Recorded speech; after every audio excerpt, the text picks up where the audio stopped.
Hello. Why is it so loud? Maybe it's just loud in my head. Maybe it's the headphones. I should be fine. My volume should be fine. Because I did check it. But for some reason, the music's very loud on my headphones. There we go. How are we? Hello, Liv. It has been one hell of a week. I'm so like spent, you know? There's been a lot happening. I am gonna quickly put on my little nicotine patch. Because I haven't done that yet. And for some reason they made it fucking impossible to get into these patches without a little pair of scissors. And it's really annoying. Because the only pair of small scissors I have are nail scissors.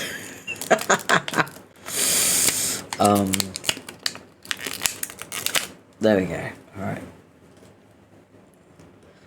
I'm on the smaller dose now, which is nice. Oh, yeah, I've been so busy that I haven't really even been able to talk all that much. Like, the only time I've been able to, like, talk to people consistently is when it's been, like, very late at night for me. And by then, I'm so tired that I don't even stick around. So, yeah. It's been rough. I'm lagging? In what way? In what way am I lagging?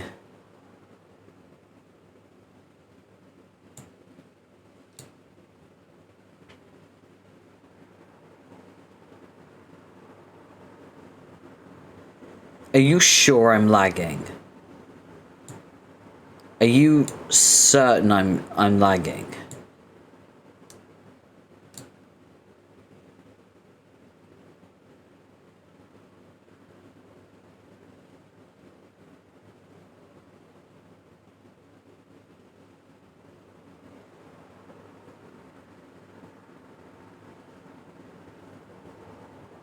No dropped frames. My OBS is in the green. Keeps pausing.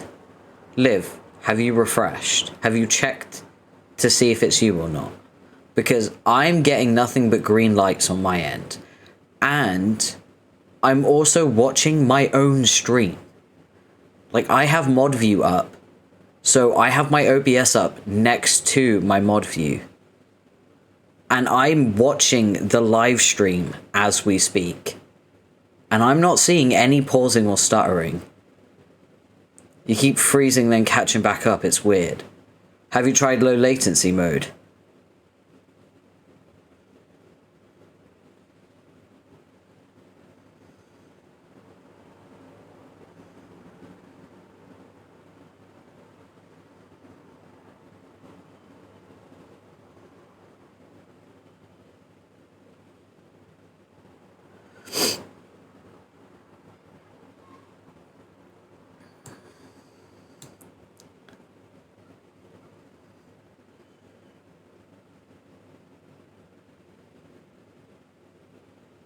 Hopefully it should have sorted itself out once you switch to low latency and then you reload it.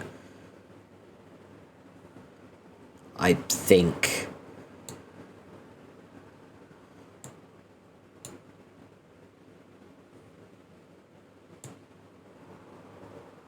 Because I'm not seeing anything on my end.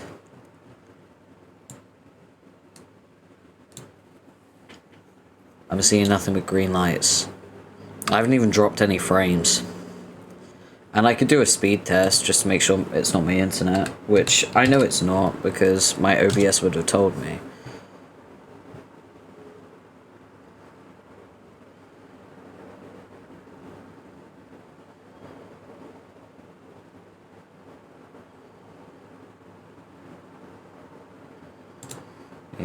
I didn't think it was.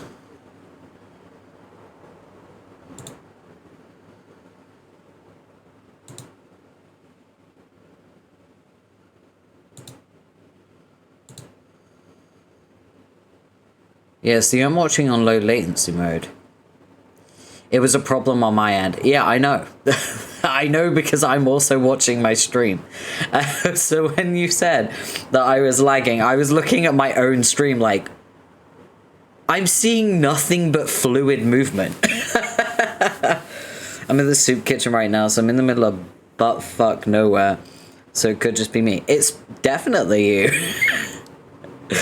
I'm literally watching my own stream, Liv.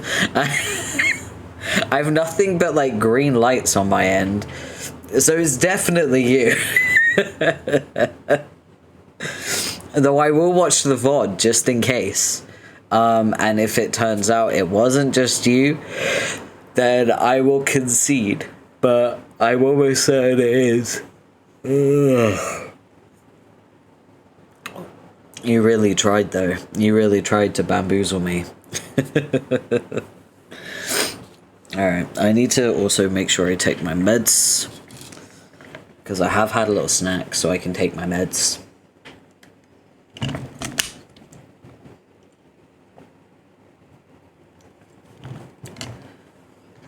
You're just completely frozen on my end. I'm not frozen on my view.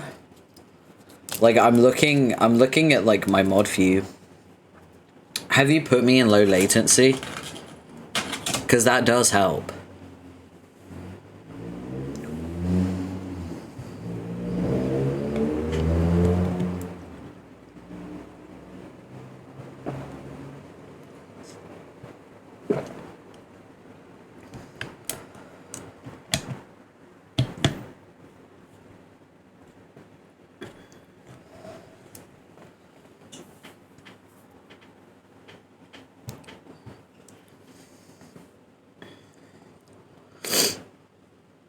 Liv's trying to sabotage the stream by telling me that everything looks bad.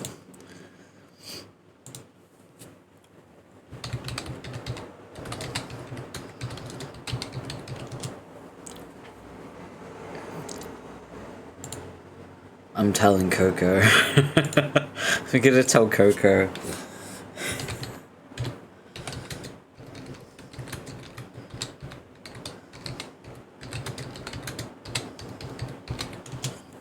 There you go. Liv's trying to sabotage the stream.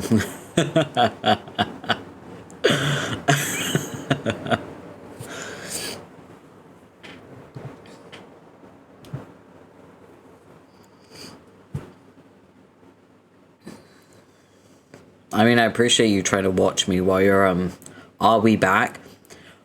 Not we. There is no we. There... Liv, it is only you that is having this issue. I can't stress this enough.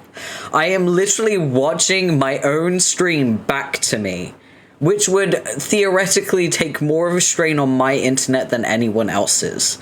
And yet I am getting perfect images, and I am getting 4 green bars on OBS and 0 drop frames. It is 100% you. 100% your problem. There is no we. If you have a problem with the stream and I don't, I hate to break it to you, you're the problem. Just fucking refresh and switch to low latency, like I said. Low latency always helps, and if that doesn't help, refresh. And if that doesn't help, get better internet. Forehead. I say with my fucking mid Wi-Fi.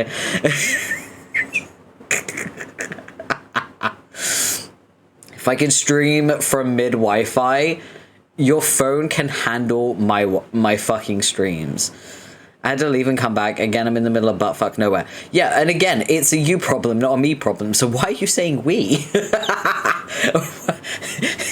You were like, we're back.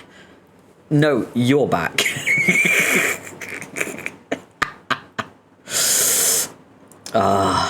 The projection, man.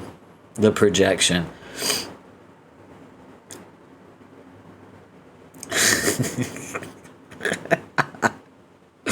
It is kind of funny.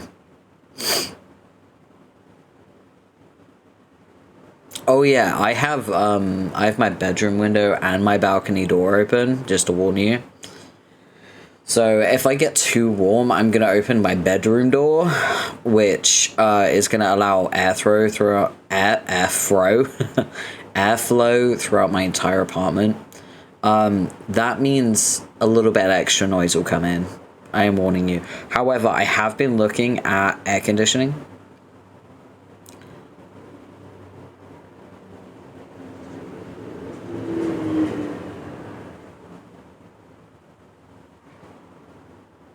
That's crazy. That's fucking crazy.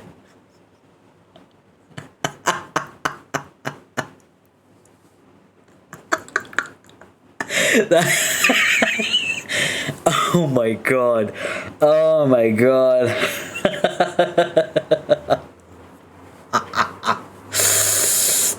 Wow. I honestly, I was not expecting that.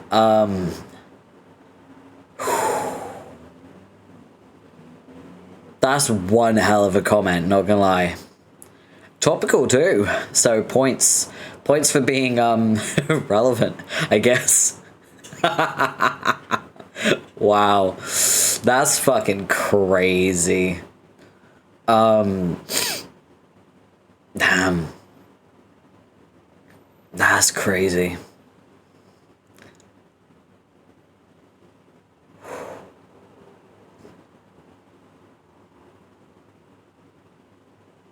Bro, I straight up forgot what I was even fucking saying because that comment just silenced me. Oh my days. What the fuck was I even saying? Oh yeah, I've been looking at air conditioners because I don't have one. And my apartment gets really fucking hot in the summer, like dangerously hot. Like so hot that last year I did pass out because of the heat, which is really dangerous. So I've been looking at air conditioners, and I think if I play my cards right, I should be able to afford one, like a portable air conditioner, like a cheap one. I think there's one for like £200 on Amazon that I've been looking at. So I should be able to get that one. I don't know how efficient it's going to be because I don't have the slidey windows. My windows open inwards. I don't know why, but they do.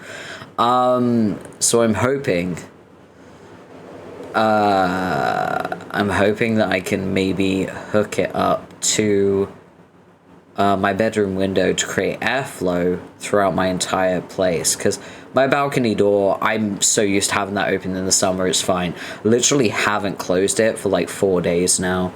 So I think we're entering the part of the year where my balcony door is just permanently open, which is fine. Like, the only person who could rob me is Spider-Man, and he lives in New York, so I feel safe. New keyboard and mouse. Oh, your one's got thrown out. Damn. Why? Why did you throw them out? That's crazy. Ooh.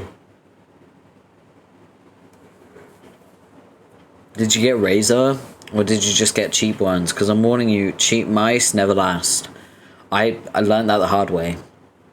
I used to get like cheap $10 mice all the time, and they never lasted any longer than maybe 6 months. But this mouse, I've had it for 5 years, and it's still going strong. And it was always the same thing that would break. It was always the mouse scroll wheel. Always. I don't know why, but that always breaks. On the cheap ones, anyway.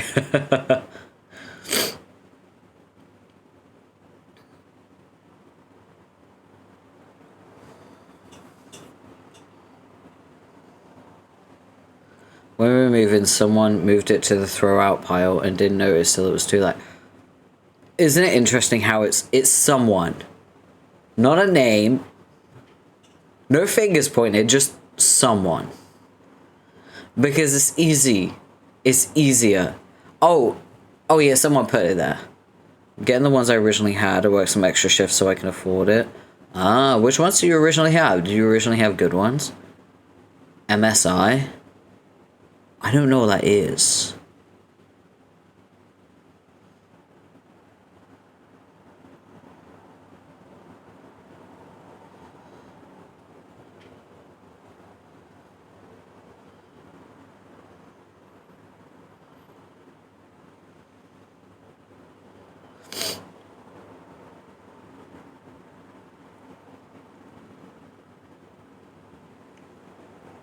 Because I know sure as shit I didn't do it.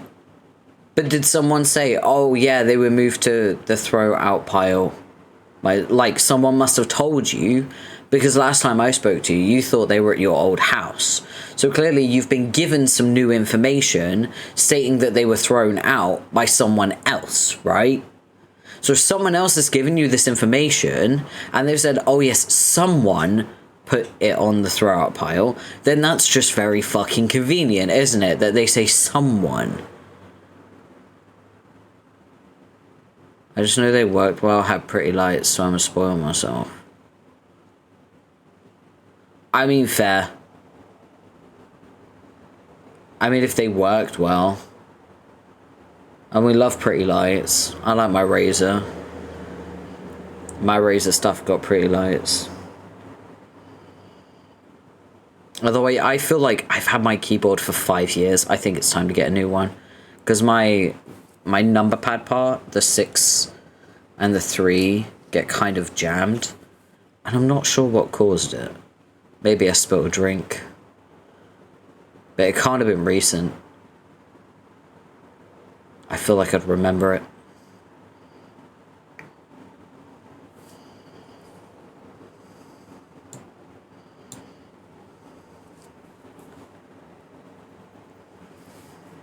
Are they expensive? The ones you're getting? When Mum went to the house, told me they weren't anywhere else in the house. There are literally no other options. Oh, so you're just assuming they were thrown out because you literally can't find them anywhere. That makes sense. I thought that someone had, like, told you they were thrown out. Which is suspicious, to be fair.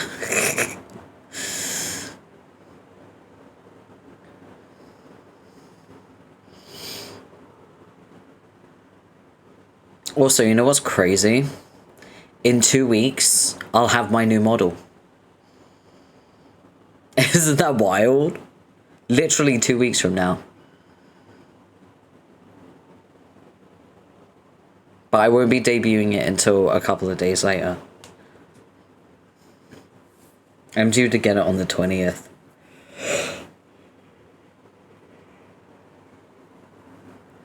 Either that or they disappeared into the ether. Usually when something disappears into the ether, it's because someone probably threw them away. Just because the ether is basically my back garden, I feel like I would have noticed it.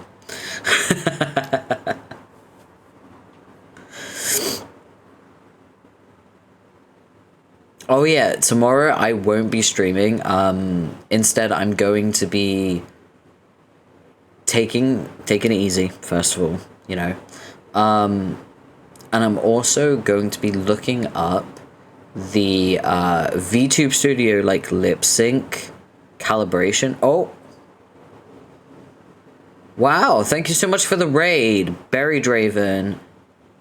Thank you. Oh, there it is.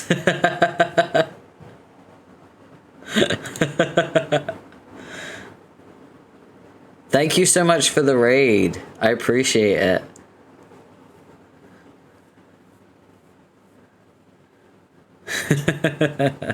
Thank you for trusting me with your community. What were you doing? Let me see. Let me give you a shout out as well.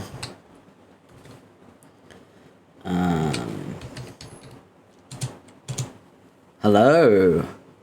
Oh, you're reading Homestuck too? We're on Openbound at the moment. So I'm just having a little chatting segment before we get into Openbound today. My mods haven't met Cronus yet, and today is the day.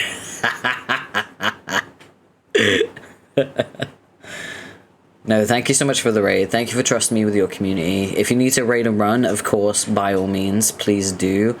And I hope you take care of yourself, stay hydrated, do what you need to do. And yeah, I hope anyone who does stick around has a good time here. We're vibing right now, we're just talking. We're about to get into Homestuck in about 15 minutes. We're very chill here. But yeah, I think it's important to take it especially easy considering we're about to see Cronus today. And an extra helping of Cancri, so you know, that's a lot. And if there's anyone who's new to Homestuck, I am more than happy to answer questions. I've been a fan of Homestuck for over a decade now. And this is, I think, my 5th time rereading Homestuck. So yeah, and also to introduce myself, I am Porphyra Minos. I'm a demon incubus from the 2nd circle of hell. I'm a VTuber. This is not actually my model, by the way. This is a free model that I got off of Booth, which normally looks like this. And sometimes looks like this. But at the moment, I am using the troll version that I actually edited myself. Just for while we're doing Openbound. When we do troll stuff, I usually look like this. So yeah, just to let you know, we're very chill, we vibe. I should be getting my models soon. I will let you know. Wait. Is my... Oh no, my mask isn't working. I normally have a little mask thing, which is what my actual model looks like, but it's not working. But that's okay, we vibe in so I can investigate. Let me see.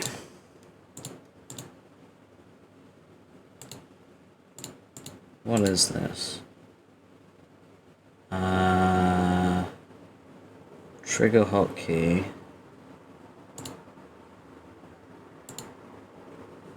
Can I copy it? Oh, I see why it's not working. Oh my god, I'm so silly. It's not working because it's for my other model. I see. It's not for this model. It's for this one. So if I press this, there we go. I figured it out. Okay, so this is my model. This is what my model looks like. It's going to be ready in 2 weeks. I just got a rigging update from my model mama. So, there we go. I should be getting it pretty soon. So there you go. Also, this is a mature community. So, obviously, if you are under the age of 18, please leave. Please leave. I curse a lot. I do make sexual references. I talk about ships. I talk about fan fiction. I talk about inappropriate stuff that is not for children or minors. So it is heavily advised to not be here.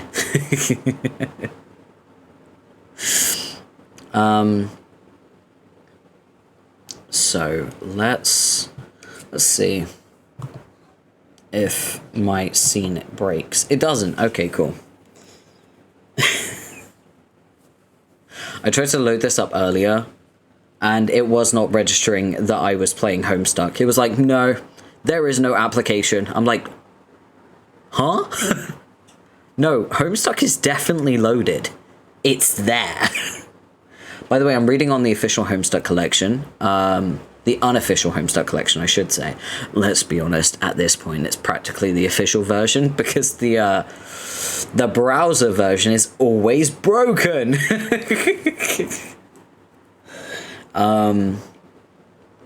So this is, yeah. Oh boy, this is gonna be fun. Oh boy, okay. We got a lot to get through. Alright. What time is it? Yeah, we'll have a drink. I highly suggest to anyone who is going to stick around for this, get a drink, get a snack. We're going to be here for a while. There's going to be a lot of reading. I'm going to do some voice acting.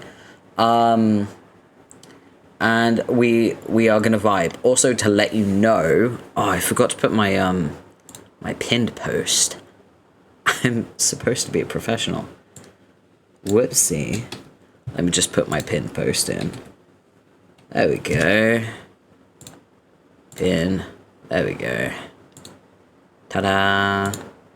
So, if you want to get my attention, and I'm hyper-focused and I'm, like, reading, you can get my attention by typing !page to get me to, like, read chat or to ask me a question.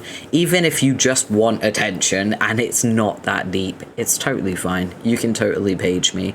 What it does is it makes my stream deck flash in my face, which pulls me out of hyperfocus. Which I feel like sometimes there are some neurodivergent streamers who get hyper-focused and they get tunnel vision.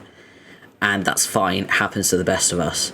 But they don't always know how to balance interacting with their chat with engaging in that hyper-focus.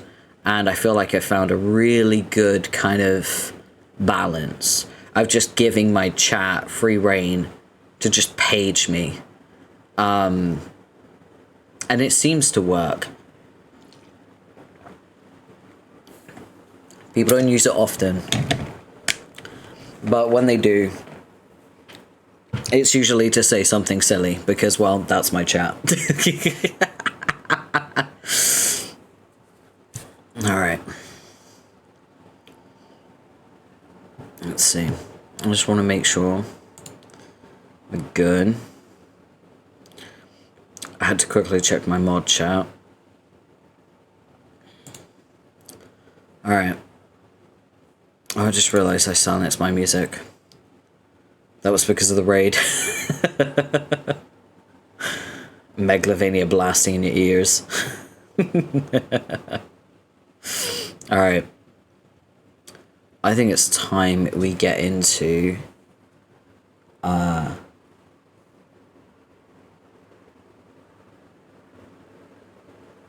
I think it's time we get into this. Now...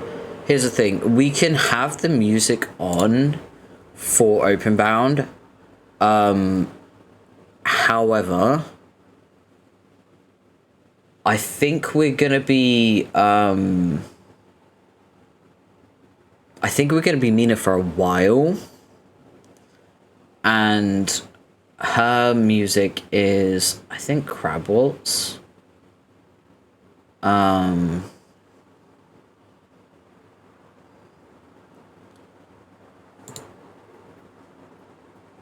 That one.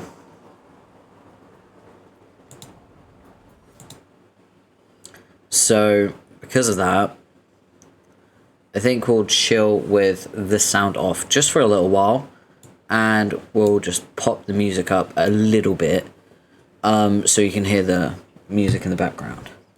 How about it? Yeah. Alright, let's see if I can still do these voices. Ooh. Alright. It's probably going to take me a while to warm up. Luckily, Carcat's in this segment. And I just recently did some Homestuck voice acting for Carcat. I was on a dub of a fan comic. It was on my Blue Sky. So I posted about it on my Blue Sky. Which should be in my About Me. You should be able to find my Blue Sky in my About Me. I can actually share the link to the post as well. I should do that.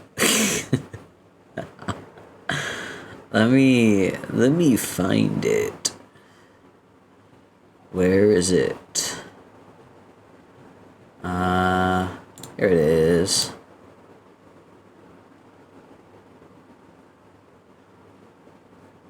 Share. There we go.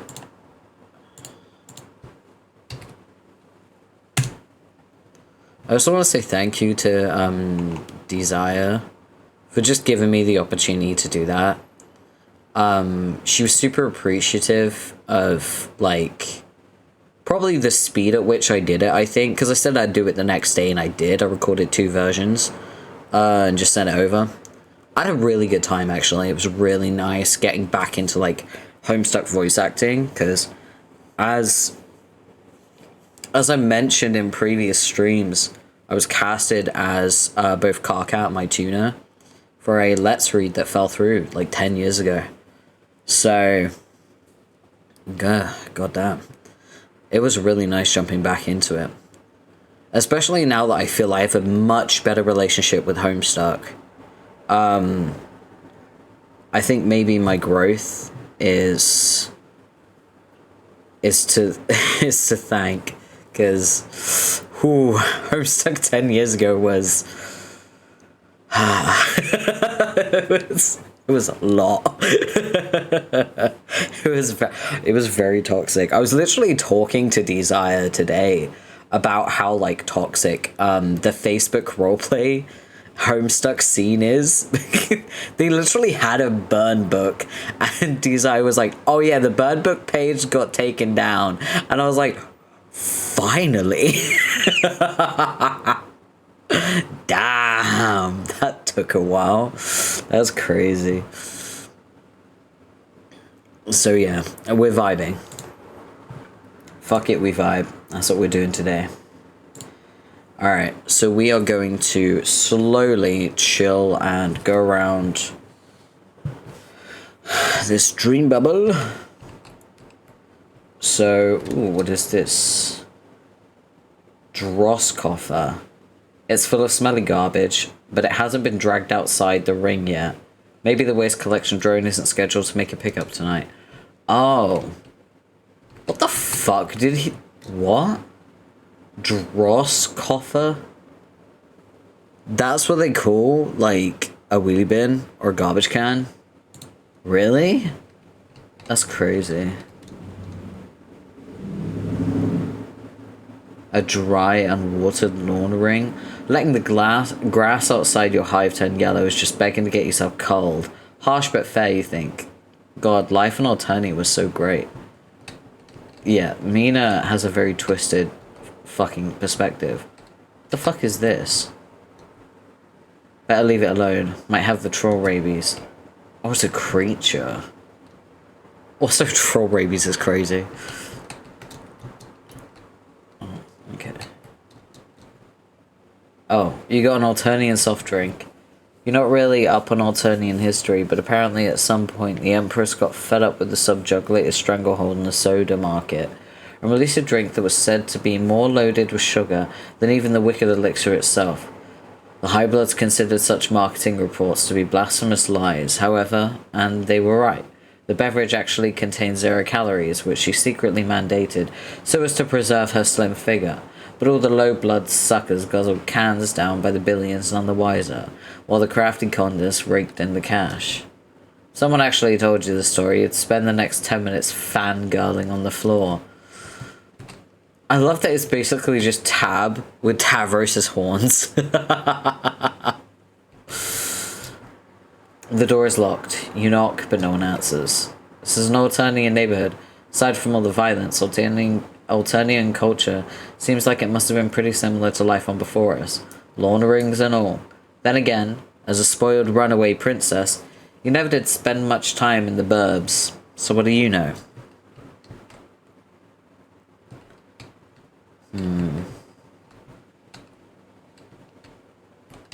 So I know that Carcat is in here. Because this is his little house. Just trying to think of how to get in there. Oh, Seahorse Dad! What's good? Oh no, wait. Oh wait, this is Carcat's house. Because it's got the fucking doors. Okay. Quadrants. The hovering maritime stallion issues a stern fatherly neigh. Seahorse Dad. We love Seahorse Dad. Seahorse Dad is lovely. You know, he's actually a really good Lucis. Like, if you look back at the way that all the trolls were treated by their individual Luci, ones that stand out as being very positive, like, upbringings is Nepeta, Equius, and Eridan, which is crazy. Because if you think about it, right, Aradius Lucis died. Solixus Lucis was like batshit insane, and he had to chain him to a roof and had to feed him honey just to keep him like sane, right? Then you've got Karkat's crab dad. He was okay, he was just crabby and they argued a lot. But other than that, he was pretty okay. And then of course Nepeta's, which was adorable, and she loved her Lucis to pieces. Kanaya had a really good... oh, wait, I forgot about Kanaya. Kanaya had a really good relationship with her Lucis as well. So let's pop her on the list too.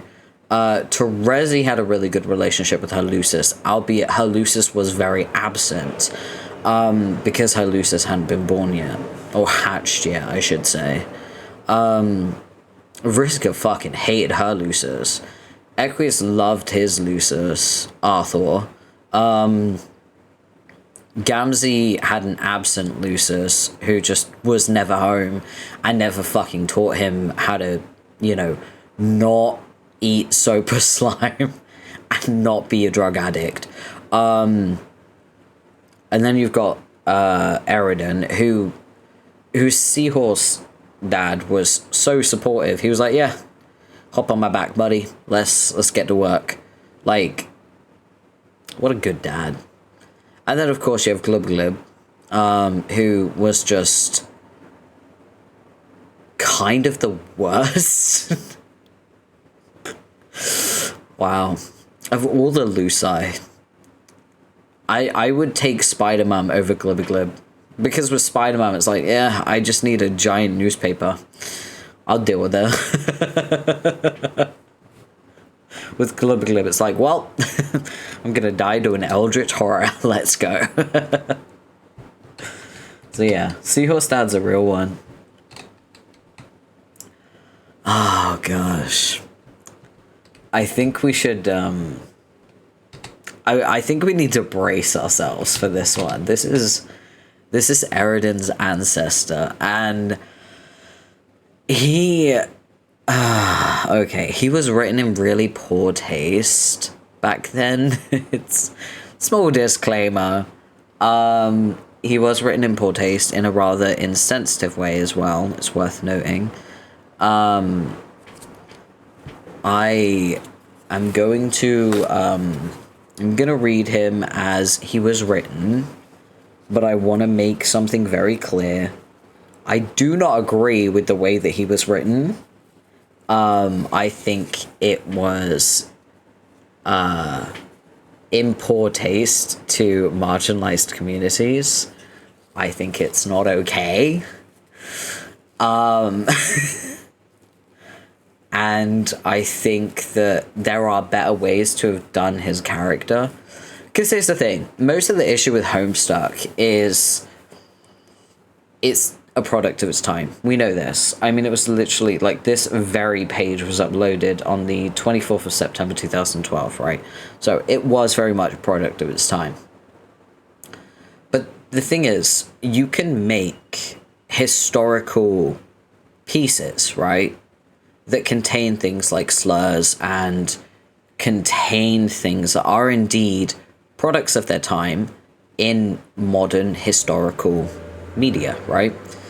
You can do that as long as it is in the correct taste, it's informative, and it like creates a conversation surrounding it. The problem with Homestuck is it doesn't do that. Homestuck doesn't take slurs and then go, hey, this is a really bad thing. Here's why. And this is what we're going to do to make sure that we can grow from this. It doesn't do that. It uses slurs and bad like examples of representation and pokes fun at it, kicks it until it's dead, and then laughs in its face. And it kind of fucking sucks. So yeah. I I'm stalling. I'll be honest with you. I'm fucking stalling because yeah, the choices that were made for Cronus really did him dirty. And also did the Homestuck community kind of dirty as well. Oh boy, I'm gonna have to...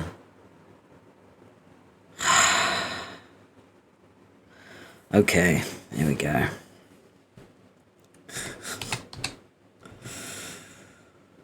Okay. Let's talk to Cronus.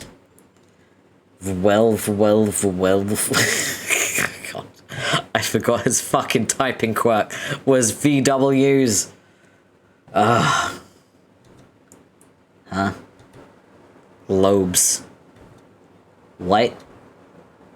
I saw you walking my way and had this smooth line all ready to go. But for some reason, I decided to open it with a tongue twister.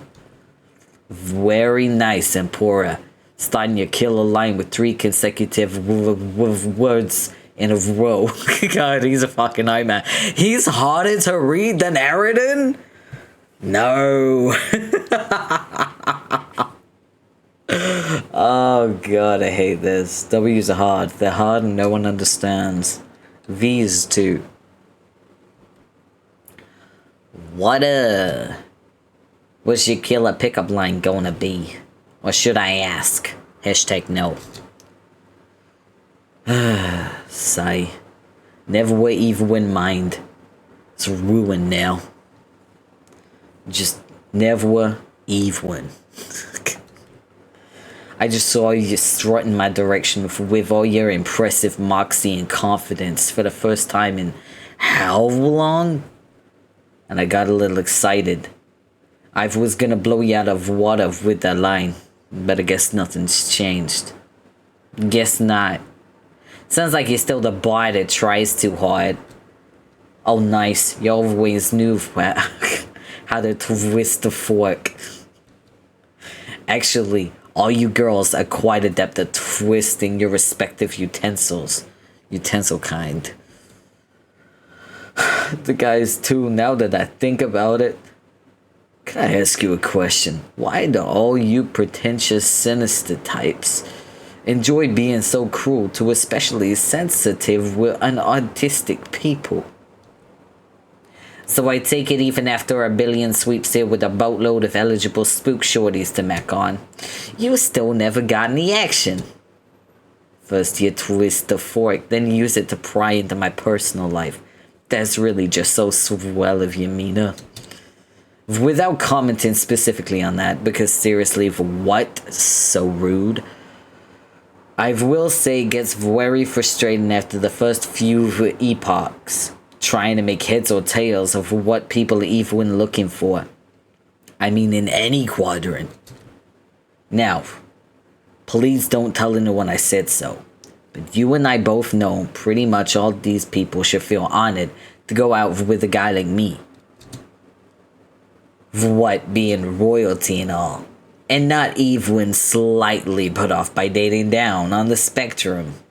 I mean, really, how much more evident can I make it to everyone that I'm really a cool, progressive, easygoing dude who doesn't take the social order seriously or buy into any of the stereotypes? First of all, as if the hemo spectrum scene isn't beyond played out. You should be sticking your fork in that. I fucking hate this guy. I barely ever even bring up my high social status. Couldn't be less of a big deal to me. But I think people maybe are still intimidated by it. They're probably putting me on a pedestal. In spite of all my easygoing assurances that my royal lineage is something I never even think about. Like, no, friend, I'm just like you. We laugh at the same jokes, listen to, well, to some extent, the same music. I at least used to listen to music you like. Does that count? All these cats and kittens, I'm telling you, They're always drawn to the freaks and rejects. You have to be broken in some way to get a little concupiscent attention. Cats, kittens, freaks, rejects, broken. They never seem to give the time of day to a guy who's sensitive and listens to people and sticks to his poetry and music. And I guess just someone who tries to be there for them. Sensitive, listens, poetry, music. There for them.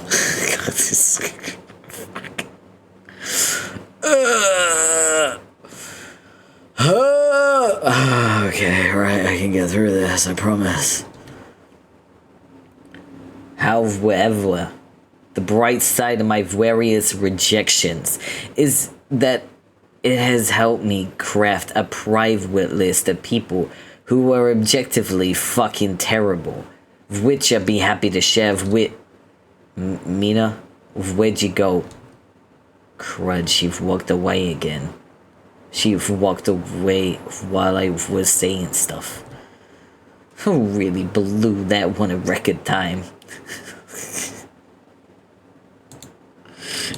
Can I not rebubble it? Wow, the rebubble button's broken. Okay. Oh boy. Yeah, Cronus is kind of... he's kind of the worst. Ask Cronus to join. There we go. Gonna make this quick. And this ain't like a diving board for you to launch off about your feelings from rom probs. Just give me a straight answer. I'm getting a posse together to kill an invisible monster. You want in? Yes, no. YOLO, even though you can die twice, whatever. Whoa, nice. Just got here. You're already going diabolical. This is the tops. I'd love to help. You know how I love to help out. And be there for attractive people. This is kind of my thing. But, ugh, here we go. Mina, I just don't think I'm in that kind of space now. In my life, or afterlife, I mean. What space? An aggressive space. I've been trying to cool it, be more introspective, search my feelings, work on my music, grease my hair. I don't think I'd be much good in a fight. I've been trying to get in touch with who, or I guess what I really am, and I think I've been making some nice breakthroughs.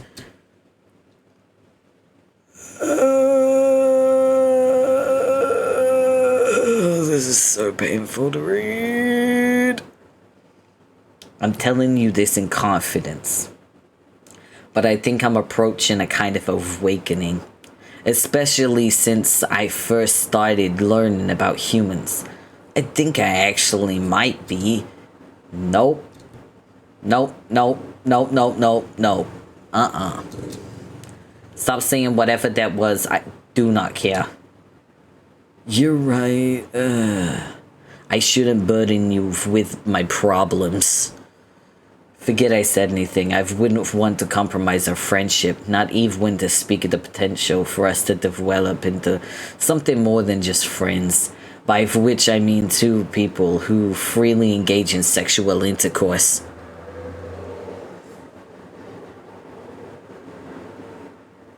Wow, he sucks. Oh right, you asked me how my music was going these days, didn't you? No? Going pretty nicely. Think I've been messing with dual sawtooth waveforms. Think I really could be hitting on my signature sound. If not my signature shape at the very least. Yeah, listen to this track. I've wrote it in anticipation of your arrival. Okay, we're gonna listen to it because... alright. Not clicking that. She literally stopped me from clicking it. That's so funny.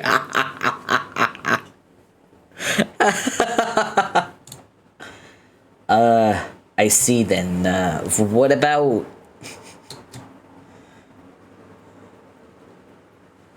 What does it say? Pumpkin party in Sea Hipsters Water apocalypse. Nah. Lunar lust, aquasex renegade. Less pale, more pale. Bro's got a fucking playlist that, like Simon fucking Curtis. I swear to God, if you look at his fucking playlist for 8-Bit Heart, it reads like this.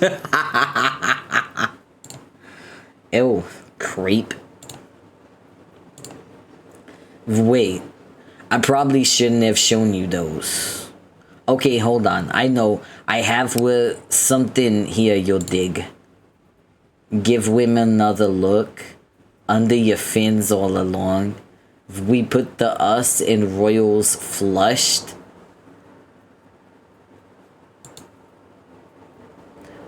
So that was a no to my invite then. Which got rescinded halfway through this convo anyways. Time to jet before you sketch me out some more crow times. Yeah, the reblog button's broken. Damn. Where's Carcat? Oh, the Volantis lookalike? Yeah, he came by this way. I tried to start a friendly conversation with him, but he just flipped me off and locked himself in that hive up there. Barely even had the chance to hit on him. So rude. Looks like he conjured the memory of some sort of complicated puzzle door from ancient ruins. I tried to open it, but it looks totally impossible. The kid sure knows how to give a guy the cold shoulder. What do you want with him anyway? Nothing. Bye. See how it is? Cronus gets the shaft while you scurry away to flirt with some infantile loudmouth. Why am I not surprised? Guess I'm neither mentally unstable or a big enough asshole to catch your eye. No big deal. I just record my feelings on the subject to a bit of slim poetry and bubble my sorrows throughout the... And, yep, looks like I'm talking to myself again. She's gone.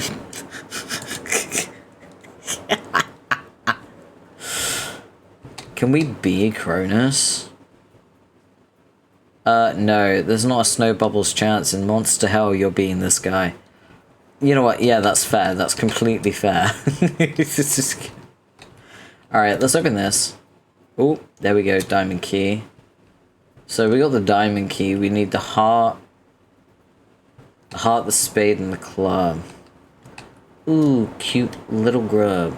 Some careless souls left this poor infant grub all alone to fend for itself.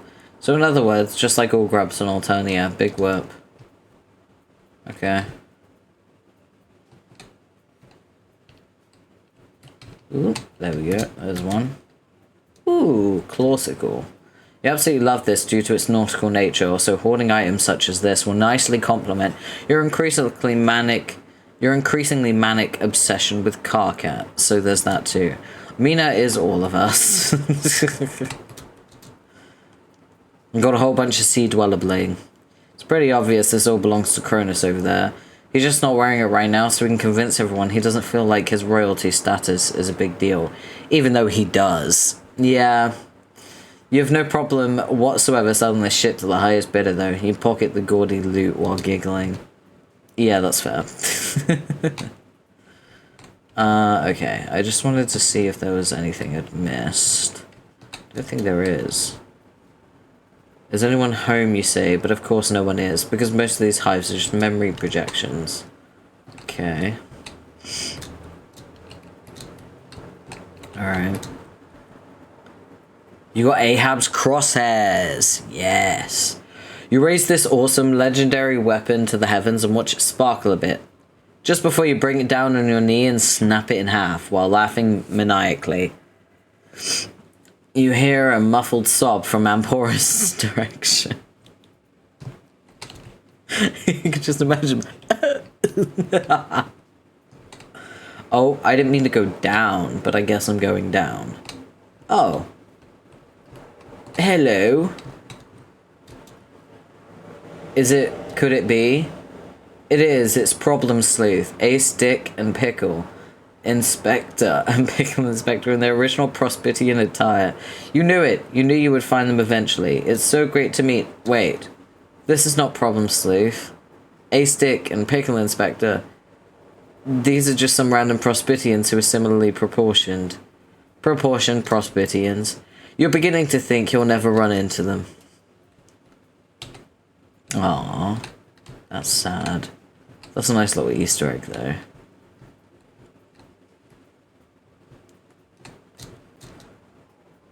You got a Game Grub magazine.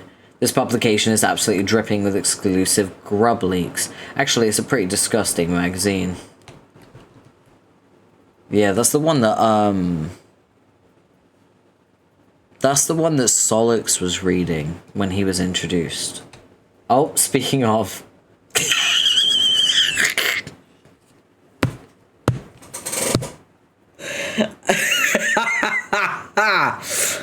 So, you remember how I said I was casted as Carcat, my tuna?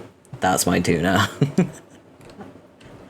So, yeah. I will say, good luck reading his text.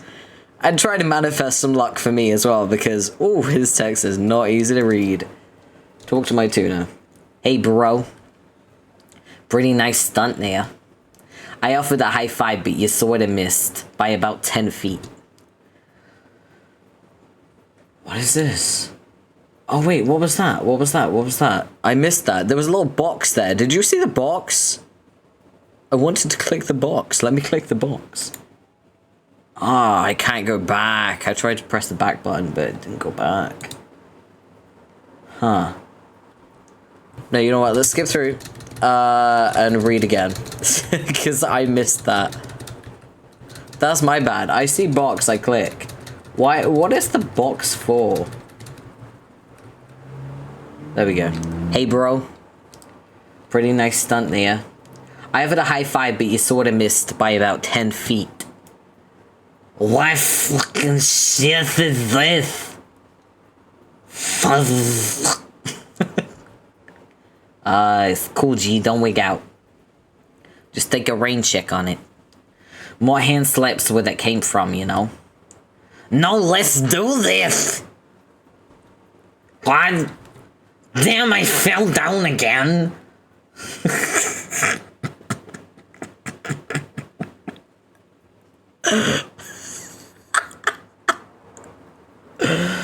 Oh, I forgot how funny he was.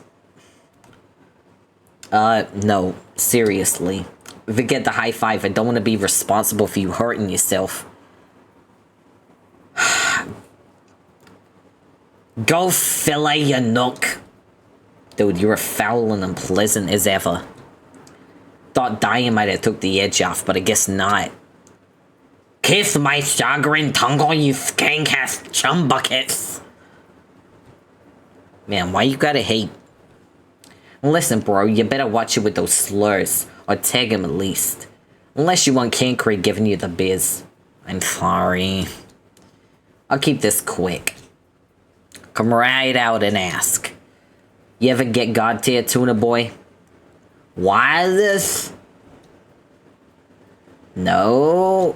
Maybe. I mean, I don't. Okay. Look, take off your red shirt there and let me see if you got wings.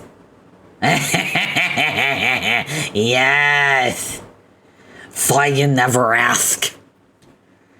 Bitch, you came round to my Wileys, motherfucks. Hashtag Wileys, ma-fucks. Wait, how do I take off my clothes again? Yeah, keep your shirt on. You made that exchange beyond the waffle. I'm sorry. You know anyone else who might be God tier in secret? No, but I could organize a bubble-wide strip search. Starting with you. You are the worst.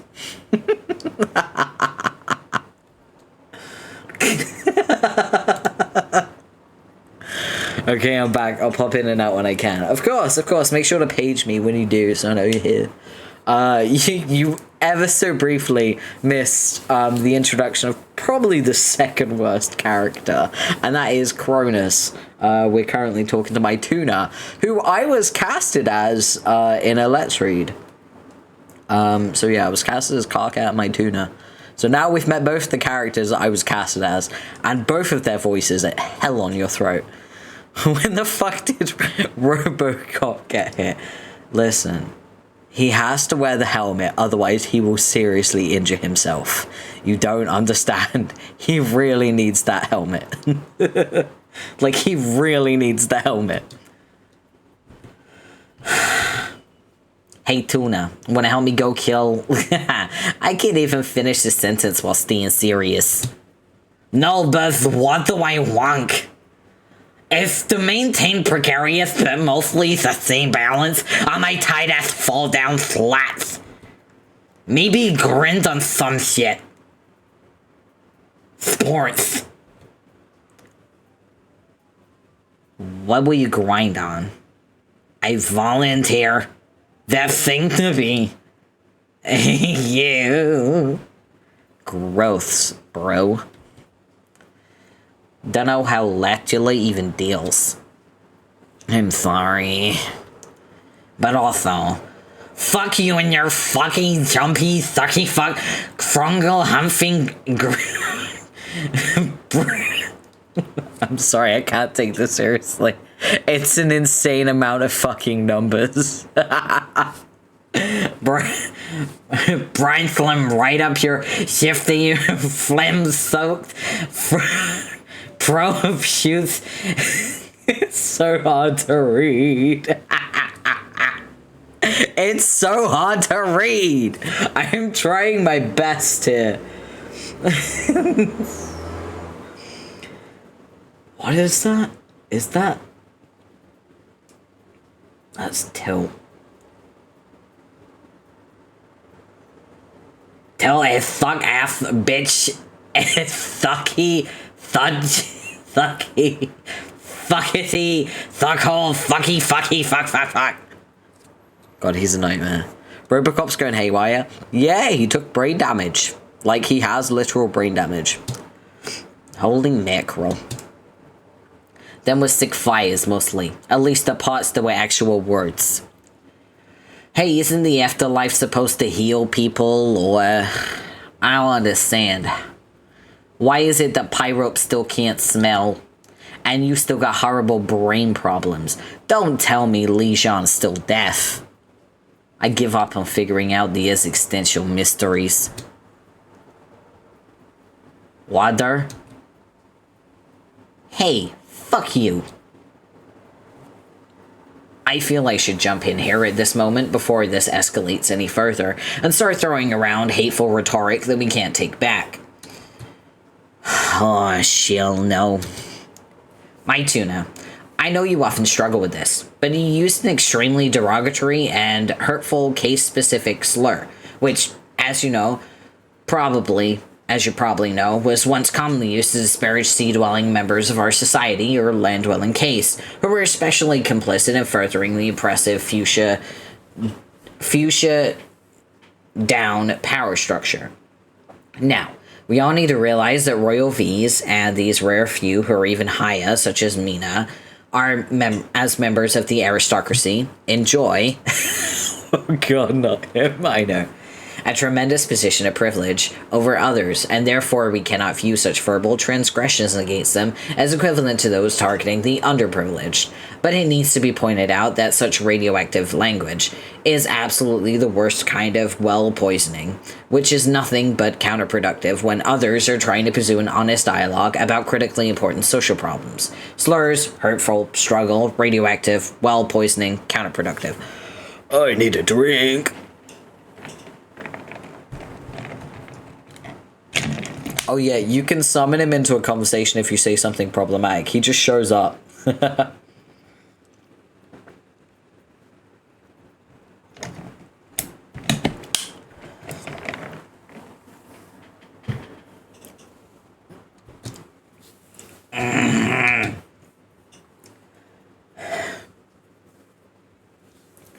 Emina, while I understand your frustration over being verbally assaulted under any circumstances, it's incumbent on me to remind you that my tuna requires a certain amount of special consideration, and more than a little patience. Please try to resist taking his bait, which I'm guessing is mostly well-intended, before its contentious undertow pulls you any further into an exchange laden with deeply problematic expressions of ableism, ableist slurs, and other such manifestations of unconscionably unchecked ability privilege. He's hurting RoboCop, how dare... Well, technically, he's not hurting RoboCop, but, he's also not helping either. Ableism, ability privilege, bait, undertow. Are the aquatic terms helping? Vantus, what the actual fuck are you doing here? How are you even in this chat, yo? You aren't even remotely in the same corporeal vicinity as us. Like, I literally do not understand how you just jumped into the conversation like that. Can you maybe get lost? Make like a clam and scry? On the other hand, if I'm being honest, I found my tuna's entire existence to be a pretty problematic impediment to the advancement and overall awareness of ableism and its painful manifold consequences for unabilitied persons. Here it is. The speech impediment, frankly, I could do without. And I'm by no means ecstatic over his torrential bigotry and hostility.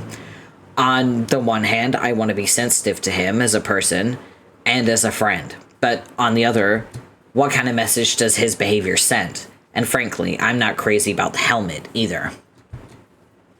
What's wrong with my helmet? Nothing, friend. It's a really cool helmet, and it's a good look for you. But are we now to assume that all those who are stricken with your particular disadvantages...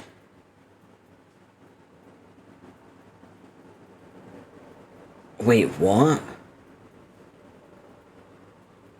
Oh, disadvantagion. Right. All those who are stricken with your particular disadvantagion will be similarly prone to require such headgear due to falling down and hitting their heads frequently. He's basically saying, right, if you are a disabled person and you are using an aid to either protect yourself or to help yourself with daily life, using that is a bad example to others who have the same disability as you because they might not need the same aid as you, which is fucked up. He's saying that it's problematic to use disability aids because not everyone needs disability aids. It's crazy. What in the hypocrisy? No, this is the reason why Carcat is so bad, okay? Not Carcat, Cancri. The reason why Cancri is so bad is because he preaches and rambles and goes on and on. He talks a lot without saying anything at all, right? And everything he says, he's like preaching, oh, social justice, I believe in this, I believe in this, we need to think about our privilege, blah, blah, blah. He speaks against bigotry, while at the same time, he is one of the most bigoted characters in the fucking comic. He gives the most backhanded, ableist fucking takes you will ever hear. Because he paints himself as a saint. So anything he does is fine, but everyone else has to be checked. Pre-Musk Twitter, sickin' boy. For real. For real. I gotta go bye. Okay, you take care.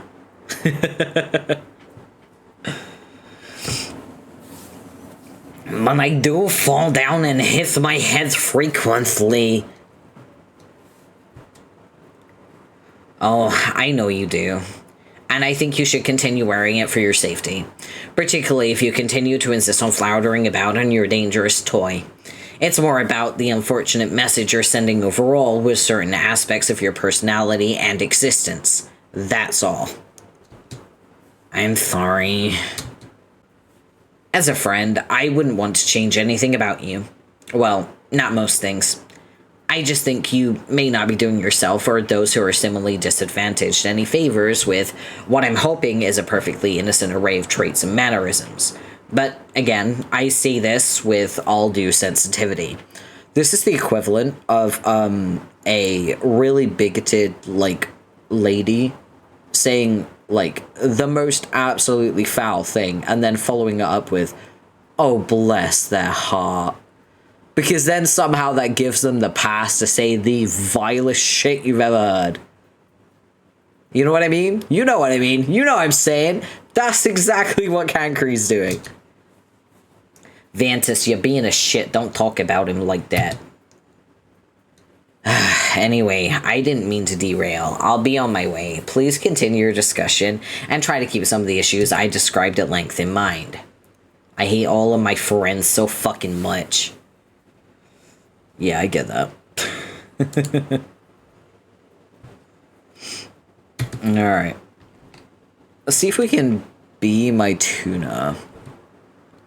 We can. We are now my tuna. Can we ride the rail? I don't think we can.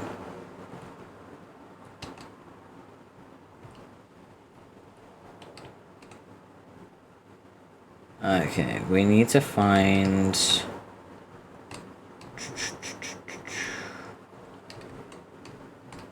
Oh, you know what I realized? We can talk to, the Bicyclops dad. Let's do that. Let's talk to the Bicyclops dad.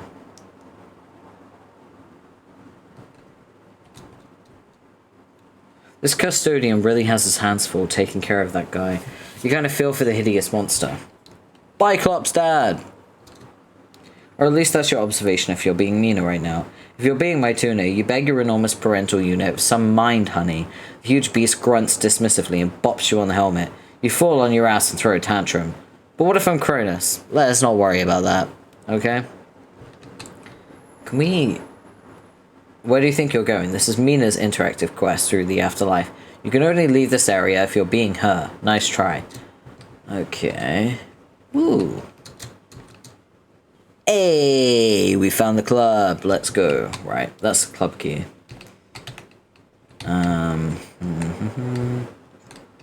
So... Can't go that way. Alright, let's go. We're about to have one of the most uncomfortable conversations, by the way. Like, this is a really uncomfortable conversation. I'm gonna warn you ahead of time. My tuna is very obviously a disabled person who does not possess all of his mental faculties. He's also incredibly abrasive. So people dismiss him quite a lot. People will dismiss him actually most of the time. And you could probably imagine that Cronus is a slimy son of a bitch. And yeah, he really ignores my tuna's boundaries. And I'm just going to give you a straight up with the conversation coming up, because I feel it's important to warn you and to give you some prior, like, you know what's going to happen. This conversation is very uncomfortable because my tuna is very clear that he is not consenting, and Cronus completely dismisses that, okay? So I'm just warning you now, this is a very uncomfy conversation. And I will do my best to get through it quickly, okay? Alright. Hey, Chief, looking good today. Is that a new helmet? No, fucker. Easy there. Was a joke. Of course it's not a new helmet. What do you think I'm, he struggles with the words, as if he wants so badly to say something vile, but he won't be indulging any of that nonsense today. Kill of a whale got your tongue? Short on common sense? No.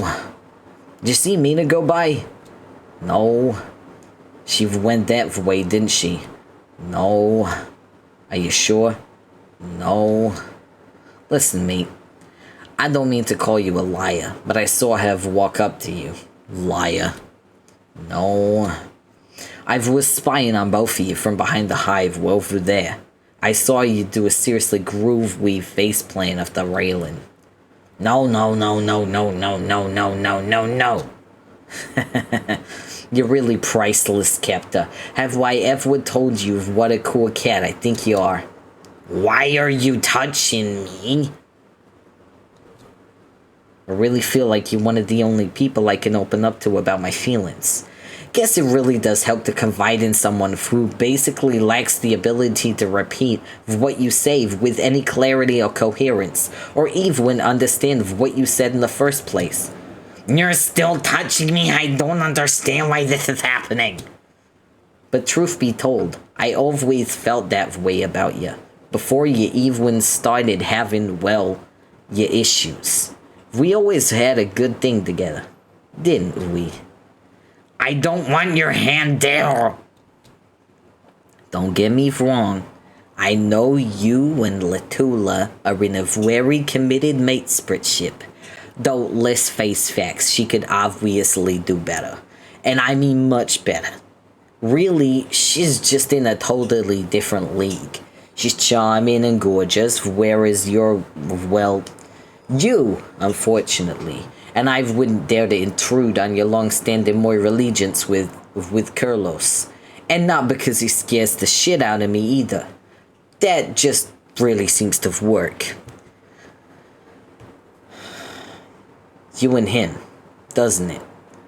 I don't get a peep out of him, of course. Not even if I'm super nice and compliment his hideous hair.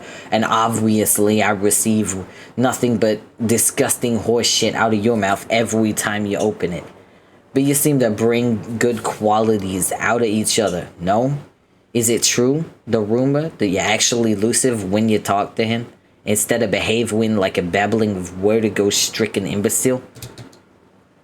Why won't the weird touching stop? But what I'm trying to say is you don't judge like the others. Well, okay you do, but I can't really take your vitriol that seriously. Because you're so obviously... Obviously what, Cronus? Once again, he really looks like he's gonna say something gross, but caught himself at the last minute. What is up with this dude? Reticent with your true emotions. That's what I thought you said. Like, for instance, who could I confide in? When I began to finally come to terms with this feeling deep inside that I was actually a human born in the body of a troll. Here it is, okay. But never realized it until learning about the humans. Nobody, except you, of course. You don't care that I'm human kin.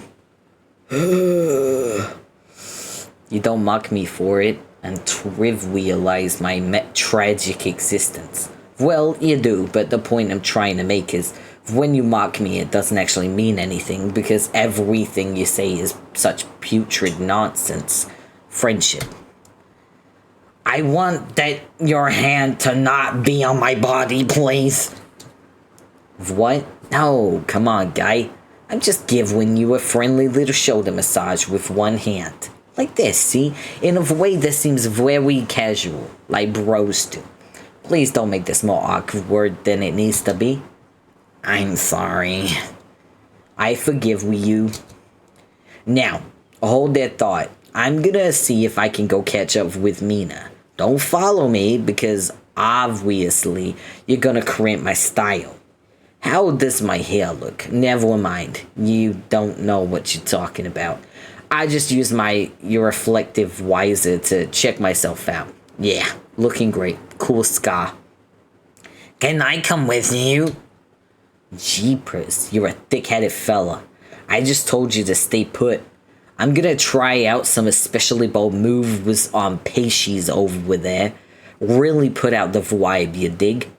I don't think I need to remind you your presence will be like spraying the area with libidicide. Fucking libidicide. What? Before us, the captor. Hello, this is Mission Control. Is anything getting through their helmet?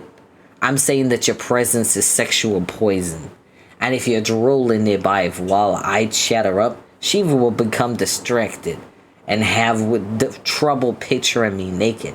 As of wingman, I must say, you're a true fucking disgrace. True fucking disgrace. I'm sorry. Please stop apologizing so much. It's really unattractive at this point. Even when I'm not sure if I want to sleep with you. Now, before I go, I just need to think of a good way to break the ice. Oh, I've got it. I'll open with some jokes about how hilarious it was when you fell on your face over there. And what absolutely incredible fuck up you are in every level. Thank you for the inspiration, friend. Be Cronus.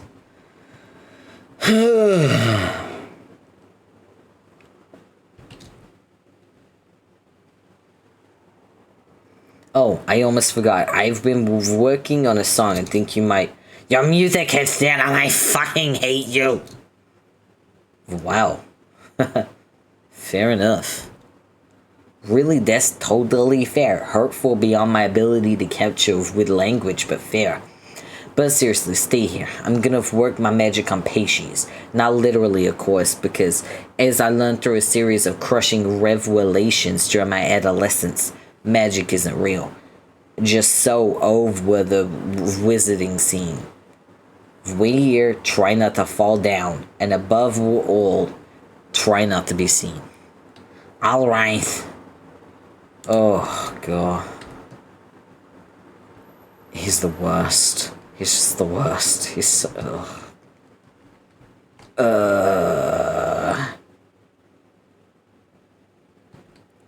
Wait, where'd she go? Dang it, looks like she ditched you again. Story of your life. This is probably Captain Helmet's fault. You should go grill him.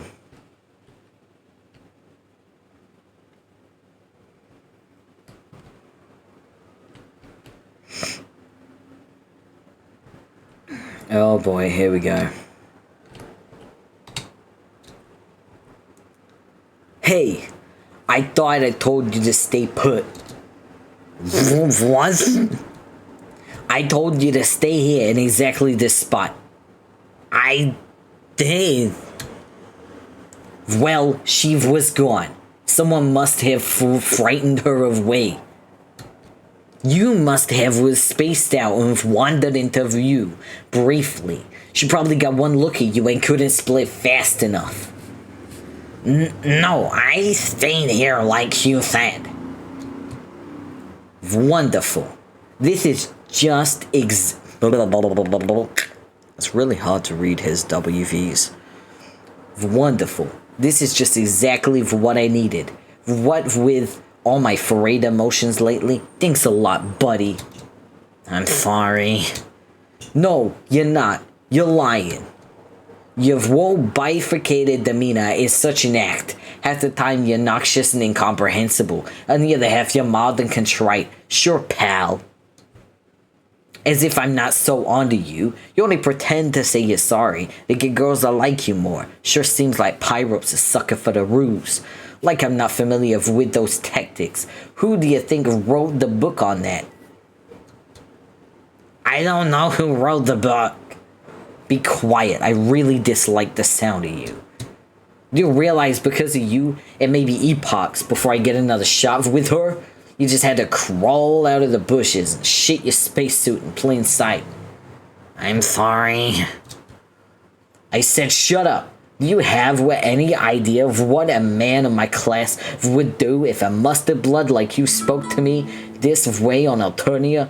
Honestly, sometimes I think I was hatched in the wrong universe, let alone the wrong body. God, he's the worst.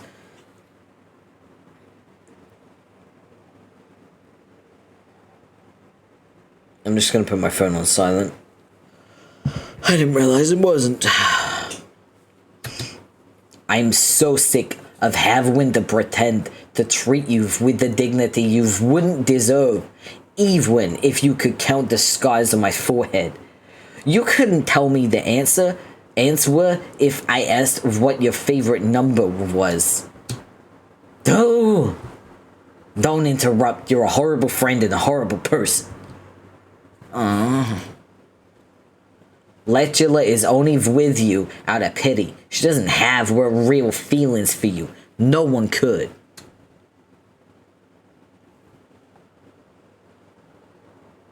Listen. He has a potty mouth, yes. But at the same time, no one deserves to be spoken to like this. This is fucked up. Who's being mean to Robocop? This guy. You're a brain-damaged reject on a team full of rejects. A reject's reject. I would have called you myself if that word meant what it should have on our planet. Ahem. Whoa, Mina. Wow, wow. How long, were you standing there? Dosh. What up, Mina? Alright, let's go talk to her. Hopefully she fucking tears him a new one. Oh, no, wait. No, I wanted to talk. Nope. Oh, great. I fucked up. Hold on. Be my tuner. And then be Cronus. And then talk to me now. Yo, that was some scuzzy repartee. If they're even for you, Crow Dog. So far, the only person I like is Robocop. He is incredibly rude and abrasive, by the way. Like, he's a bad person, too. It's just that he's disabled, so people take advantage of him and really fuck with him. But being disabled doesn't mean that, you know, you can get away with being fucking asshole. You know what I mean? I'm disabled. And you do have to take accountability. So yeah, people are really ableist towards him, and it's really fucked up. But at the same time, he's also incredibly misogynistic and bigoted. So it's a two-way street. He's also a terrible person. They all are. The fucking ancestors are the worst, man. The last thing my feelings need is your harsh judgment. I just can't handle that on top of everything else you've done to me. The fuck else have I done to you? You ignored me. Ugh. This is serious. Please don't dismiss my emotions like that. Look, I have an especially tortured and confused soul. I really can't afford any more grief from you. I cannot believe you're doing my fish pun thing while you're still trying to hit on me. Worth a shot. Don't ever say your fish thing again or I gut ya. You know, you're being a bit hypocritical here, don't you think? What? Taking me to task for ripping Captor a sorely deserved new nook? Like you on Eve when more guilty of abusing the poor fella. You're such a glubbing liar. Oh, am I? Tell me, pray tell, who was it exactly, in which alternative universe, that used grown-up Captor as a live-wing warp drive in her spaceship for millennia? Hashtag helmsman. Hey, that wasn't me. I mean, not yet. Alternate ways.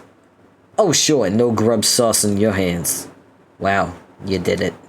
Emporia totally changed my mind about you to start making out immediately.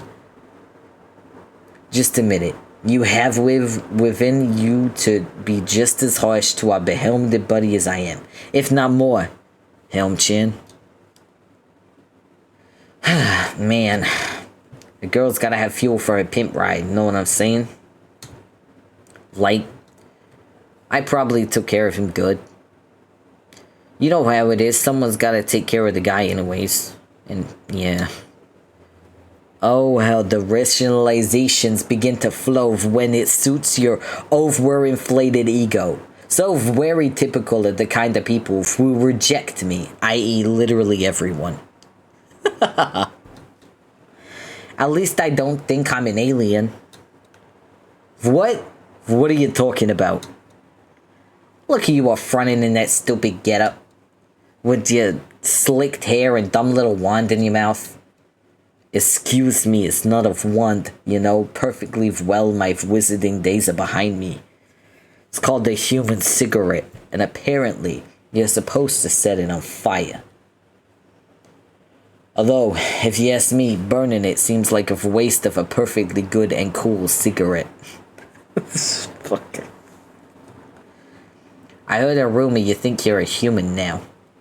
That true? It's a private matter. I don't see why I should have to talk about it with you, and open myself up to more of your judgmental scorn. Sounds like another desperate cry for attention in my opinion. I feel I should jump in here at this moment, Mina, before you inadvertently shame Cronus for his extremely delicate feelings of species dysphoria.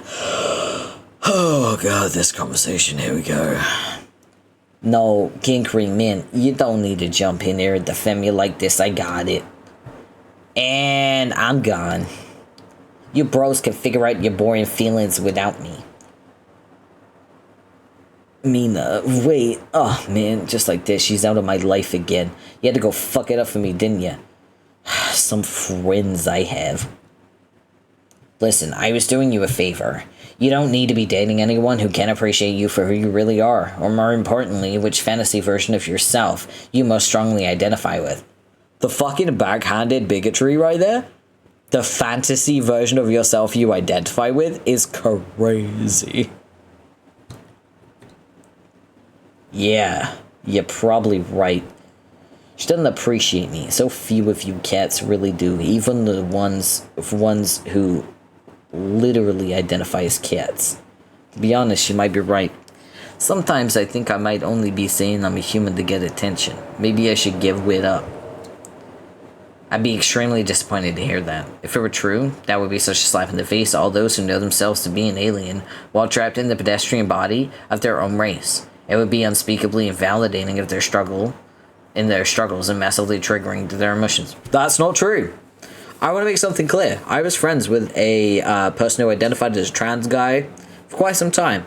And then suddenly he was like, oh, yeah, I'm not a trans guy anymore. And now she is just living as a cis girl. And that didn't invalidate anyone. Because at the end of the day, if that's how you feel in the moment, then that's valid. If you change your mind down the line and you come to a realization of, oh, I'm not trans, I'm cis. That's okay. That doesn't invalidate the fact that that's who you were in that moment. Never ever let anyone tell you that there is any kind of invalidating to someone else's identity or feelings. Because that's not how that works. Your existence and how you feel does not impact anyone else. Ever. Unless you're being a bigot. And obviously, like, identifying as, like, trans or cis is not bigotry. Hating against those things is bigotry. You know what I mean? So yeah, Cancri is being a dick here. Because imposter syndrome is very, very common amongst trans people. I have several friends who have experienced it. And they've been like, yeah, sometimes I feel like maybe, what if I'm faking it? What if this isn't real? And that is a very normal thing for trans people to experience. It is that classic second guessing of being overwhelmed by the fight, being overwhelmed by the struggles, and dealing with that bigotry on a daily basis. It wears you the fuck down. You're going to feel like that. And with people constantly dismissing Cronus in this moment, while of course he's fucking trans species, which is a parody of trans identities, which is incredibly insensitive and kind of fucking bigoted for Andrew Hussey to put in this comic in the first place, it does mirror how people treat trans people in real life. Incredibly dismissive and invalidating, and they will pretend to be allies while giving backhanded compliments like Cancri does, right here, right now. So I will say, as a message to any of my trans audience, to every single one of you, you are valid and you are respected here. This is a safe space for you, and I will not let anyone jeopardize that. Period. Okay, now that we got through that. god, we still have this conversation to get through. Let me take a little sippy. See, the downstairs get heavy because of just how fucked up they are.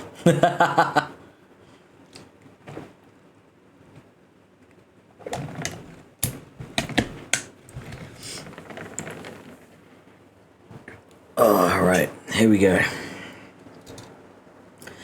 But, fortunately, I know you would never stoop as low as that. You understandably have doubts about your feelings and probably downplay them as a defense mechanism, since so few are prepared to recognize the legitimacy of your plight. But I am.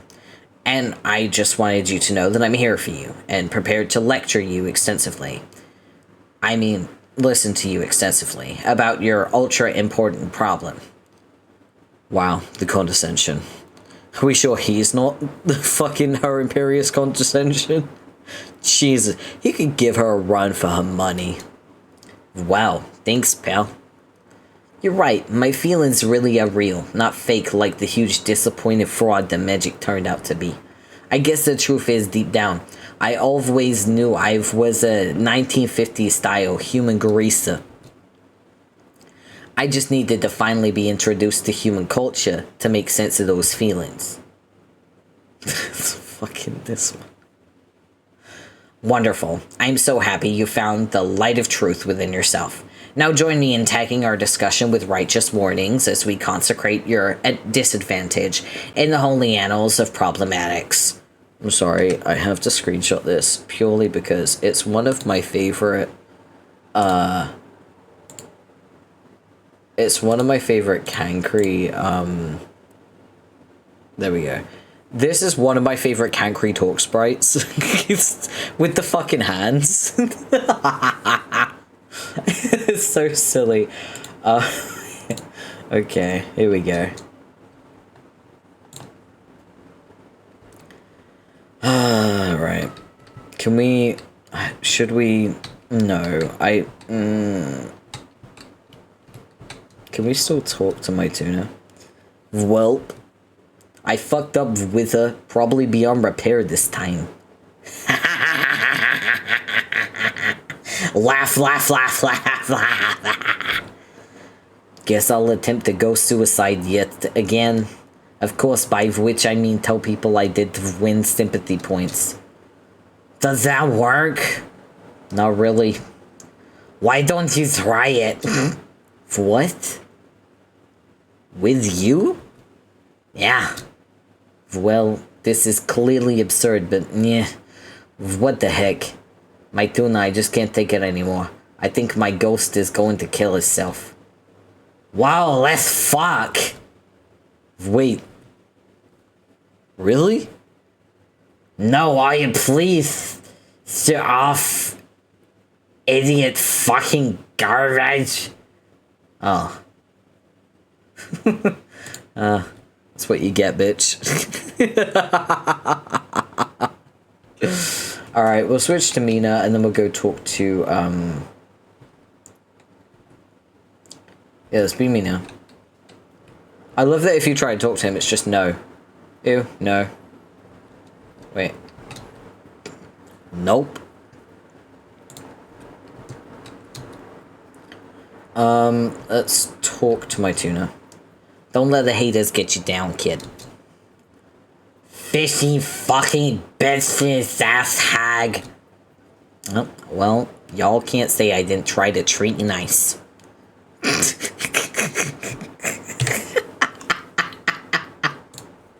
I got it. I had to take that screenshot. Hey, I should be the one to condescend you with that meme. What, considering your uber flagrant mental probes? You be Shell's aggravating, captor. I seriously gotta ditch this fucking area, get on with my little adventure deal. Yeah. Alright, let me just check where the others are. Alright, yeah, so we have to go up. Alright, let's do it. Let's keep going, because we got the other parts. And we've spoken to them enough. I am so done with Cronus. I no longer need to ever see Cronus ever again.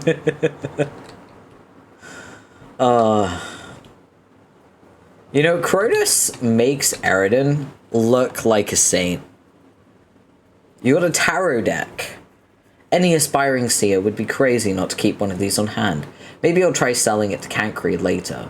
Or that talkative broad in the orange nightgown. Highly desirable merchandise. I have a tarot deck.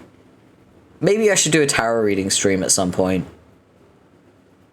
Maybe that's what I'll try to do for June, actually. I'll try to get an, I want an overhead setup with a ring light so that I could do, like, you know, hand cam stuff, because I don't have the proper equipment for it yet.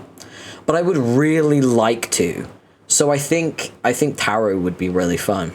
I could do some tarot for you guys. We could do tarot readings. Hopefully by then I'll be affiliate. So you could maybe donate maybe like 100 bits and I'll do a tarot reading for you type thing. That'd be fun, right? Alright, let's keep going. There's nothing on that side, okay. Okay. Oh, I think this is a hidden bubble, right? This does not contain your memory. Only Mulin can access this bubble. Oh god, Mulin.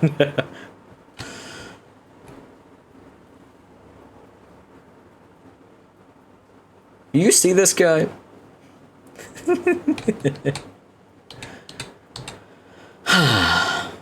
Talk to Carlos. Yo, freak, remember me? So what kind of conversation we even have that wouldn't be weird and awkward? I see. Got anything for me other than an eerie glare and a gross stitched up smile? What's the wicked word these days?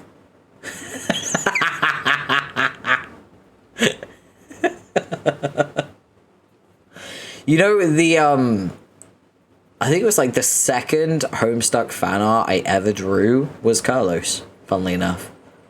But I drew him without his little stitches, because I wanted to make him cute, so I drew him with his mouth open. Shit be cold, home skillet.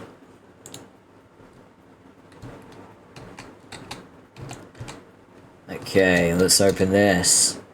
Hey, we got the spade key. Nice. We'll be able to talk to him soon. Can we be him? Ask Carlos to join. So I guess I want you to join my army. Maybe. If you promise you ain't gonna be too capricious or clown-ass batshit or whatever. Oh, he's saying no. He's like, no thank you. No, move along please. Well, at least you're honest about it. Got any crazy chuckle voodoo tips on how to kill a cherub? So, nothing to say as usual then. It's awesome we had this talk. Oh, it's so funny. Can we be him? You wouldn't even know how to begin being this oddball. Best to just leave him alone. There we go. Alright. Ooh, let's open this. We got a magical MacGuffins! Looks to be a chess set to be specific. It's quite lovely, but a bunch of the pieces are missing. Yeah, that's because Caliborn kept fucking destroying them. It's Cat Mum! It's Cat Mum! Guys, it's Cat Mum! Guys, it's Cat Mum! Aww, Cat Mum. I love Cat Mum. You got an olive potion. This is supposed to be a love potion, just one sip and oh, it's just more nasty troll blood. What the hell is going on here? Who is even bottling this stuff? Oh well, you'll hang on to it anyway. Maybe you'll be able to con some love-struck sucker out of a whole mess of boonies for this slop. Hustling. If you're not Mina right now, you just chuck it off the lily pad. You got a teapot. Cow meow meow. You got a pair of action claws. Whoa, easy there. You could accidentally grab one of them firmly and drag it across your face diagonally if you're not careful.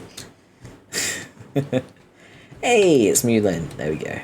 Oh, and we got the heart key, so we can go talk to Carcat right now, but we want to meet Mulin, so let's do it. Also, Mulin is deaf, so she talks really loudly because she can't hear herself. Okay? Sub Mew. Oh my god, oh my god, oh my god, oh my god! Whoa, Legion. Your rumble spheres. Claim those suckers this instant. No! I will not clam them. They will stay wildly and gleefully unclammed because, and I repeat, Mog. Mog? Mog, Mina. Mog. IDGI.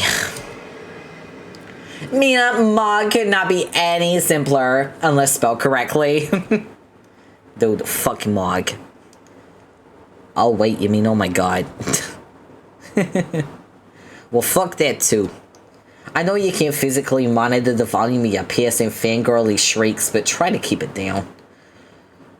Like, just be normal excited for once. Or, should I say, for a pounce? Mina, I miss you so much. Why didn't we ever hang out when we were alive? I had so much time to ponder, and that's one of my deepest regrets. It was probably because you didn't like me very much. But it's cool. No one really did. What? That's not true. I'm sure I liked you, didn't I? You were involved in some of my finest ships. I mean, I did try to kill you a couple times. You did? I don't remember that. What under the cross and trestle? Yes. But, if you try to kill me, shouldn't I be the one to say that to you? Let JJ, how about you shut up and go back to being excited to see me? Feel free to unclaim those tatas.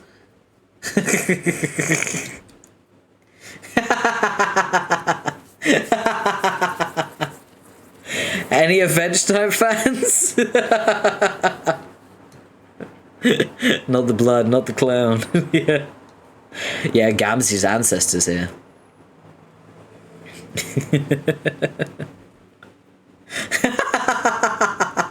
This is such a silly part of like Open Bound, but I love it so much. It's my favorite because I send gifs all the fucking time. My mods can attest to this.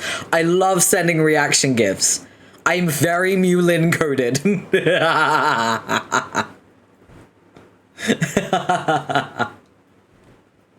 Can we please cool it on the shitty memes though?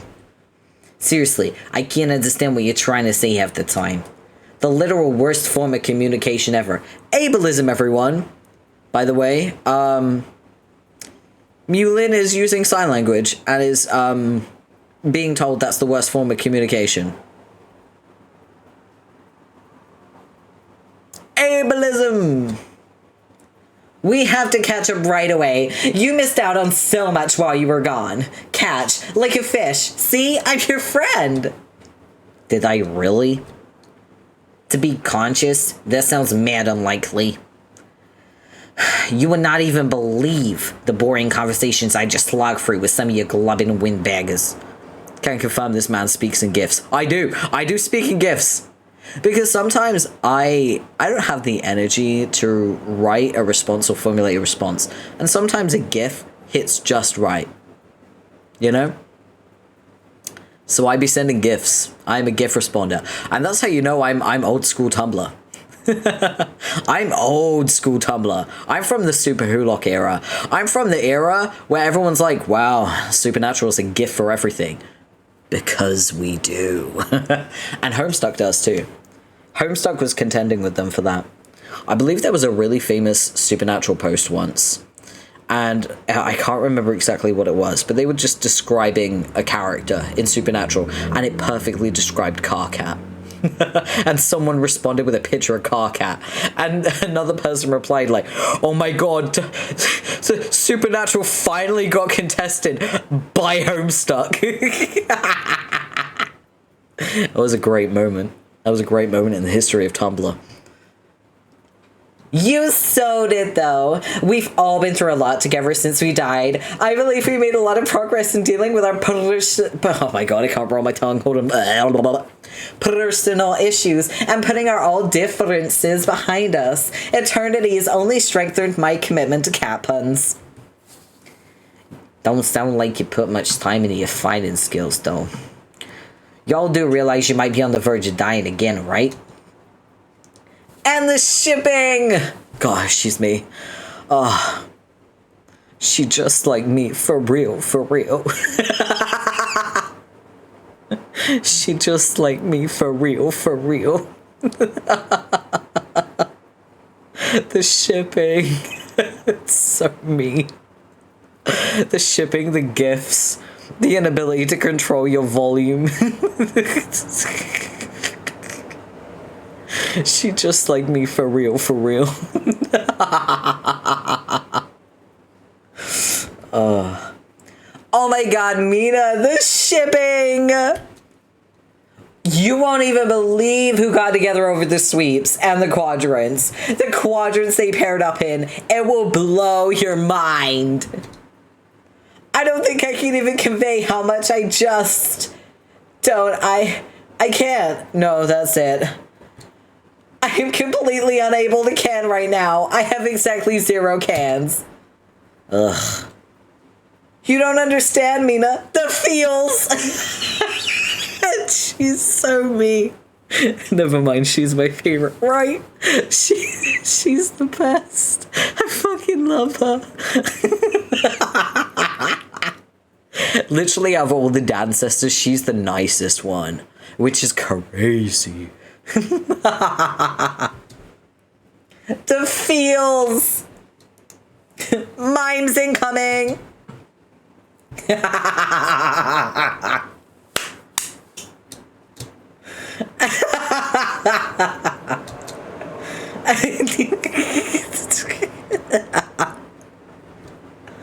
had a suspicion this chat would devolve into gossip about who banged who.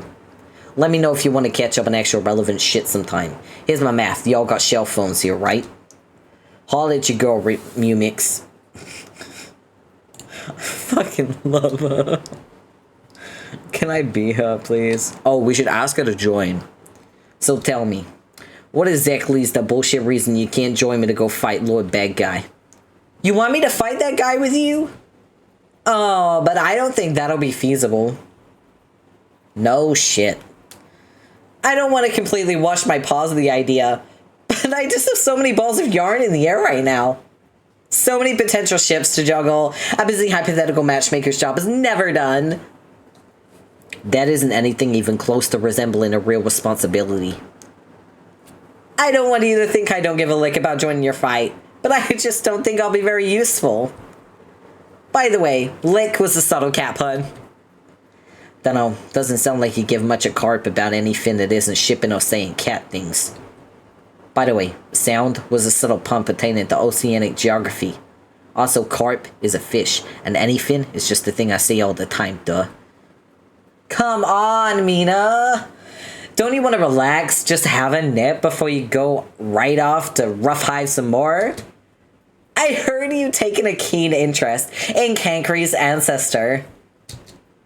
Son of a fish. Well, Mina, is it true? Even if it was true, which it is the very definition of ain't. How the shit could you even have heard something like that already? Not literally heard with the ears, you know what I mean? It's true, I just know it. It dies. It's dead. Yeah, please do that. Do you want me to set you up with him? Before you say no, I urge you to not underestimate the power of my romantic sorceries. You have been out of the loop for a long time, so you have no idea what kind of miracles I have wrought by the Mage of Heart. Now, before I work my magic, we should get one thing clear. Is your yearning red or black? I'm only asking to be absolutely certain, but methinks there's barely any doubt about it. Someone is waxing scarlet for a loud younger Cancre. Legion, are you reading my lips? Pretend you can hear me. And that I'm saying this so loud your kitty cat ears hurt. Shut the fuck up. Don't set me up with anemone boy, okay? Anemone boy, how fish puns be done, boy, yeah. Just keep it in your friend fix. Write about us doing it or whatever, just shut up. OMG. OGM. I have the best idea for a fic like that. Oh, she just like me for real, for real. She's just you, but no, that's no different. She's just you. She just like me for real, for real. If you take Mulin and Duck and you smash them together, you get me.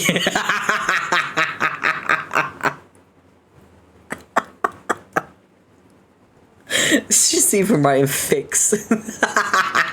I literally started writing a fic today. I finished one last night too. But don't worry, my policy with such licentious material is the same as it's always been. I will not show a soul until I've shown it to you and the younger Fantas, and you both approve. Promise. See, she doesn't even show her fanfics to anyone. She doesn't even show her fanfics to anyone. We are the same person. Oh man. Yay, another worthless conversation under my belt. Belt with a bedazzled fuchsia strap and a solid gold buckle. Time to bounce. Okay, let's be her. Alright. Even his personality comes back to Homestuck. It's ingrained in me at this point. You know what the really funny part is? This is the first time I've read Homestuck and I've heavily identified with Mulin. Every other time I've read Homestuck, I never really identified with her. But maybe because I've done some like self-reflection, introspection over the years, now I'm very self-aware of who I am as a person. And I'm very aware of every aspect of who I am, including my flaws, my eccentricities, that kind of thing. And now I see myself so much in her. She just like me for real, for real. Alright, let's talk to Carlos.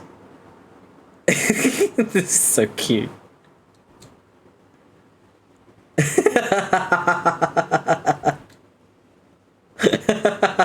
This is so cute. I'm sorry, but that GIF is incredible. I need to find it so I can like add it to my favorites on Discord and use it. I've sent several self high fives. And it's usually the office as well.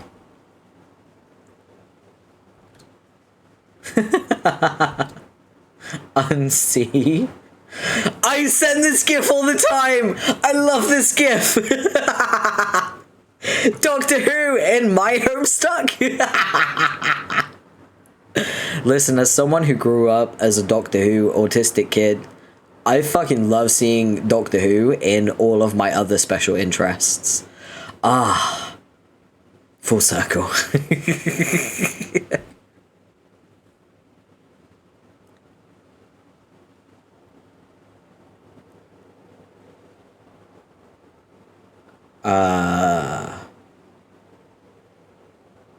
So yeah, that's Gamzee's crotch. Moving on. Give Carlos a codpiece. Yes. You don't have a codpiece. You've not obtained such exquisite finery yet. Perhaps you should do a bit more treasure hunting. Okay, let's do it. You remember spending a fair amount of time hopping around these silly lily pads. Once you stumbled on a treasure so rare, so incredible, you could find neither the words nor the mimes to describe it. Alas, you lost it. Could this be the gateway to that special memory? It is. And there it is. There's the codpiece. So soft, so inviting. You're fighting the temptation to wear it right now with all your might. If the crotch was any more forgiving, it would be canonized by the Vatican. Okay, let's give it to Carlos.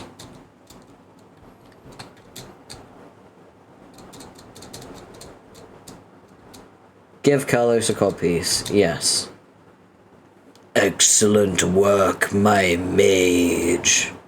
With this most righteous motherfucking pelvic apparel, the wicked ensemble is now complete. It must be delivered to the Bard of Rage at once, so that he may continue our Lord's mirthful motherfucking work.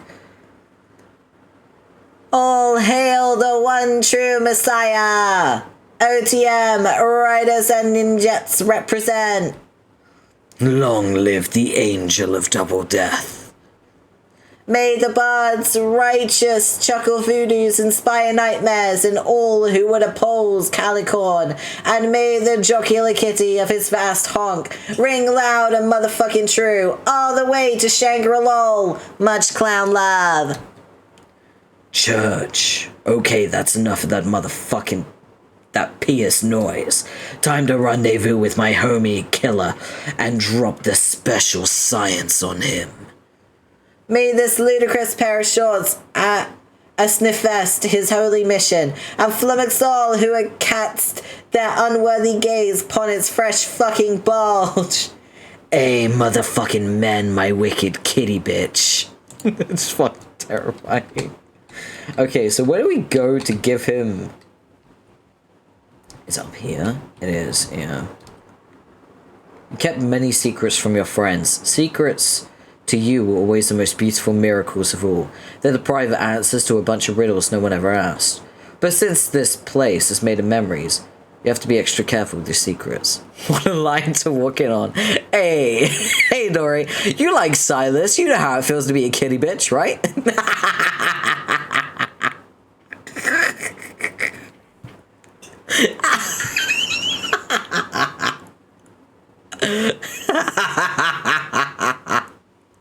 I'm foul for that. I'm fully aware. Hold on, let me just... I'll punish myself.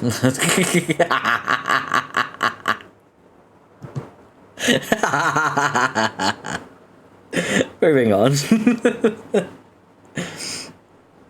You've carved out an extensive network of virtual catacombs throughout the bubbles, leading to hidden treasures, black recollections, and perhaps one or two illicit drop-off points. Here it is. Ooh, what do we get? You got a magical MacGuffin breaker. This is an extremely rare, dangerous, and particularly blasphemous item. The thought of destroying a precious magical MacGuffin makes your blood boil. This must be guarded carefully. You cannot let it fall into the wrong hands. You got a magical MacGuffin chest. Only a cherub can open it. You would be double dying of curiosity to know what's inside, except for the fact that it would be heresy to even wonder, and you would bite your tongue for having the thought, if you hadn't already chewed it off long ago. Yeah, so basically, Kurlos not only sewn his own mouth shut, but he chewed off his own tongue.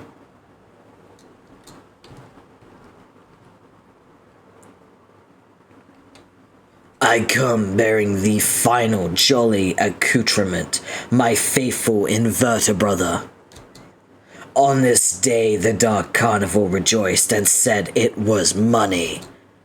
I clipped. It's clip. How dare you? What did you clip? What did you clip? Wait. What did you clip? I need to see this. What did you do? What have you done? Wait, where is it? Where the fuck is it? I'm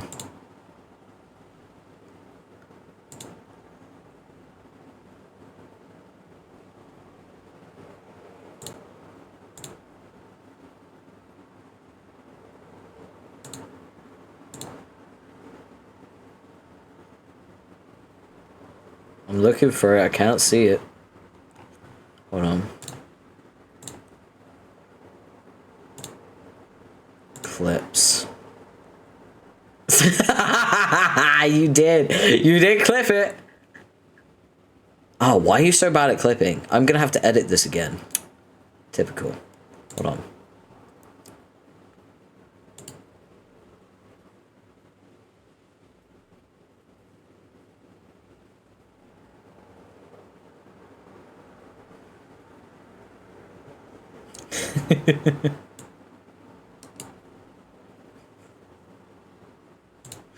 That's foul.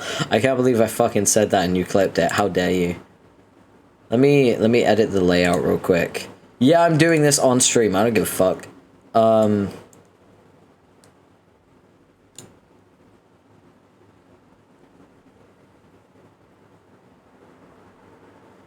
on.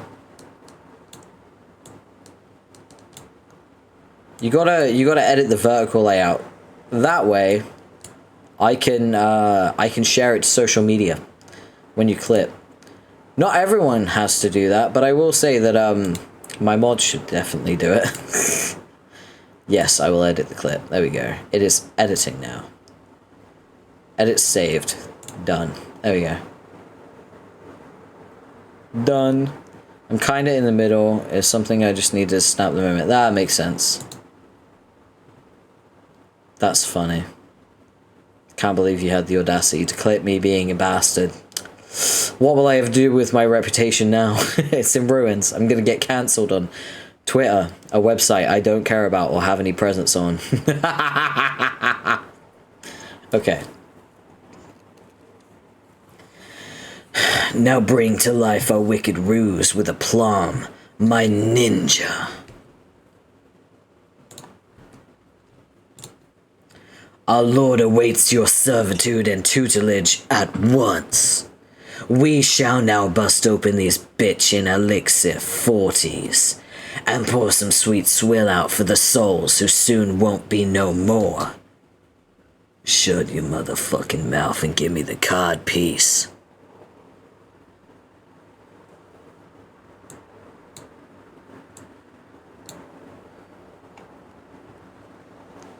I expect you to clip my foul moments when I stream, so I'm doing the same to you. Yeah, you know I will. You know, I have 2 monitors. I absolutely the fuck will.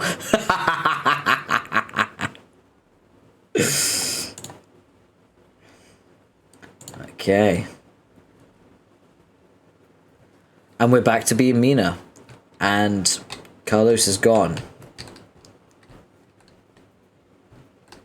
Can we talk to Mulin? Sub Mew. Oh no, this is the same conversation we already had. So we can close that conversation, that's fine. I don't think we can do anything else here. Yeah, we've opened up all the secrets. It's time to now go harass Carcat. So let's do that.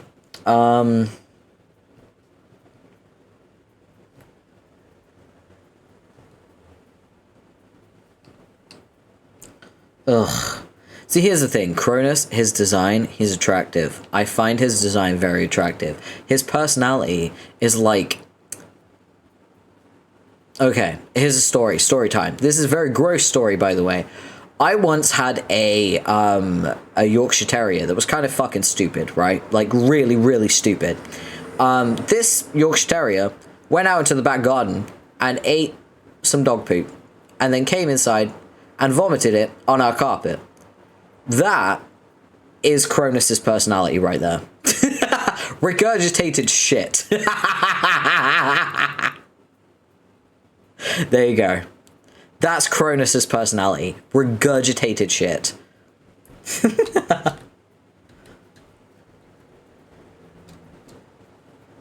How descriptive.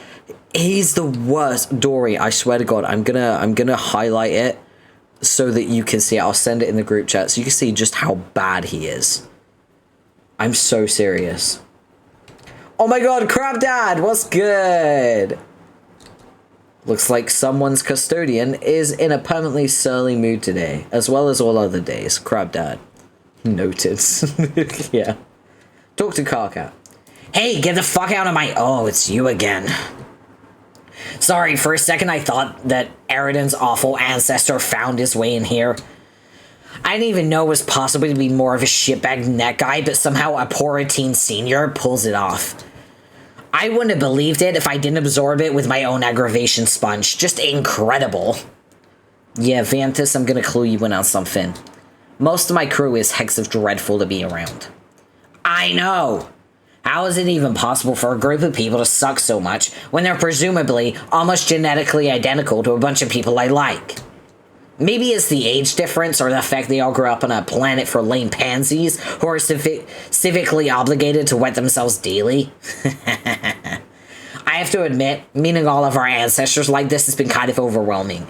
I kind of had to get away from everyone and be alone for a while. Hopefully, I'll just fucking wake up soon. No need, already clipped. You fucking bitch.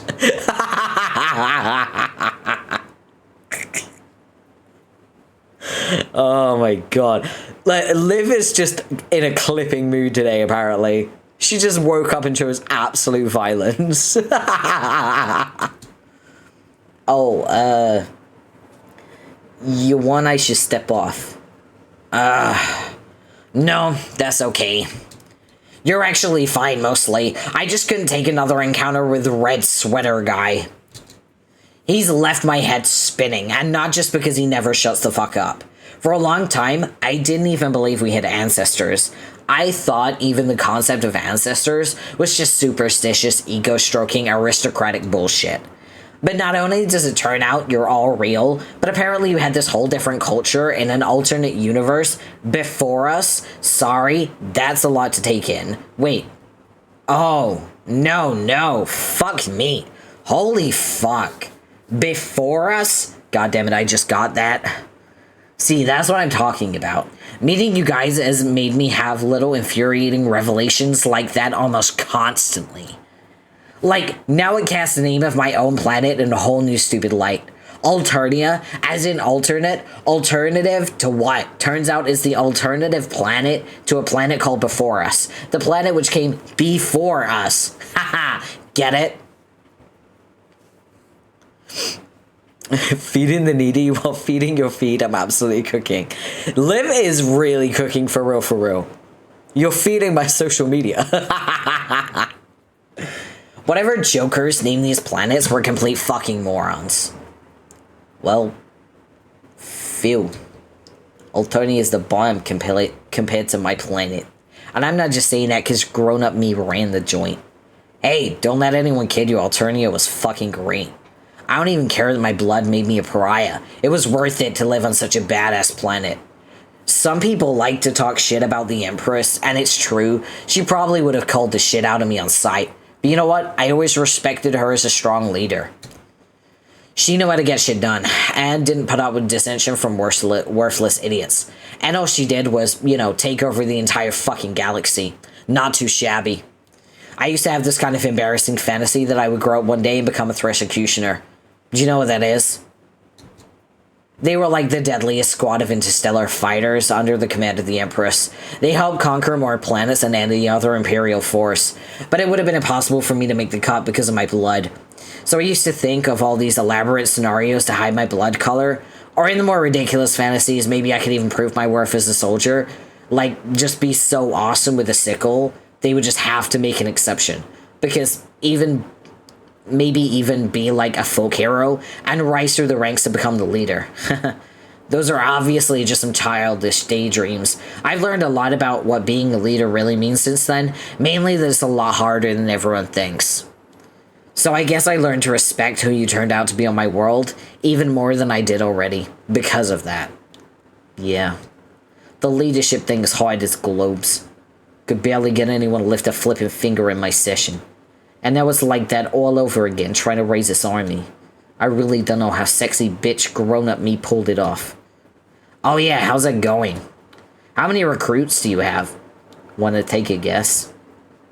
Oh, still 0, huh? Yeah, that sounds about right. Seriously, fuck leadership. I know! Well, look, how about this? Later on when I'm awake, obviously, maybe our meteor will hit a rendezvous point with you again. If by then you're still looking for recruits, I'll like hop off the meteor or something and join your army. Then we, I mean you and me, whatever other idiots you've rounded up, can all go fight the invisible demon. I don't know why every time I turn around, I'm up against an invincible demon of one sort or another. I guess that's just the impossible kind of thing Paradox Space wants me to do to prove I'm not some horrible mistake of nature. Anyway, does that sound good? Oh, but on one condition. As the new Empress, you have to appoint me as Grand Thresh Executioner of your army. Do we have a deal? Oh yeah, yeah, you got it, yes! Good, okay, that's settled. Now I'm gonna go for a walk, do some more thinking, alone, okay? Just make yourself at home here, in a strange memory projection of my room. I'll tell you not to rifle for my shit, but none of it's even real, so go nuts, whatever. I'm leaving. Be cat. Yes. Alright, we cat. I also need to drink. I need to hydrate. I can do cat's voice pretty easily, but the longer I do it, the more strain it takes on me, so I have to stay hydrated.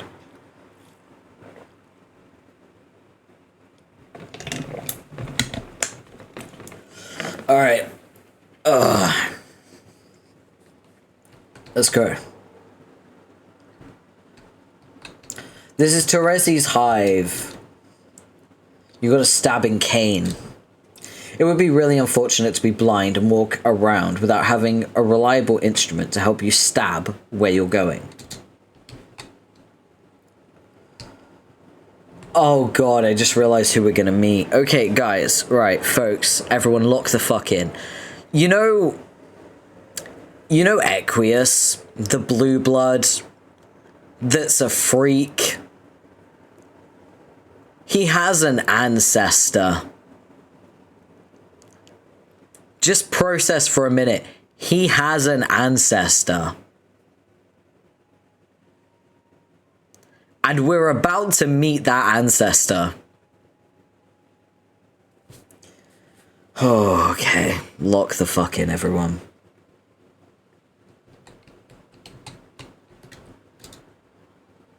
You got a sack full of embezzled beetles. It's the absolute perfect currency for bribing corrupt prosecutors when you find yourself in the hot seat with the law. Their greedy snouts simply cannot resist. Just make sure the terrifying brainless monster judge doesn't catch you in the act. You have to wait for his tyranny to be distracted by something besides the judicial proceedings. This is an occurrence that's far from infrequent. Ooh. Teresi, what are you doing here? I didn't know you were asleep. Shrug. Why are you here all alone in the woods? Or the pretend woods, I guess. And why do you have your dragon cosplay pulled down like that? Is something the matter? No.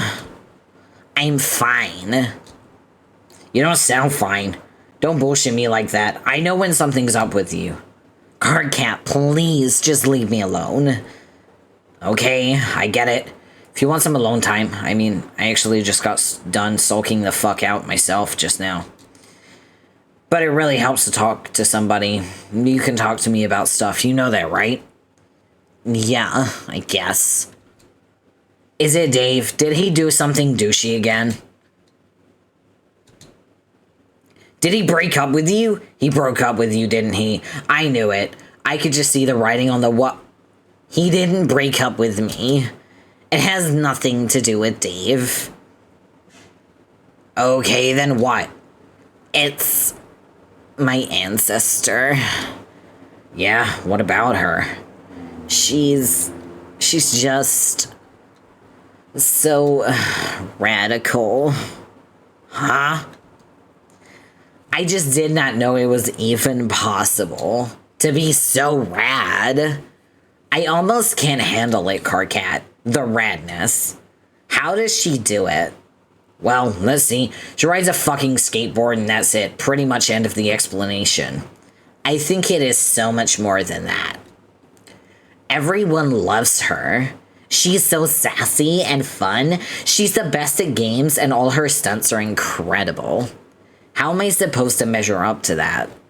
Oh, come on. Don't tell me this is going to be a thing with you now. What thing? A self-esteem thing. You really shouldn't be like that. It's just so unwarranted. Well, that's how I feel, so too bad. Teresi, I can't stress this enough. You are not in anyone's shadow. Let me tell you something about our ancestors. They're all assholes. She's not an asshole. No, she is, trust me. They all are, at least the vast majority. There practically aren't even people. They're walking, talking, like, I don't know how to put it, almost like living parodies of horrible cliched behavior patterns. What? You mean like teenagers? Yeah. But it's more than that. Take my ancestor, for example. Total asshole, probably the worst asshole there is.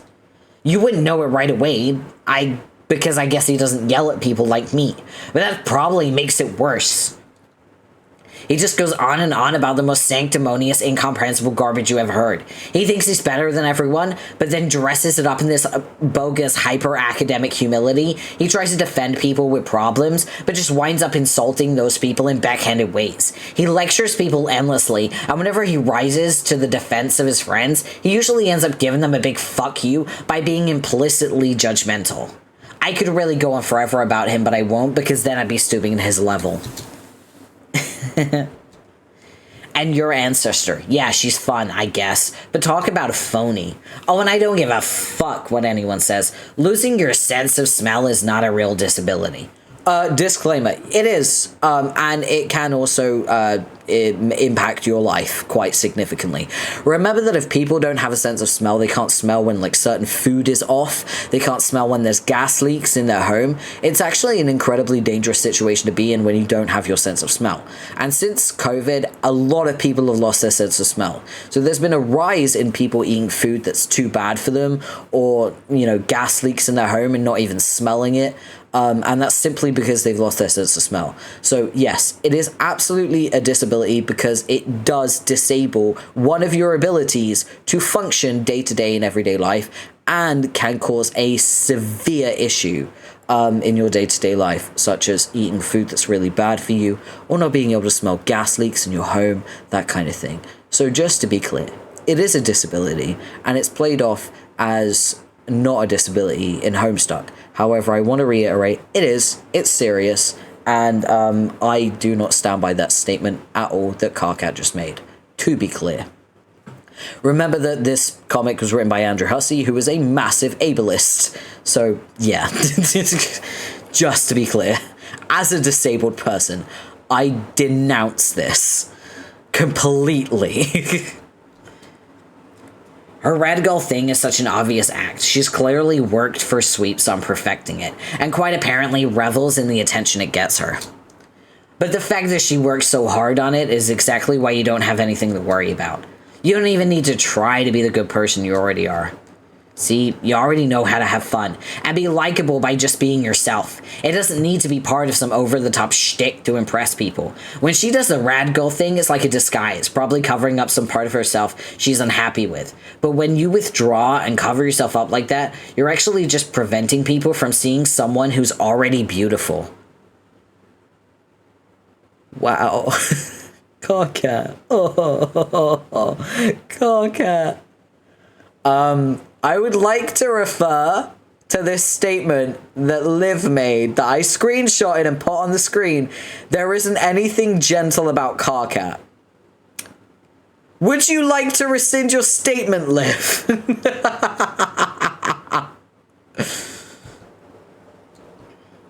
I know I completely fucked up with you.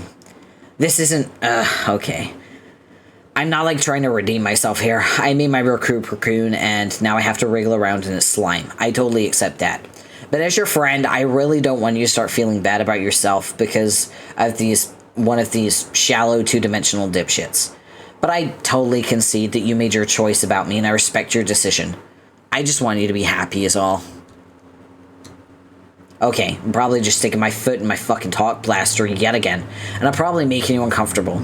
I guess I'll go back to my room now. I hope you take at least some of what I said seriously, though. Yeah, okay, bye. Aw, Carcat's so cute. Can we go this way? I don't think we can. I think we have to be Mina again, so we have to go back upstairs, maybe? Oh, and now we're Terezi. Can we talk to the dragon? This is the dragon. Can we go this way? Nope. Okay, so do we go upstairs? I think we do. I think it's gonna show us Terezi's room, probably. Yeah, we're in Terezi's room. Oh, Mina's here, cool. Oh my god, it's 10 at 11 now. Let's go. Talk to me now. Oh, hey. It's you. What are you doing in my hive? Shit, Pyro, don't sniff at me. I was standing around in Shellcat's place when it all dream switched on me out of nowhere. Did you see him come in here? Nah. Wait, you looking for him now too? Yeah. Good luck with that, the guy's slippery as a goddamn eel. Spent all day tracking him down myself. But finally I caught up with him a while ago. Oh? Yeah. And I think we might be going on a date later. What? I mean, maybe. I don't know if I'm misreading his intent here. You might know better than me. What did he say? Well, whatever the case is, later he's gonna hop off the meteor and fight Lord Invincible with me. What do you think, I'm reading too much into shit or... Shrug? Yeah, guess we'll see. Anyway, I'm out. This hive you got is cray-cray, Pyro. Can appreciate a girl with a gaudy sense of design. Be me now. Here we go. Alright. Oh god. Oh, here we go. Okay, you ready for some info dumping? Let's fucking go. Ask Arani about Cherub Quest. I still haven't found her quite yet. Any leads or... Not really. She's apparently very well hidden. Yeah, sure. But have you even really been looking? Or have you been fucking around with your exposition stand? I have been dividing my time efficiently, but thank you for your concern. It wasn't even that long ago we talked about other boy and stuff. You had to drag your stand over here to the top of this tree. Like all waiting for me up here. How long did it take? Never mind about that. And yes, I did stop along the way to explain some important things to people. People are curious about information, Mina. They want to know things, alright? They want to know, or you want to tell them? Both. Okay, let me ask this. Did you pay them so you could explain stuff? Yes. So how long would you estimate you spent cherub hunting in between your splainings? Look, finding this cherub was always going to be a slow-burning quest. It is an intricate, layered mystery that can't be rushed. I'm working up to it. Arania Circuit, I have something to explain to you at no expense. I find your humorously ineffective approach to this quest to be mexadorbs. Alright, tell me about Cronus. Oh god, here we go. Info dump about, unfortunately, my favorite ancestor. I'm sorry, I know he's the worst, but I fucking love him. The Bard of Hope may seem a little jaded these days, but he once had a deeply abiding faith in magic, and dedicated himself to becoming a great wizard. He became convinced he was hatched to defeat an extraordinarily evil magician, one he swore the angels foretold of.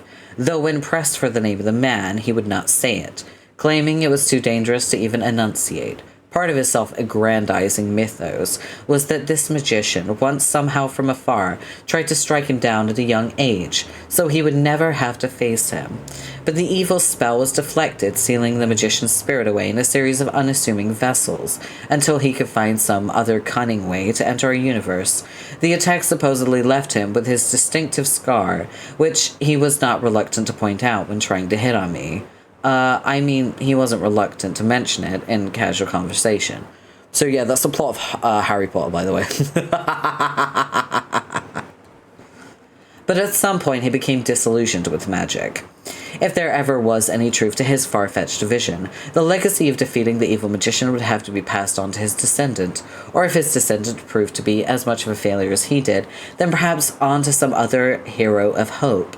I'm unsure why he suffered this crisis of faith, aside from the obvious reasons having to do with overall lack of character, or any other redeeming qualities. Maybe someone talked him out of his beliefs, maybe a friend close to him, or if one is to believe his fantasy held any water, perhaps someone who was in a league with the evil magician.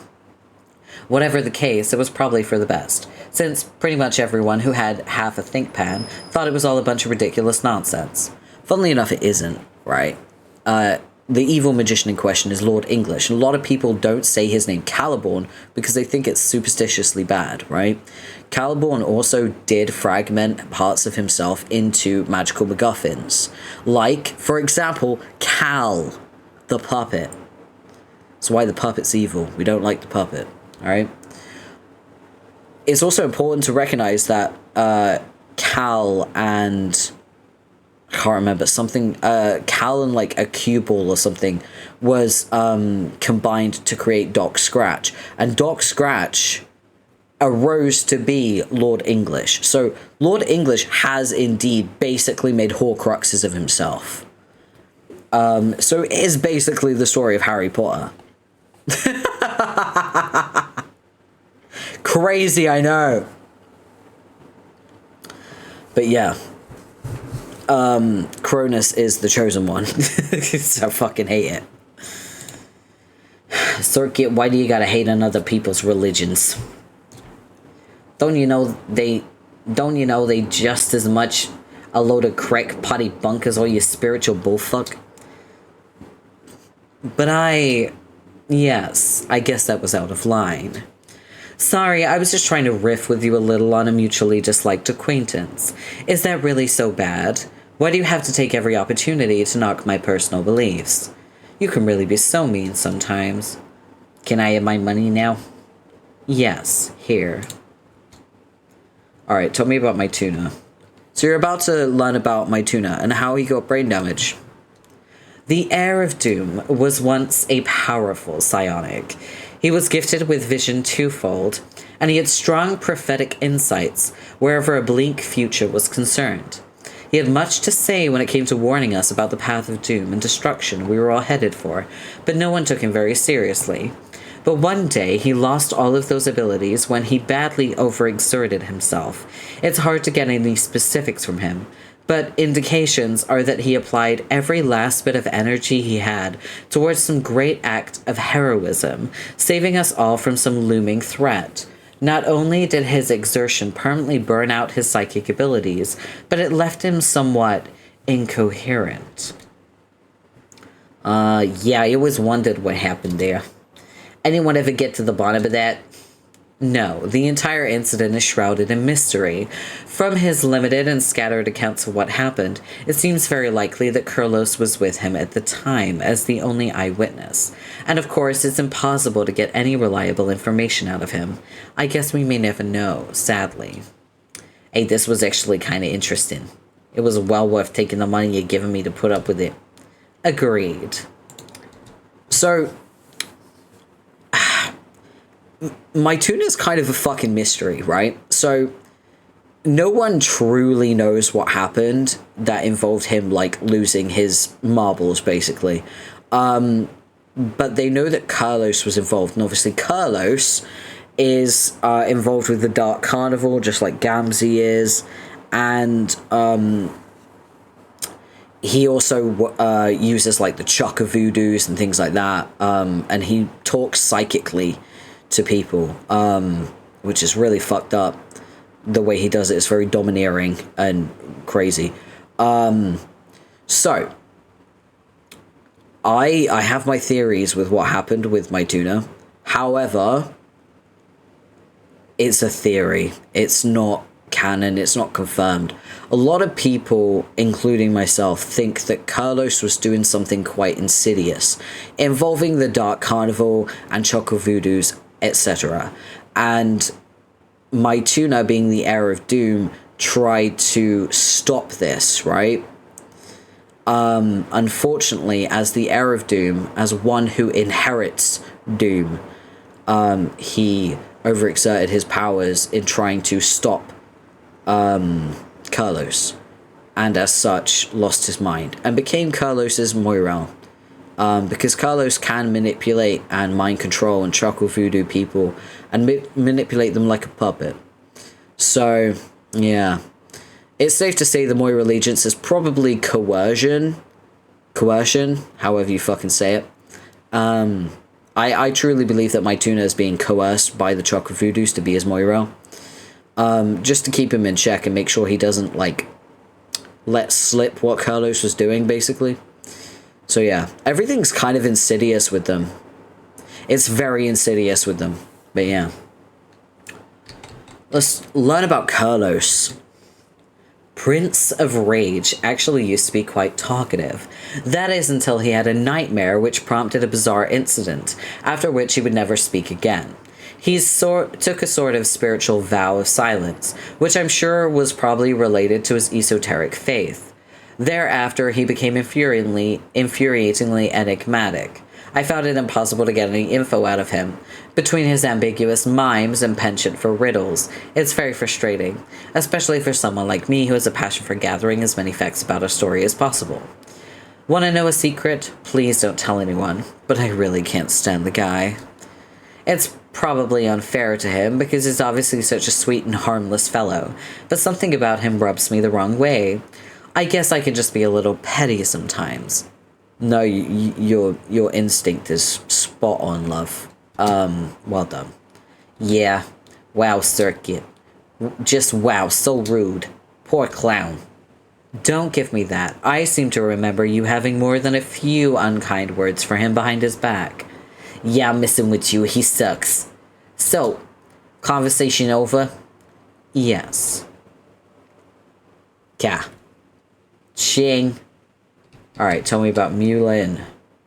Mage of Heart, as you know, is an ardent disciple of the romantic sciences. She has well-earned reputation as a miracle worker when it comes to matchmaking, but her own romantic history, ironically, has been riddled with trouble and heartbreak. Once, well before our session began, she and Carlos were in a very loving matespritship. It really seemed to everyone they were made for each other. One day they fell asleep together. Carlos then had a nightmare so terrifying, he released the most dreadful sound imaginable. It truly echoed the horror of the vast honk itself. The noise was so loud and so awful Mulin went completely deaf, and her hearing never recovered. Carlos was undoubtedly devastated by what he had done to her. He was so distraught he sewed his mouth shut and has never spoken a word since. Though they drifted apart as matesprits, Mulin never held it against him, and even seemed to take delight in learning new ways to communicate. They continue to remain very close to this day, maybe a little too close, if you ask me. It's clear that her sympathies have been gradually swayed in support of the High Blood's cult. She stays private about her beliefs, but now and then I'll notice she lets slip some tenet of mirthful doctrine slip out. I suppose I shouldn't be too concerned, though, since it's almost certainly a lot of harmless superstition. Honk. Honk, honk. Lol, I'm glad we can both agree the clowny fucking soda cult is the dumbest shit ever. Yes, now here's your money. Thanks for listening. Cirques, do you even know how silly y'all are? Okay, so we found out why Carlos has chewed off his mouth and sewn it shut. We also found out why Mulin is deaf. And we kind of have an idea about my tuna. And Cronus is just the fucking worst. So, okay. Peace out. Let's go. This leads to the end of the game. Are you sure you're done here? Yeah. Let's go. Alright. After what? Another hour? Another hour of bumbling through the afterlife? An hour? No, it was 2 hours, buddy. It was 2 hours. Another hour of bumbling through the afterlife with very little to show for your efforts, you decide to pause the game again. You can only spend so long powering through the dead troll equivalent of an unpleasant high school reunion without making a trip to the load gaper or fixing yourself a little snack from the hunger trunk. There's definitely someone else we should be checking in with right now. Someone we're all desperate for an update on, and that someone is, you know what, that's a really good idea. We should all take a break, get a snack, that kind of thing. It's been almost 3 hours.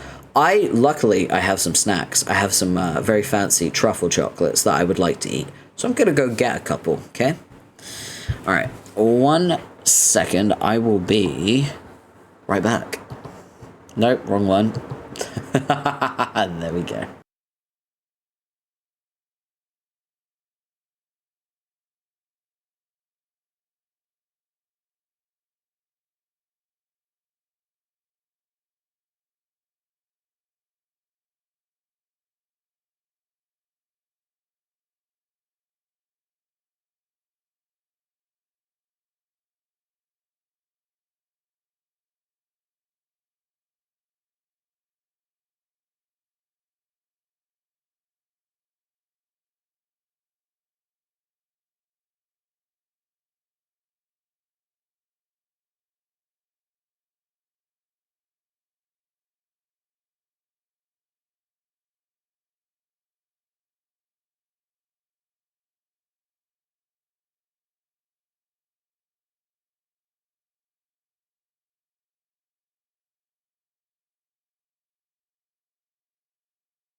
Okay, I have truffles. I've had 2. I'm gonna have 2 more.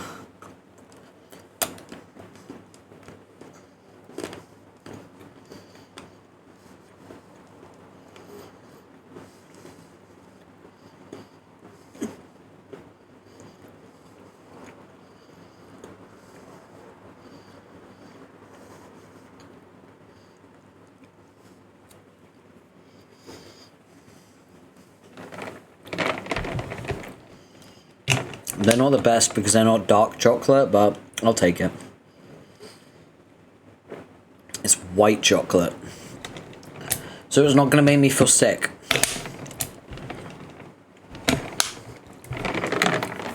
But I do have to take a drink after every single one.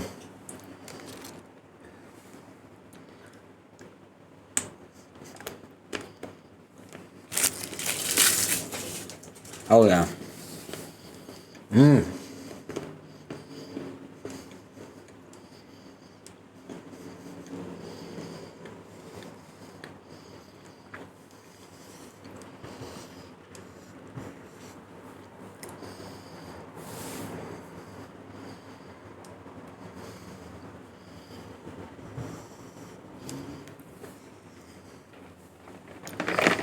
Okay.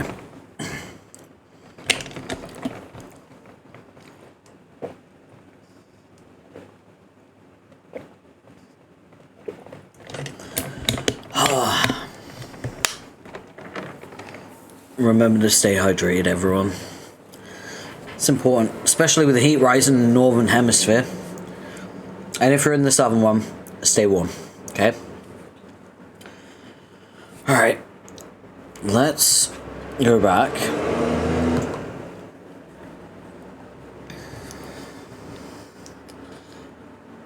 Let's see who we're checking up on, shall we? Oh, I just realized.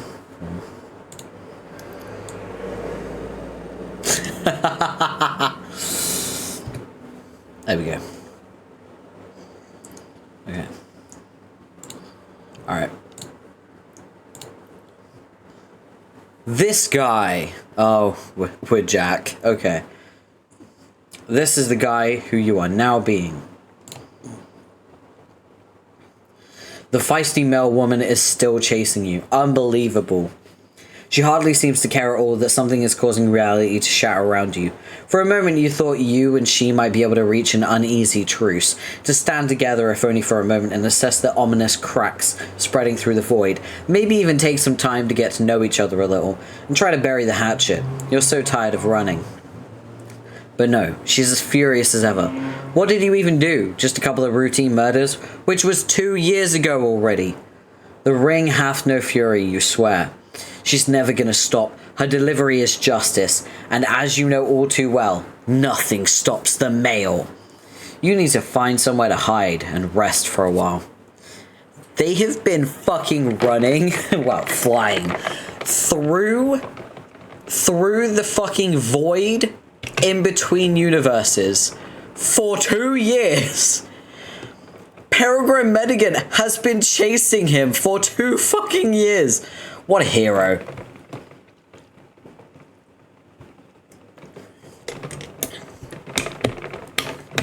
There we go. Man, I probably shouldn't have had chocolate because it's really clogged my vocal cords. It's fine though, fuck it, we ball. There. Oh, he's in a bubble.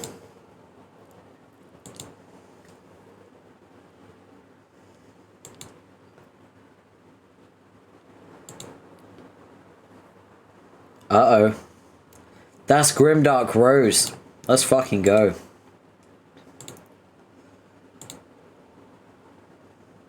This is his memory.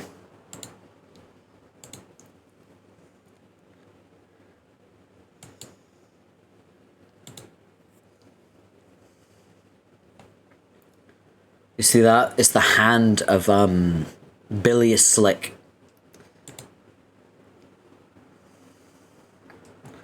Oh, there's dead John and Rose and No and their parents.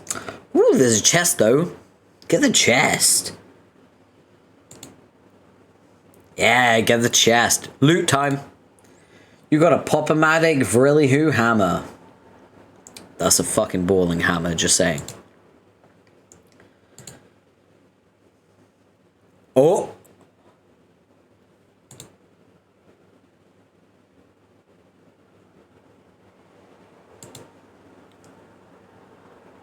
John is awake!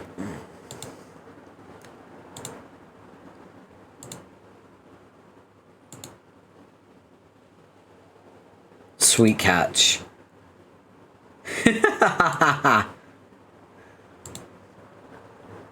John's fighting Jack. Let's fucking go.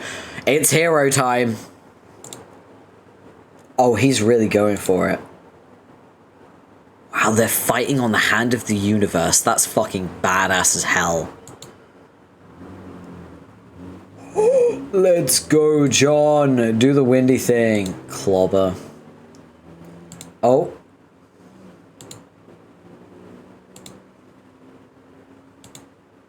Oh, he turned into wind. Let's go, Avatar The Last Airbender. Let's fucking go.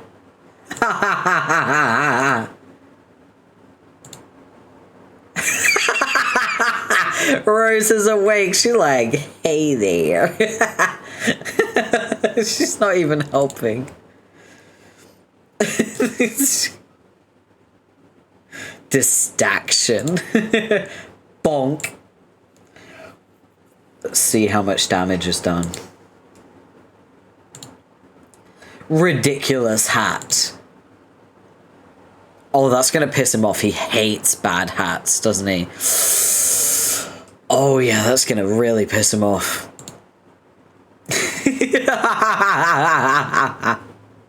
He's so angry.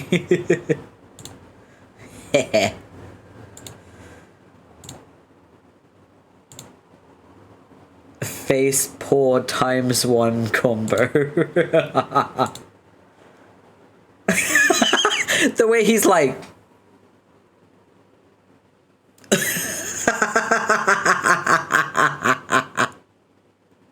He's so funny, and for what?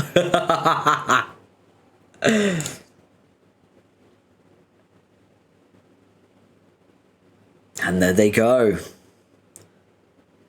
They're off again, leaving the bubble. Let's go, PM.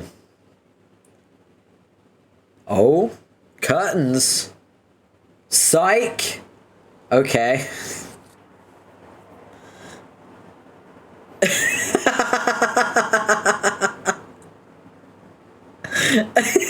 This is so stupid. Okay.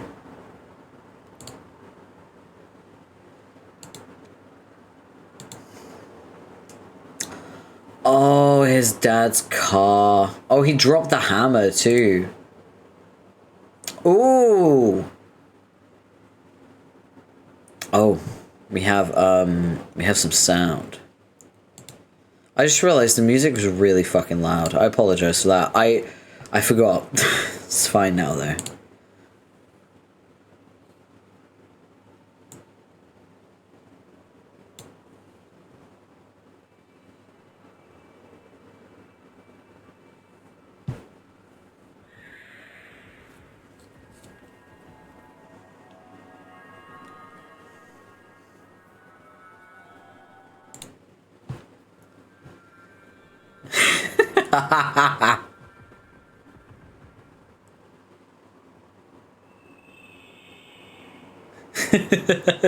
Fucking horses everywhere. This, by the way, is based on Tavros' planet. His planet was the land of sands and Zephyr, I believe.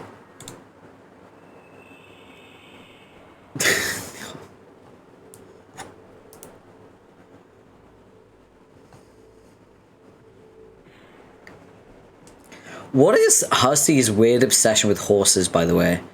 I would love to understand. Actually, no, you know what? I don't want to understand. Scratch that. Never tell me. Never explain. Leave me in my fucking befuddlement. I just realized how dangerous it could be to learn anything about Andrew Hussey and his fucking way of thinking.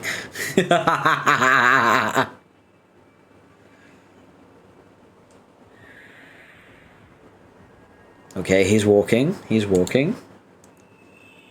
Ooh, temple. Tavros! It's Tavros! Let's fucking go!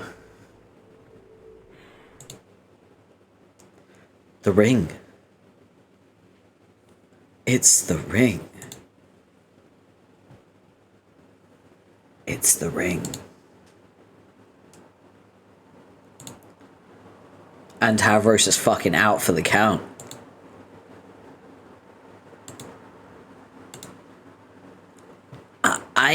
I saw it first. Huh? Give it to me. What? The ring? I'm doing cock out, sorry. What? The ring? Yeah, it's mine. Who are you? I'm your worst bad dream.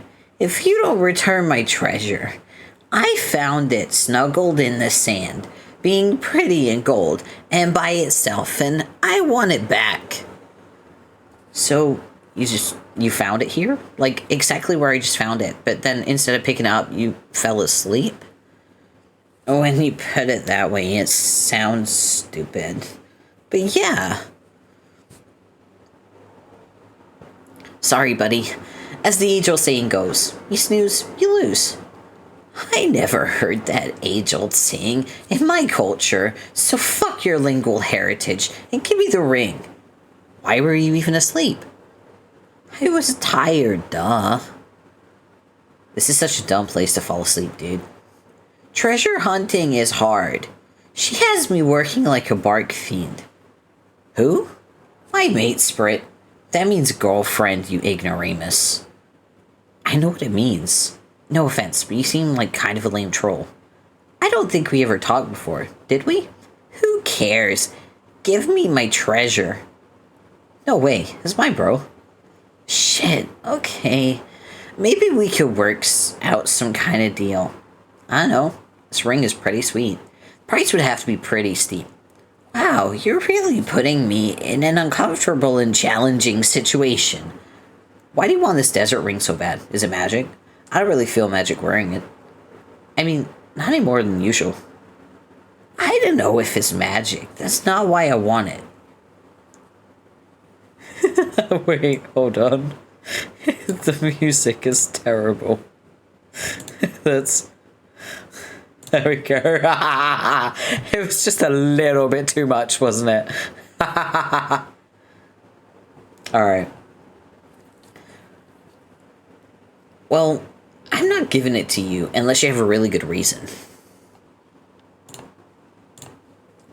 It's for private sentimental purposes. I don't want to say. That's cool. I guess I'll just enjoy the ring forever as my property. Okay, I'll tell you. You're an awful human, by the way. You're right, dude. Would an awful guy be wearing such a sweet, priceless ring? I don't think so. Oh my god. Such bad logic that you're knowingly using to be a worse enemy.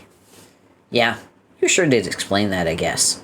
I want the ring because this requires some laborious explanation.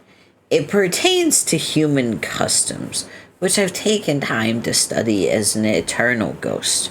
The treasure is needed to complete a sort of ritualized pact, having to do with human mating, to cement in stone the romantic matrimonies.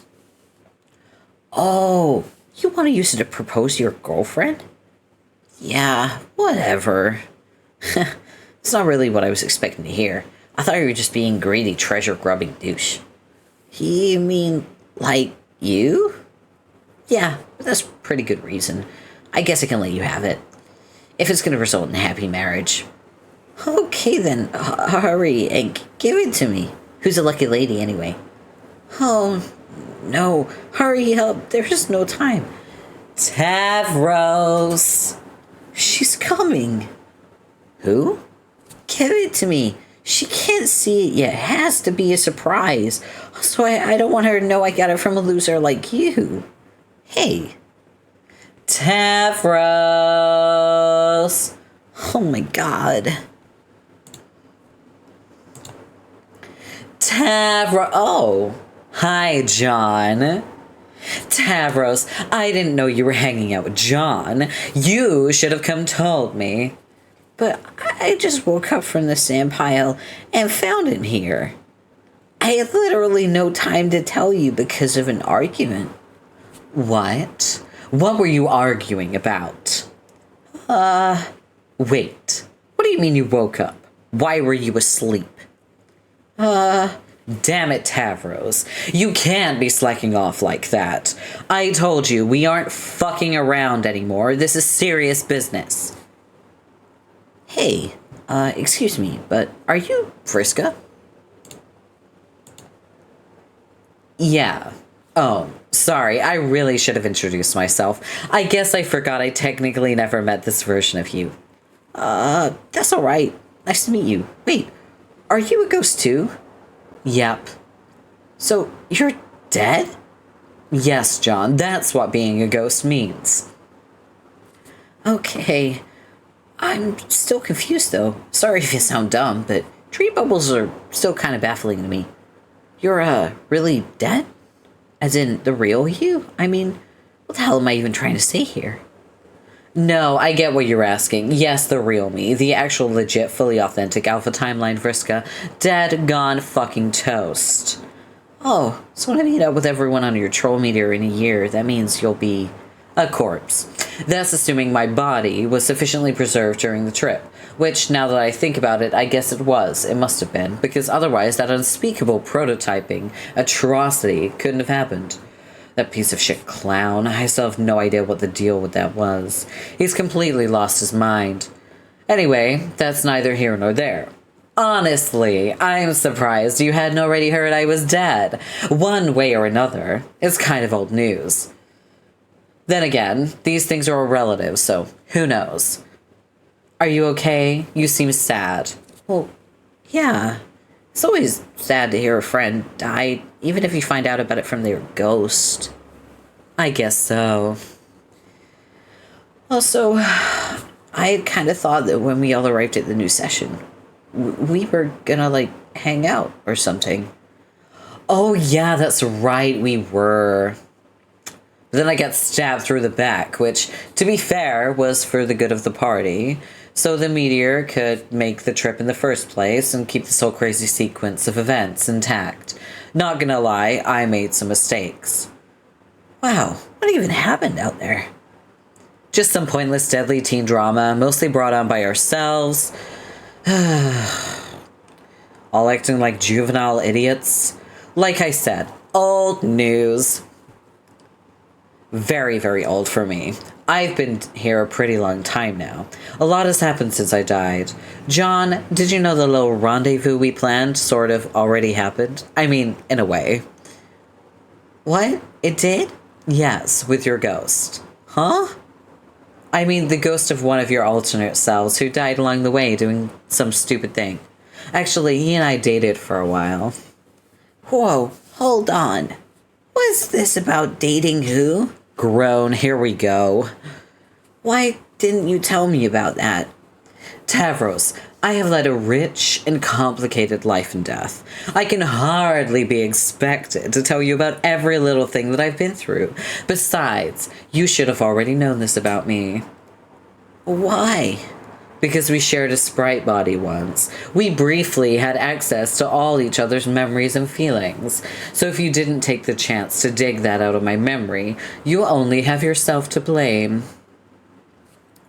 No, but that hardly lasted any time at all. And there were a lot of overwhelming experiences all happening at once.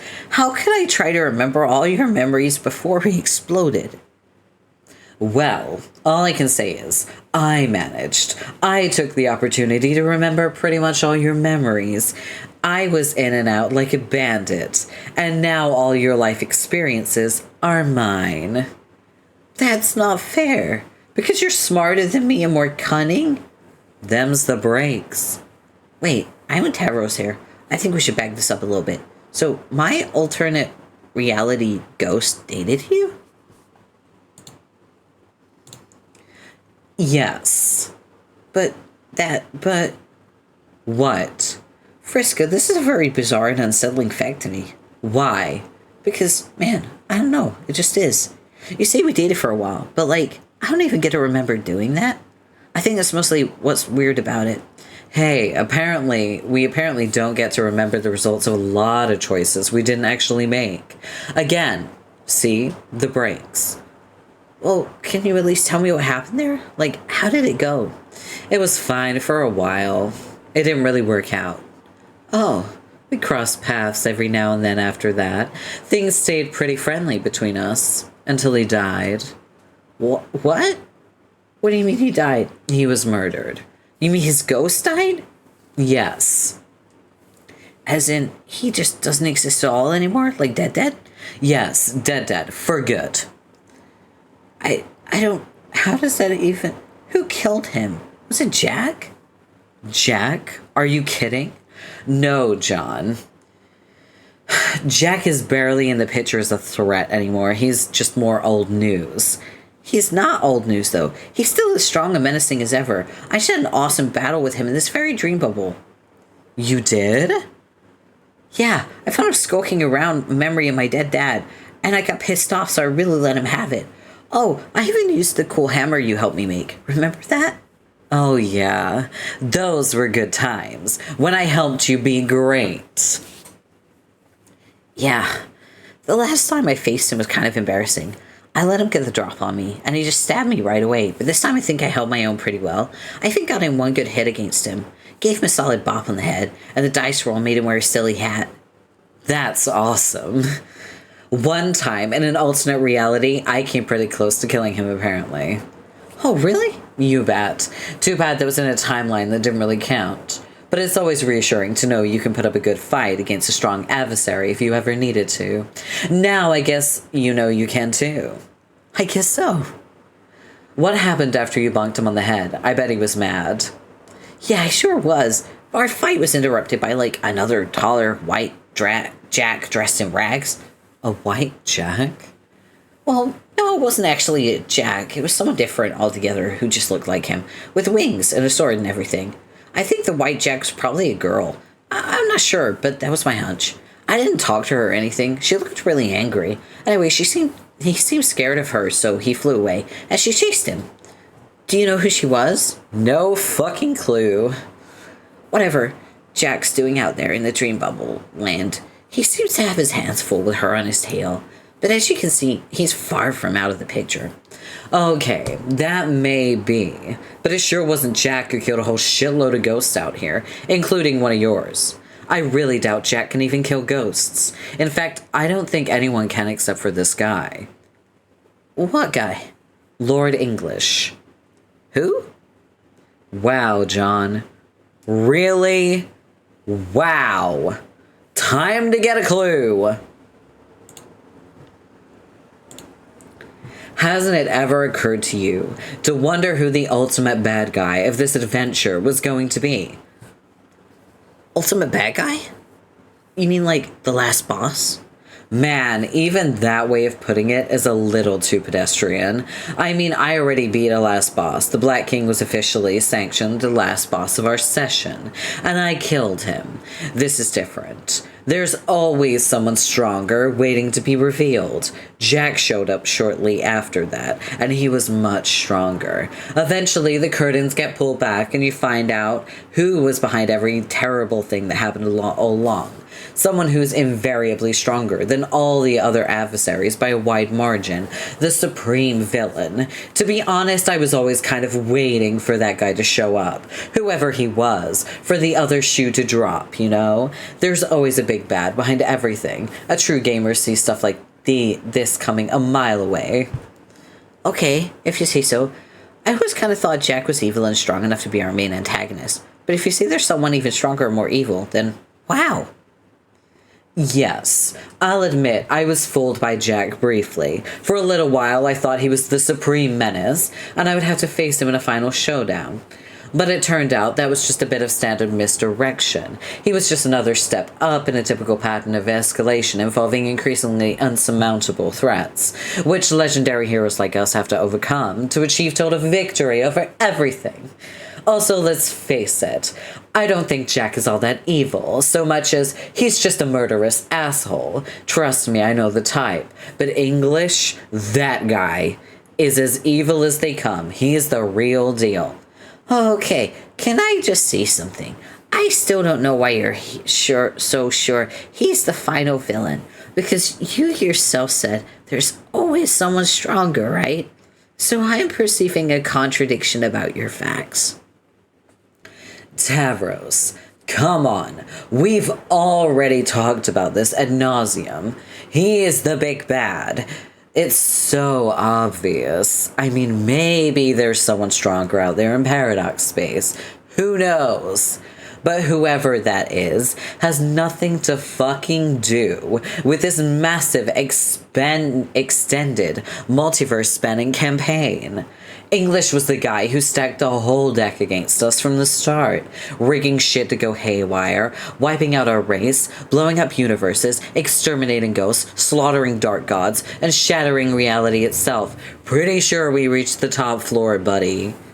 Okay, but all I'm saying is, what if there's someone...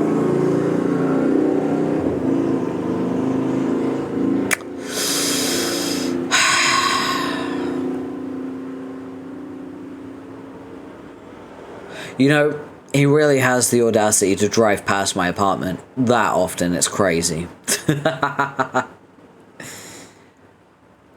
Okay, but all I'm saying is, what if there's someone even worse than that? Due to speculation. Unbelievable. John, just ignore him. He tends to be contrary just for the sake of being contrary. It's just what he does these days. He seems to think it's how you show confidence and assertiveness. The key to high self-esteem is apparently just saying nuh-uh all the time. No, that's not true. See? This was apparently the big lesson he learned from sharing a brain with me for a few minutes. In order to feel good about yourself, just be a constant pain in the ass. No, that's not what I learned. I see what you mean. No. Okay, I realize all I'm saying is no, which is just helping you look as right as possible about making fun of me. But what I learned in your brain is that you aren't always right about everything. You were wrong about lots of things. You were wrong about Rufio. Rufio was real all along. Alright, granted, there did in fact exist a person by that name. You aren't spelling it right, though. How do you know I'm spelling it right when I'm just talking instead of using letters? Because that's how you spelt it when we used to chat online, dumbass. You weren't using enough letters. So... And in any case, he doesn't seem to actually represent your self-esteem. He's just some dude. But he makes me feel better about myself when I think of him. So the reality is effectively equivalent to my fraudulent childhood superstition. Lol. Whatever floats your boat. You both seem a bit testy with each other. It's kind of funny, actually. Actually, it's a little hard to believe you in here. What? Never mind, actually. Huh? I take it you were pretty good friends back on your planet. You could say that. There's a pretty loaded history between us. It's probably best not to get into it. Not if that matters anymore anyway. It was so long ago. You know how it is. Sure. Issues between people seem like such a big deal when they're happening. But then you die, and time goes on, and then on some more. If enough time passes, shit like that, shit that used to be a big deal, kind of stops mattering. Okay, full disclosure, I used to do a lot of terrible things to Tavros. Once I launched him off a cliff and paralyzed him. And if that wasn't bad enough, I spent sweeps mocking him for the disability I caused. Haha. Oh yeah, then I killed him. Alright. I remember you said you killed someone that you cared about. I guess this is him. Uh-huh. But like I said, that's such old news now. It might as well not even have happened. Tavros doesn't give a shit about that stuff anymore.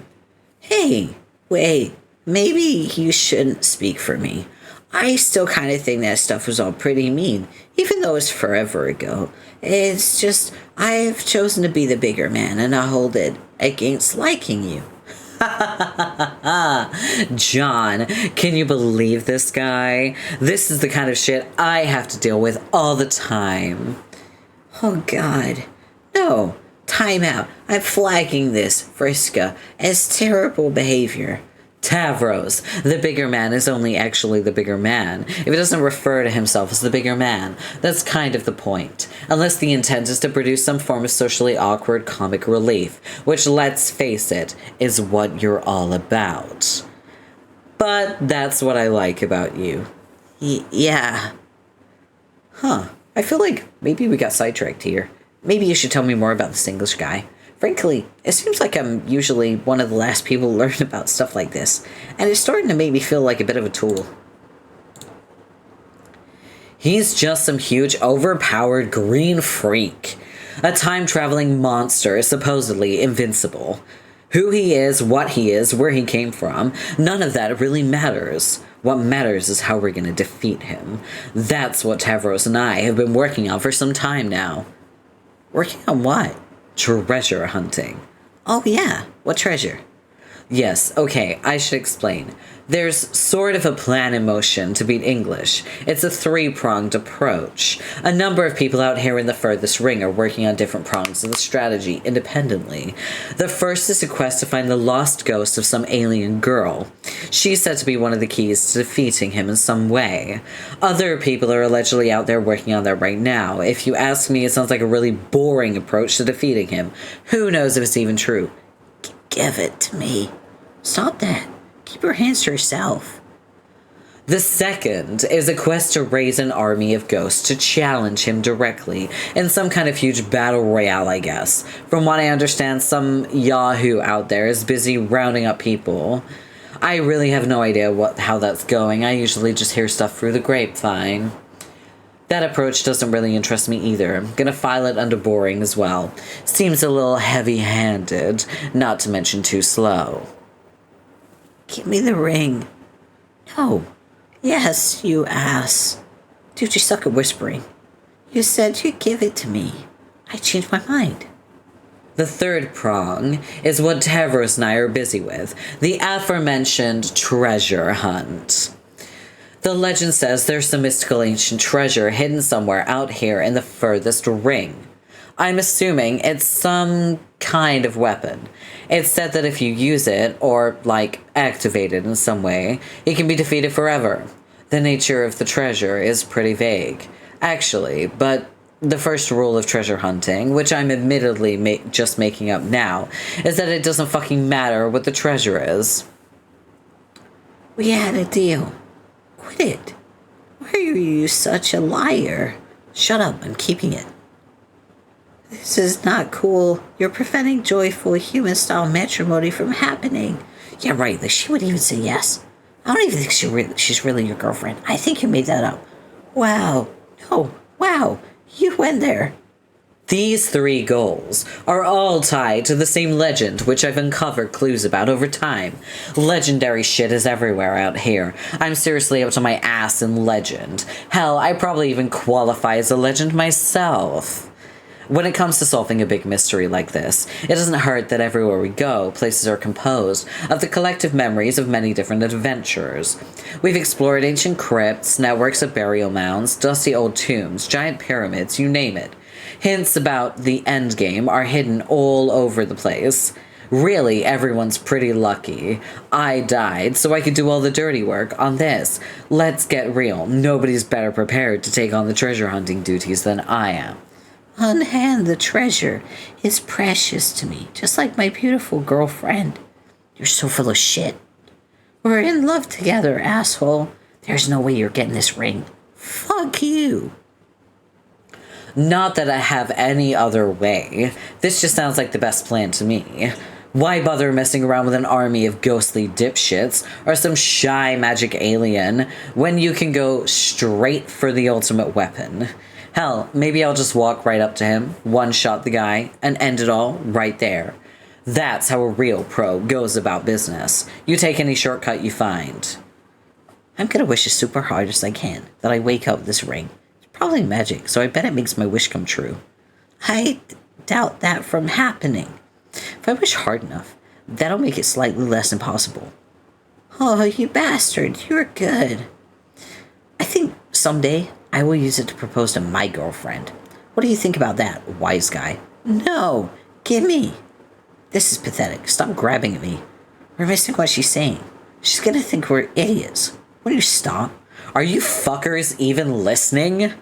God damn it. Yes. No, you're not. You're squabbling with Tavros and his loud, shitty whispering about some bullshit. I'm really starting to understand how my ancestor must have felt sometimes. Nobody ever respects an important explanation. I've already heard your explanations, though. Why are you still whispering, jackass? Oh, sorry. Sigh. Both of you just keep your damn hands to yourself. Shut up and let me finish my story. Tavros, bring me the treasure maps. Yeah, right away. Yes, that's it. Dump them all over the floor about 10 feet away from me, just like that.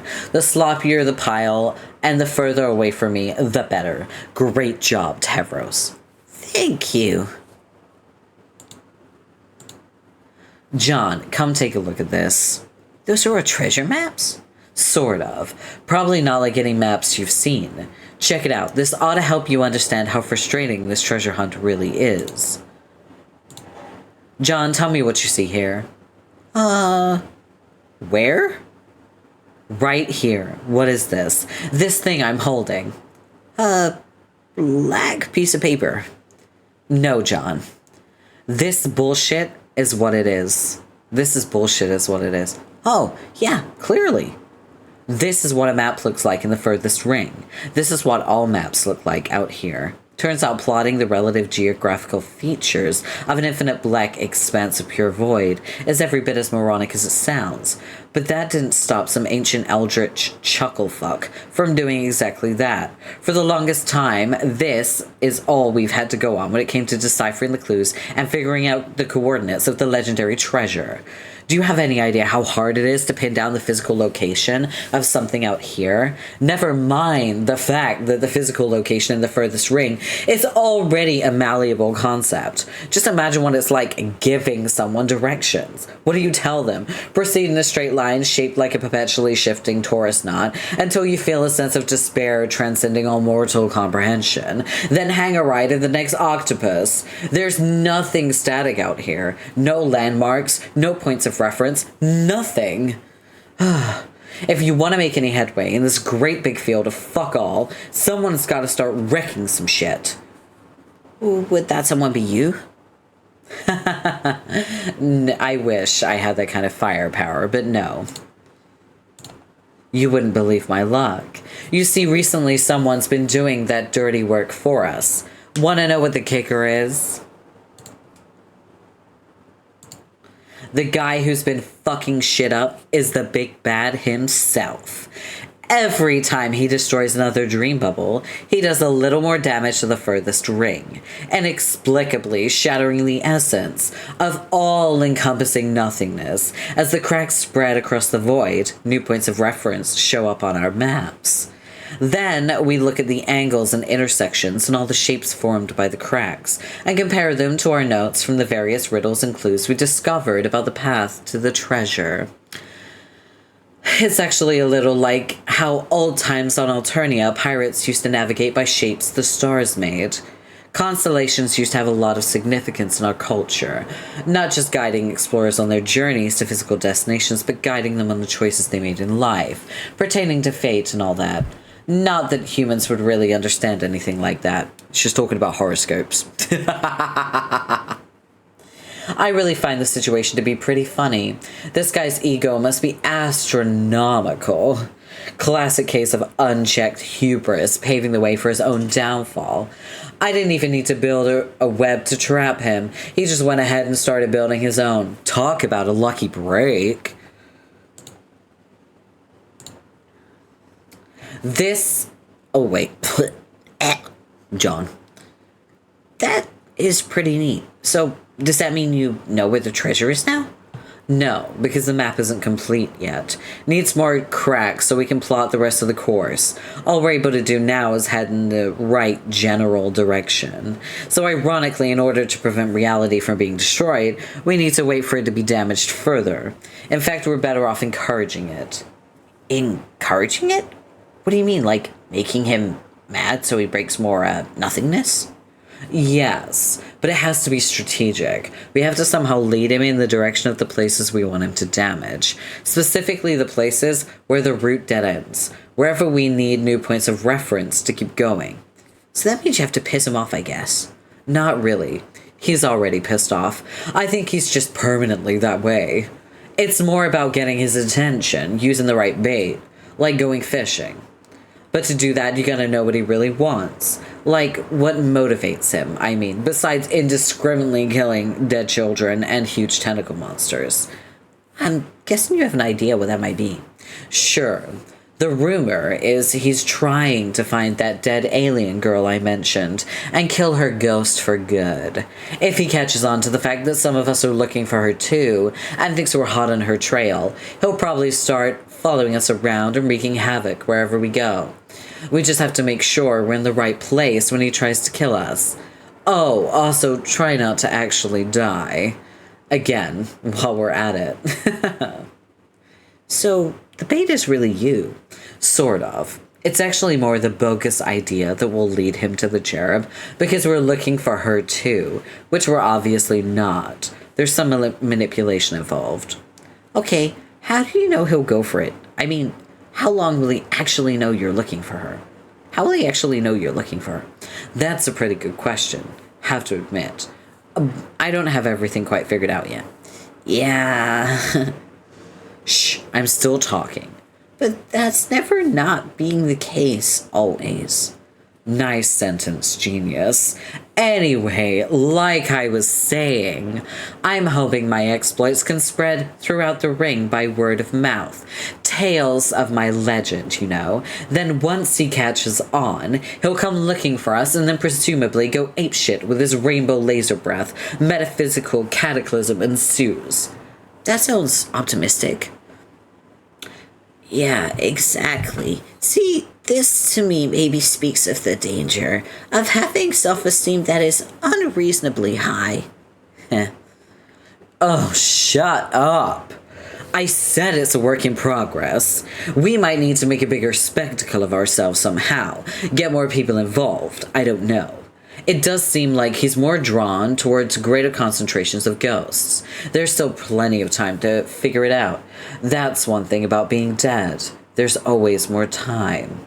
Plus, needless to say, Lady Luck will always be on our side.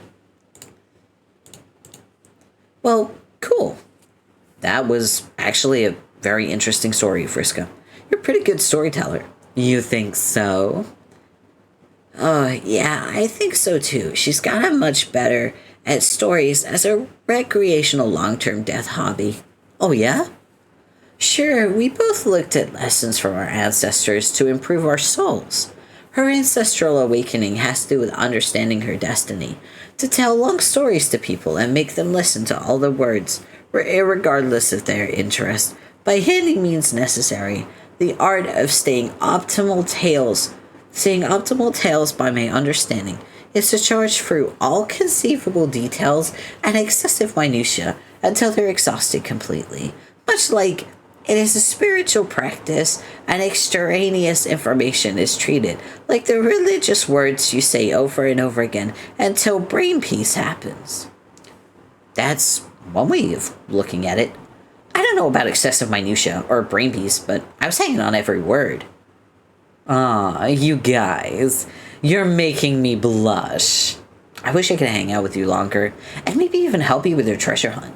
But I just know I'm gonna be waking up soon. Darn, who even knows how long it'll be before we meet again in another bubble? Yeah, well, them's the breaks. Hey Hey, Coco, wow, you missed a lot. You missed Karkat being a sweetheart. You missed Cronus being the worst ever. You missed an explanation on why my tuna is disabled. You missed my spirit troll, which is Mulin. She is me. She just like me, for real, for real. This is definitely a VOD you're going to have to catch up on because a lot has happened. But I hope you're able to catch up on it. How have you been, Coco? How are you doing? Are you well? Also, thank you for the page. Got my attention immediately. It's working.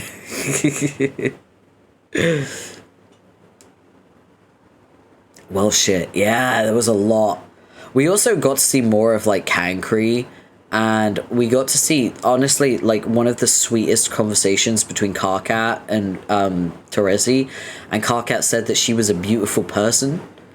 And damn, like, it hit me.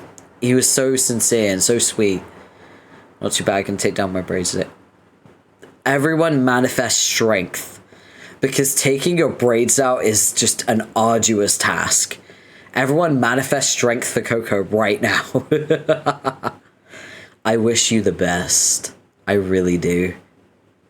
I hope your fingers don't hurt too much. And I hope you don't, like... I hope you don't hurt your head or scalp when pulling them out. Remember to take them out slowly. Remember to moisturize them. Take your time. It's okay if you only do half. You do the rest tomorrow or whatever. But yeah. Take your time. Make sure to take breaks as well. Gonna have you on in the background. Yeah. Well, I'm info dumping right now, so enjoy. I'm gonna continue reading, but I'm also gonna try and manifest some strength for you, okay? Okay. Yeah, well, them's the breaks. Soon it will be mine. Don't mind him, John. He's just being weird and tooly again. It was nice to see you and catch up like this. If we don't meet in another dream soon, don't worry. I have a feeling we'll be crossing paths again before this is all over. Much appreciated, Bossman. Yeah. Okay, we are about to have a flash. Let's go. Oh boy.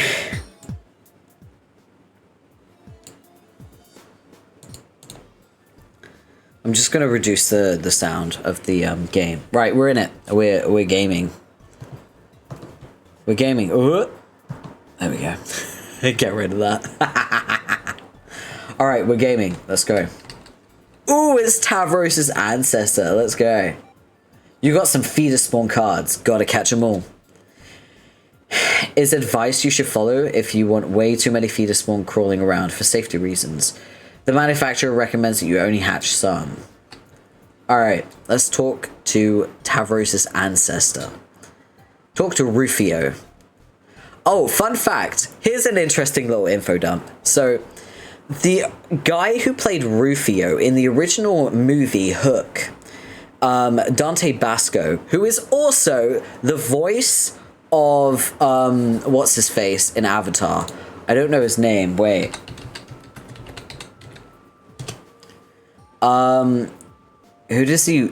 Zuko. He does the voice of Zuko in Avatar The Last Airbender. So, if you're a fan of Avatar, Dante Basco voiced Rufio in the official, Let's Read Homestuck on YouTube. So the voice actors in that are like big names, like Octopimp does Eridan. Dante Basco, the fucking actor for Zuko in Avatar, and the original Rufio from Hook, voices Rufio Nitram in the official Homestuck Let's Read. I shit you not. And he's a massive Homestuck too. He has his own like troll sonar. He has cosplayed as Rufio.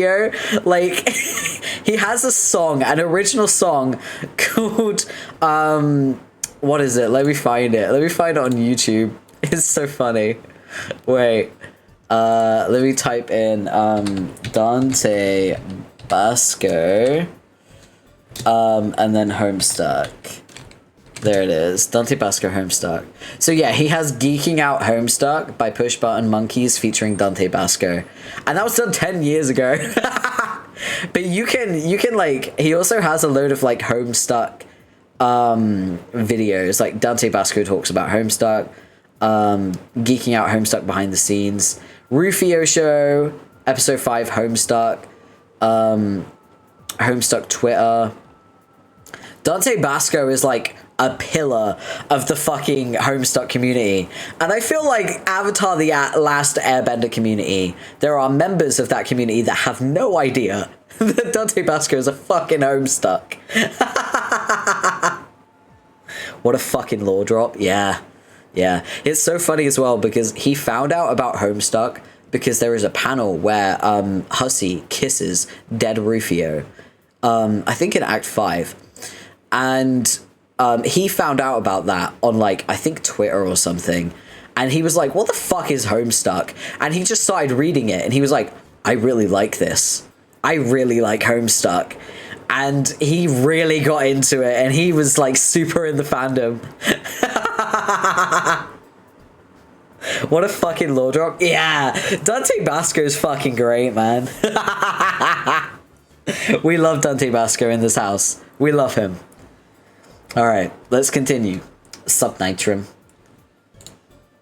Oh, hey, doll. You were gone a crazy long time. Good to have you back, though. Yo, that bomb stun you pulled was some crazy shit. Thought you were hatching the sweet fetus spawn with that thing, TBH. Wasn't no thing. Fucking hell. Don't sell yourself short. I don't think I could have done that. You're pretty gangsta, Paces. Yeah, I know. Hey, let's stop talking about how bad bass I am a minute and talk about you. Wanna ask you things. Shoot, doll. Those wings? You was hatched with them, right? Or I guess pupated him when you hit puberty. Huh, yeah, that's right. I'm a mutant. Don't tell Cancri I said that. He's my boy, but you know how he's not down with the lingo like that. Lingo, like, you know, regular words. Ugh, don't even say it. He'll like teleport to our conversation with the ghost magic just to shoot you. Yeah, he does that to you too, huh? That's some crazy shit. Okay, so you always have wings then. Then I guess you want secretly a god tier or... Nah, might have been cool to go full on rogue, but hey, maybe you could have given me like stealing pointers? What, as a thief and all? But nah, I don't think I could have gone through with that. Not intentionally, I mean. What? Why not? I don't know. Killing yourself, that's a heavy thing to do. I'm not like you, Mina. I don't think anyone is. Well, maybe Damara is, kinda. But maybe we shouldn't go into that. Let unhatched fetus spawn lie. You know. What I'm saying is, you got game. And I can dig that. But I was never as brave as people always thought. I don't know why they always thought that about me. Maybe it's my wings or my mohawk. But when I shout bangarang sometimes real loud, makes it seem like I'm the shit. With big self-esteem, but my self-esteem is nothing really to crow about. I don't know. Alright, so you never god-tiered, but I still don't get something. Didn't you have a totally fucking stupid robot body at some point, or did I just imagine that? That whole period of time in that session was real foggy to me, I guess, because I was dead for a while there. Maybe I got the ghost madness, could swear you was a metal horse. Yo. Oh no. Yeah. No, the robot body was definitely a thing. I kinda blocked that out of my memory too. That shit was something else, yo. Crazy. I'm sure you remember how all that started back when Damara and I were still dating. Ring any bells? Yeah. Fucking Megiddo. Oh god. Aradia's ancestor. Do we really need to rehatch that ancient bullshit drama? Bull, lol, wait. Why don't you ever do bull puns? Fail. No. Just saying is all. It was that whole thing. Anyway, that's when Horace was kind of macking on me, remember? And I wasn't all about to vacillate with him and her because I knew how she was, damn, so jealous. So fucking crazy. So she made me useless sack of paraplegic shit. Remember? Tag that shit, homie. Abaloniism. Damn, yeah. I mean, she busted me up. I couldn't move a muscle. Well, I could still flap my wings well, though. Really, I thought it'd be alright just flapping my wings around. I could still fly and hang there limp. Might have been a dope look. But nah, Horace thought better of it, built me a robobod, which was pretty tight. Like literally, screwed that shit together tight. Dude is good. So, what he's saying in a very roundabout way is that he was in a relationship with Aradia's ancestor, Damara, and she is fucking batshit insane and gets crazy jealous and attacked Rufio when Horus, who is Equius's ancestor, was hitting on Rufio, right? He was flirting with Rufio and trying to vacillate with him. And Megiddo, Damara, she got super jealous, full-on attacked Rufio and paralyzed him from the neck down. So he could only move his head and his wings. So he really was just like full quadriplegic. Could not move his arms, could not move his legs. And so Equius's ancestor Horus decided to decapitate him and attach his head to a robot body. The problem with the robot body is that it was not a humanoid or troll-like shape. It was a horse. It was a robot fucking horse. Lost my wings though, which kind of sucked. And kind of awkward just having a real guy's head on top of a big metal body, making all those damn legs move the right way, you know. Trotting is hard work, yo. Especially on stairs. Better than being a quadriplegic, but I guess you didn't know what happened after that, since you and Tamara were killing each other and all. No, what? Well, I died, yeah, but that's like, wow, a long story. I guess you never heard. I'll tell you some other time. It's this whole crazy thing, but yeah. I was dead, right? And Horus kissed me back to life. But just my head, I think. He's probably standing on some mountain striking a pose. Like a fucking gangsta. Probably fighting a hoof beast with a flaming mane and all. Hope someone painted that shit. Instant masterpiece. So yeah, next time you saw me, I had my normal body again. It was cool of him to help me all the ways he has. And yeah, we went out, me and him, for a long time after that. Kind of off and on, even after we died. In case you were gonna ask. I wasn't. Right. Too much information, I guess. Sorry, doll. Always wanted to thank you for standing up for me. You know, when she fucked me up. Even though it cost you. That was pure class, Paces. I'll never forget it. Man, I wouldn't have had to if you could just stand up for yourself sometimes. I mean, being paralyzed, not fish standing. Yeah, I guess. You're the only guy in our group who was ever even close to being pretty cool. Everyone else sucks, but you were almost alright. You're always such a pushover, though. Pretty lame, bro. Trigger warning. Suck it. Oh boy, here we go. Excuse me, Mina. Lame is an ableist slur, which in this context is really inappropriate. Tagging your jokes with ironic trigger warnings really does not excuse the behavior. I'll thank you to refrain from using such terms in the future. Also, when walking, be careful not to flaunt the health of your legs. Ah! Ask Rufio to join. No! Go away, Catcree. I probably shouldn't even ask this, since you're not as brave as people make out with you to be. I mean, make you out to be. Wait, what'd I say? Never mind. But would you want to come away with me to... Whoa, man. Not you too. What? It's fine. It's alright that you dig me. I'm flattered. You were just the last person who hadn't hit on me yet. I kind of dug that about you, you know? I wasn't asking you out, dope. Oh, wow. Shit. Sorry. Guess I got the wrong idea. It's just kind of a reflex, doll. You know, everybody hits on me all the time. I don't know why. Shit is crazy. Just the other day, get this orange guy in a green shirt jumped out of some bushes, tried to kiss me. And I'm like, what? Step off, jolly man. Maybe it's because you're a bishy-ass glubba fucker with a kicking hawk. Yo, that's cool of you to say. You got kind of this Otemba Bishojo thing going on yourself, girl. Your style rocks. I always thought you looked pretty slamming.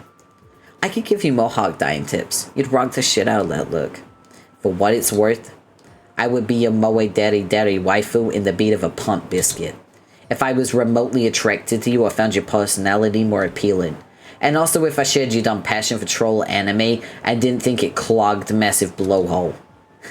Bangarang. That's a scenario I'd be alright with. No one really to talk to about my stories, yo, since things got so chilly with my ex. Goddamn witch. Seriously, she crazy. So, what were you gonna ask me, if not in a date? And if not, what brand of mohawk dye I use? Never mind. You're not even gonna agree because this team sucks. Later, Roof. So that's Tavros' ancestor. Let's walk around, see what we can find. Ooh, chest. Gimme. Gimme. You got a busted robot head. There was a rumor going around that once, through an elaborate courtship process, Horus sent Rufio a robotic duplicate of himself to spar with, piece by piece. The last part he sent was supposedly the head. That's exactly what Dirk did. It's almost certainly a myth. Horus is a pretty strange dude, but he would have to be a total lunatic to do something like that. The anecdote strains plausibility. Yeah. Strange courtship. Let's go down here. Ooh, gimme. You got some more boon dollars. A little while ago, you would have been pumped to score this dough, but now it's just pocket change to you. You sneer with contempt at the pitiable sum of money and let it slip through your fingers to the forest below. Let the beggars and peasants scrounge for it. Okay, let's go down here. Oh. Ooh, I should probably warn people. You've got some feeder spawn eggs. You can go use one of these on the host blush back there. It honestly sounds like a childish waste of time. But little do you know that feeder spawn's key demographic is your age group. You are the suckerfish. It's you. Let's go use it. I want to delay Damara just a little bit because she is very intense and says some really fucked up shit. Use feeder spawn egg on host blush. Hey! Take horse or pony to Horus. Yeah, we're gonna give Horus a horse. And he's gonna be very fucking happy. Let's talk to Damara.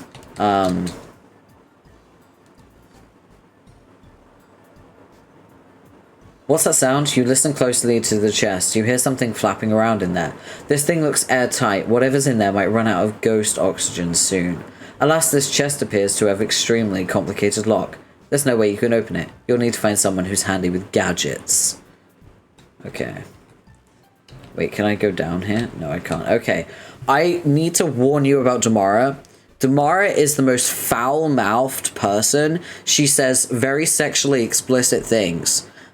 She is a real fucking bitch, essentially. She's a horrible person that says really foul things. I'm warning you now. She speaks in Japanese, but I do have the mod that translates what she says, which is exactly why I'm warning you, because I know the translations, because 10 years ago, I looked online to translate what she said, and it's fucked up, okay? Okay, right, we're going in. Talk to Damara. So, Megiddo, here we are again, I guess. Please tell me this reunion is as awkward for you as it is for me. Not gonna say nothing, huh? Just gonna stand there and leave me wriggling on the hook during this frosty silence.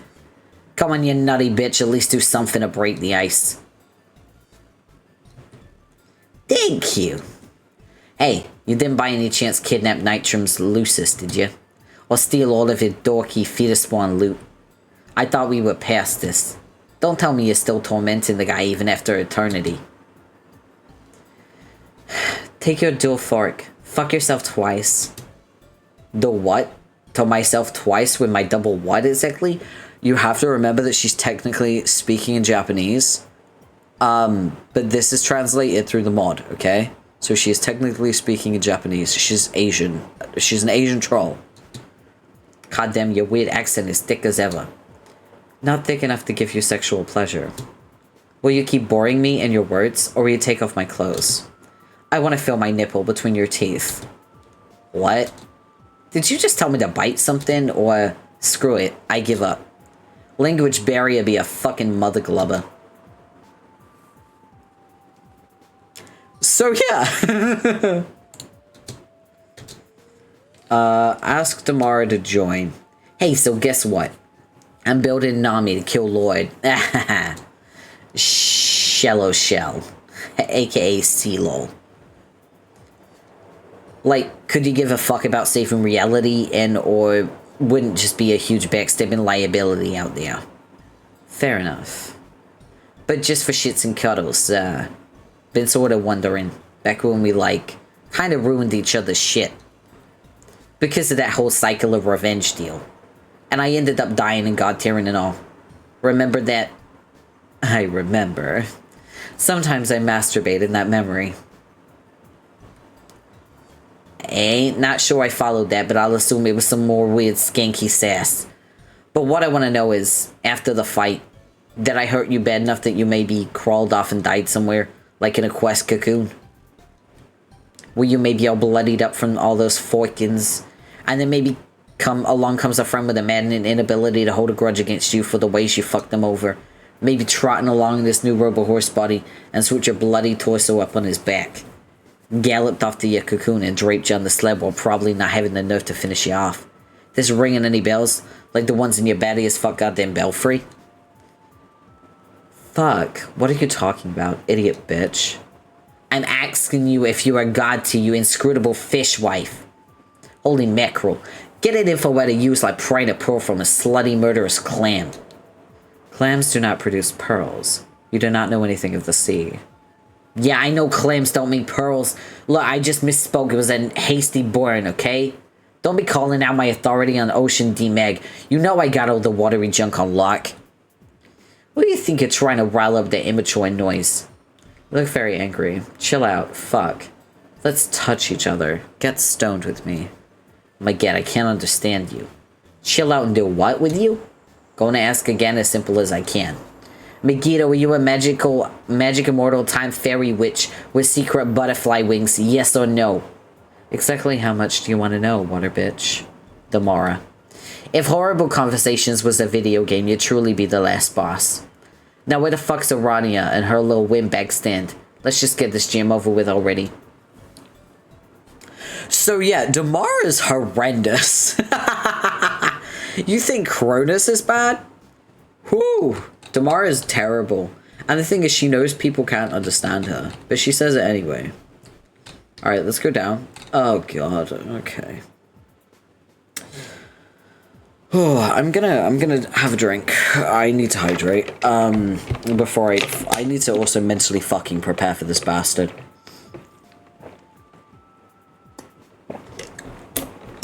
So you remember how, like, talking to Equius was horrendous and he's a massive creep and every time we finished a conversation with him we wanted to shower? This is his ancestor and he's worse! Talk to Horus. Your Highness, I mean Highness, I mean... Fiddlesticks, please pardon my utterly execrable language and unforgivable stammering, your hoarseness. Shoot, I mean heinous. Whew. I am a bale of nerves in your royal presence, and it has been so long.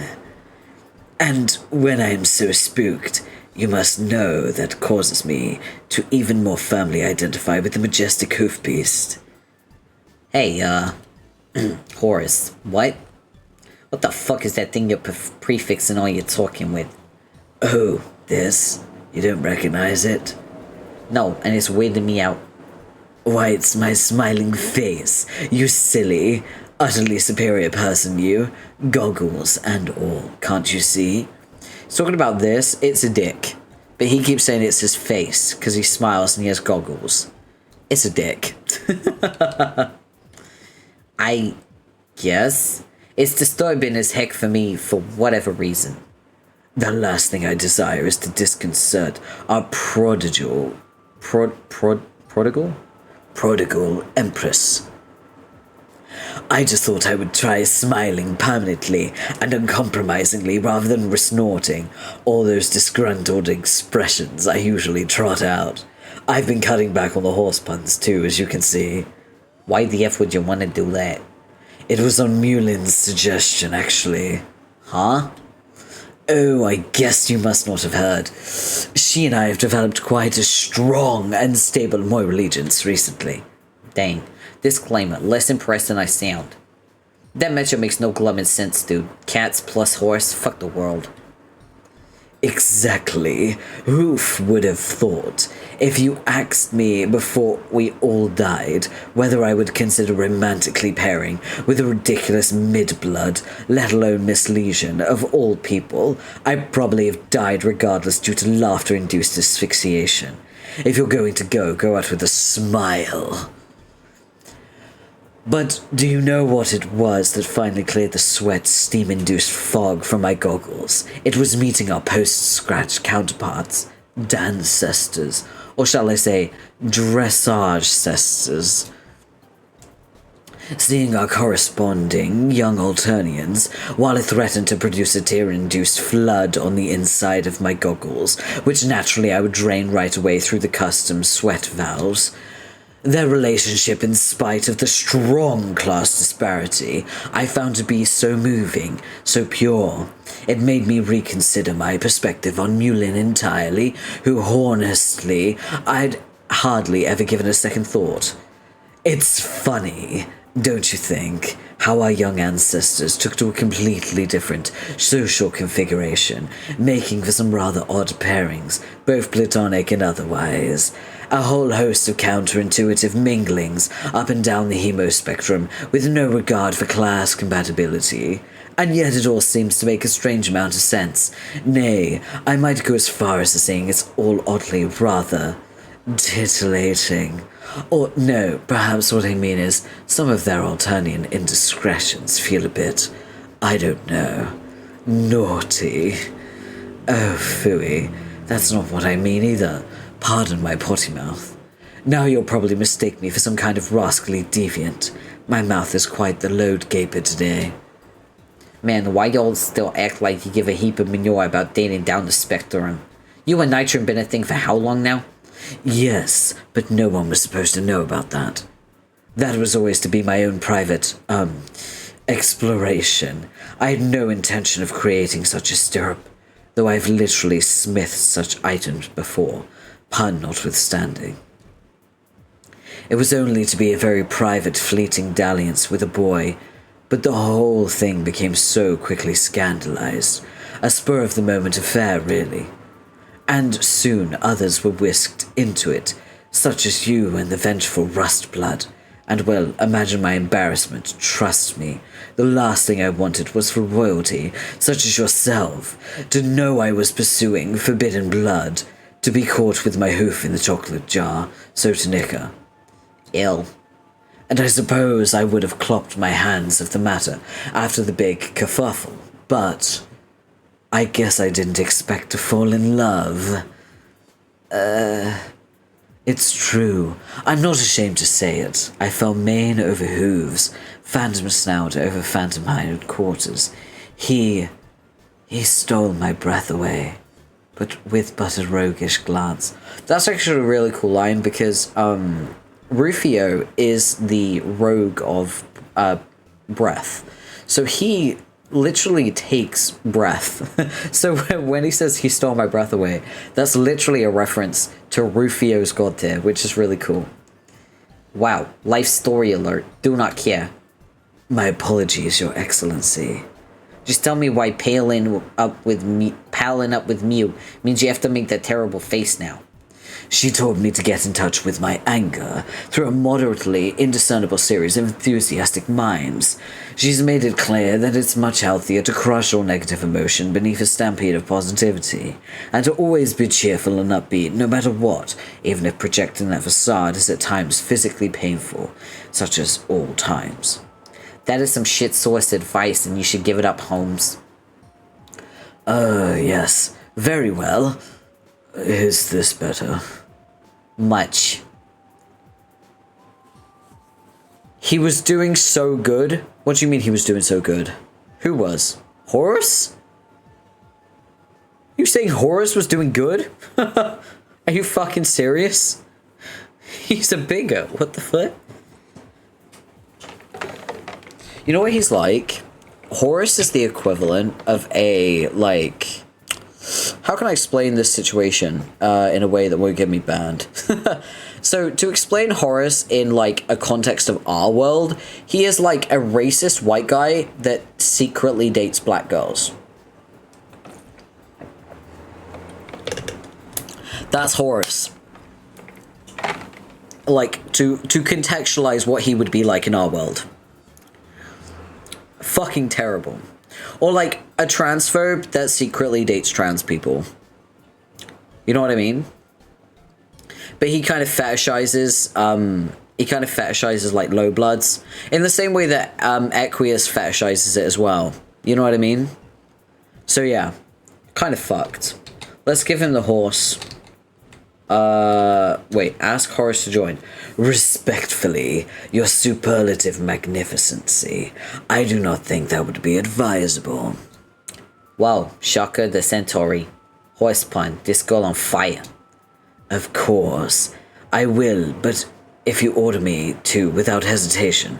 But lately I've been attempting to canter down a trail of non-violence. I've been saddled for so long with anger and hostility. And now my focus. I wish on my phone that I have tracking on that I wouldn't get fucking notifications on it from Samsung. Fuck off.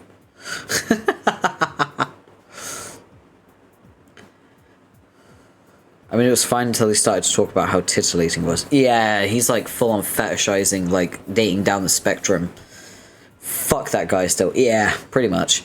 The Zaharks, both Equius and Horus, are just the fucking worst. And now my focus is on solving problems in ways that do not involve confrontation or physical strength.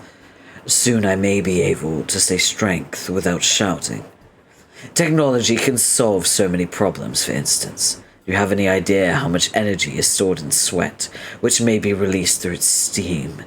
Have you any clue as to the might of a quadrupedal automaton, powered by raging currents of steam coursing through its exquisite horizontal torso, and finally jetting through a perfect pair of metal nostrils?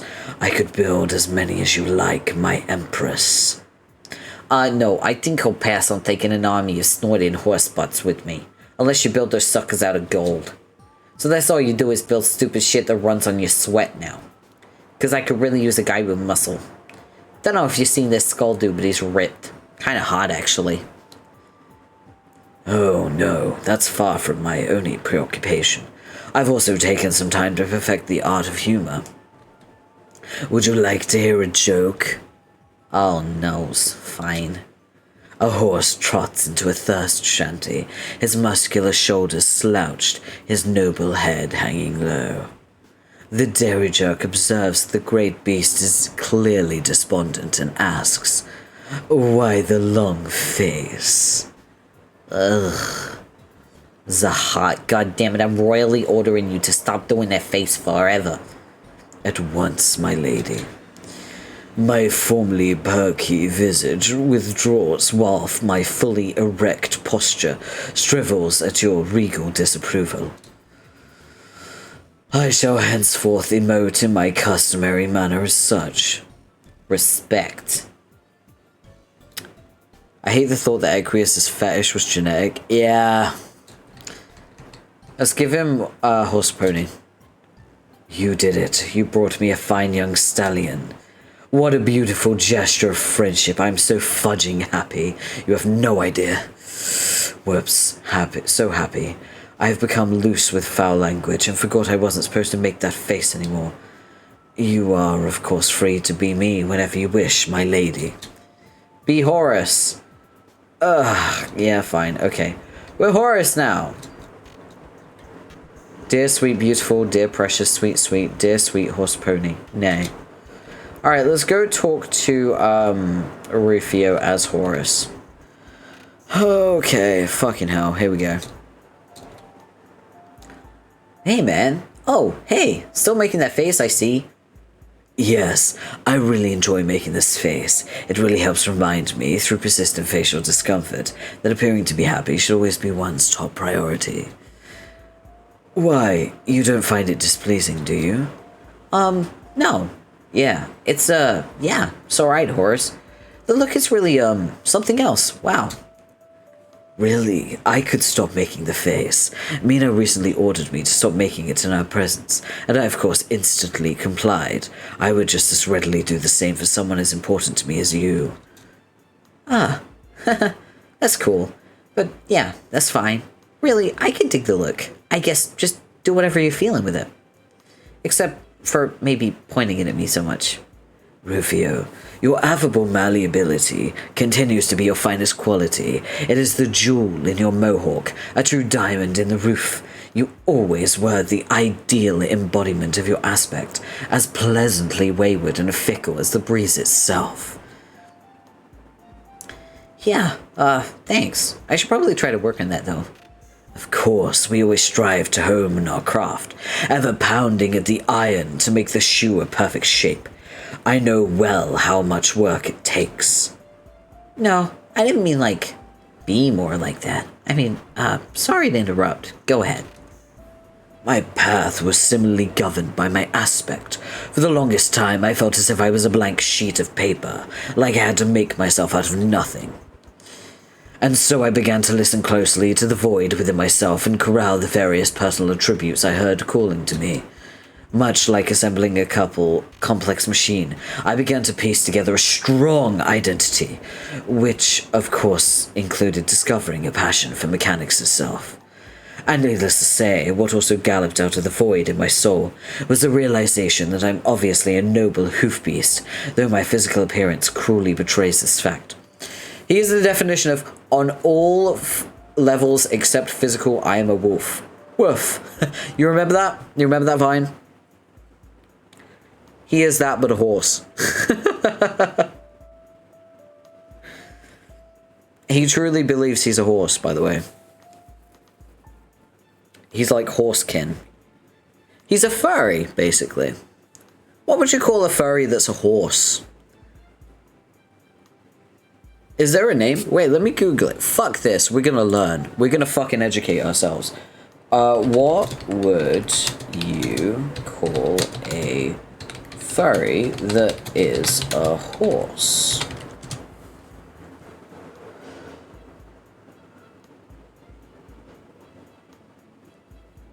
Furry who identifies as a horse could be called an equine furry, or commonly a horse furry, while pony is sometimes used. It's more associated with smaller horse breeds within the furry fandom. According to Wikifur, other terms like mare, stallion, or foal are specific to the gender and age of a horse, and might be used in certain contexts within the furry community, but it wouldn't be the general term. Interesting, so equine furry or horse furry. We're on the same fucking wavelength. Really? So we just learned something new. So he would be an equine furry, but on a very extreme level, because I feel like most furries, they're like, I'm not this person, this is just a persona that I like to embody. Furries are essentially like IRL VTubers. There's also a lot of overlap in the fandom. There are VTubers that are furries as well. And they've got really cool 3D models. Oh my god, the 3D furry models are fucking crazy. Like, they're actually so nice. I've seen them and they move so well. Oh, such good rigging. And they look great. But yeah, there's a lot of overlap. Furries have these personas, but there are some furries that, like, literally identify as their character. They're like, yes, this is me. This is absolutely who I am. I am not human. I am this. And that's fine, because it doesn't affect me. It doesn't bother me. Doesn't stop me from having my breakfast in the morning. I'm not going to bitch and moan about it like some people probably would. Be who you want to be. But also, don't be Horus or Equius, because they're the fucking worst. Sorry to all the Equius and Horus kinnies, but fuck me, they are the worst. Oh my gosh. Hey, Horus, I think we need to talk. I mean, when you get a minute. And in following sweeps, I would keep turning my mechanically augmented, acute equine ear back to the abyss within, and continue to discover more about myself. I would learn that I was more complicated than I ever imagined, more complicated than any mortal mind could understand a person to be. Be who you are unless who you are is those fuckers. Basically, yeah. Just don't be a fucking asshole. Be whoever you want to be. It doesn't bother me. Just don't be a fucking dick. It's really that simple. I feel like that's such a simple way to live.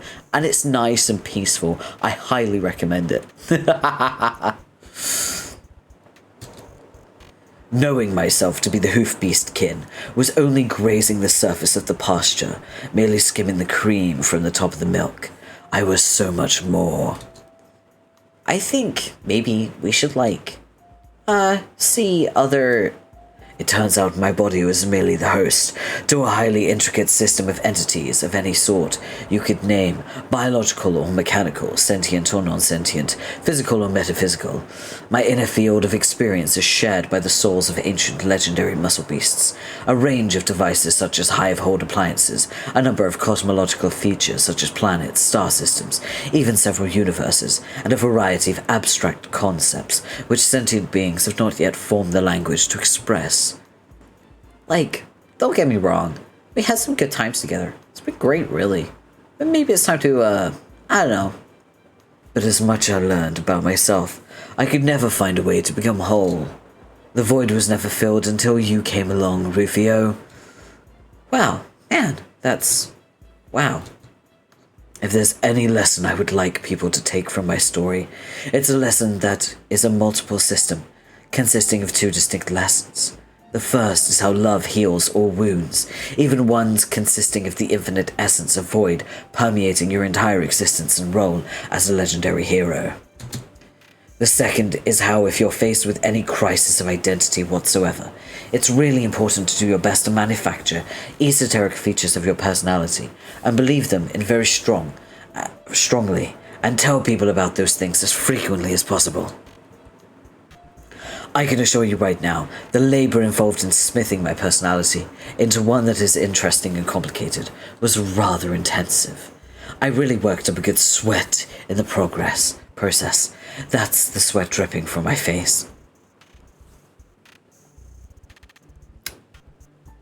Yeah, sure, it's the sweat dripping from your face. Sure, yes, I believe that, you fucking lewd bitch.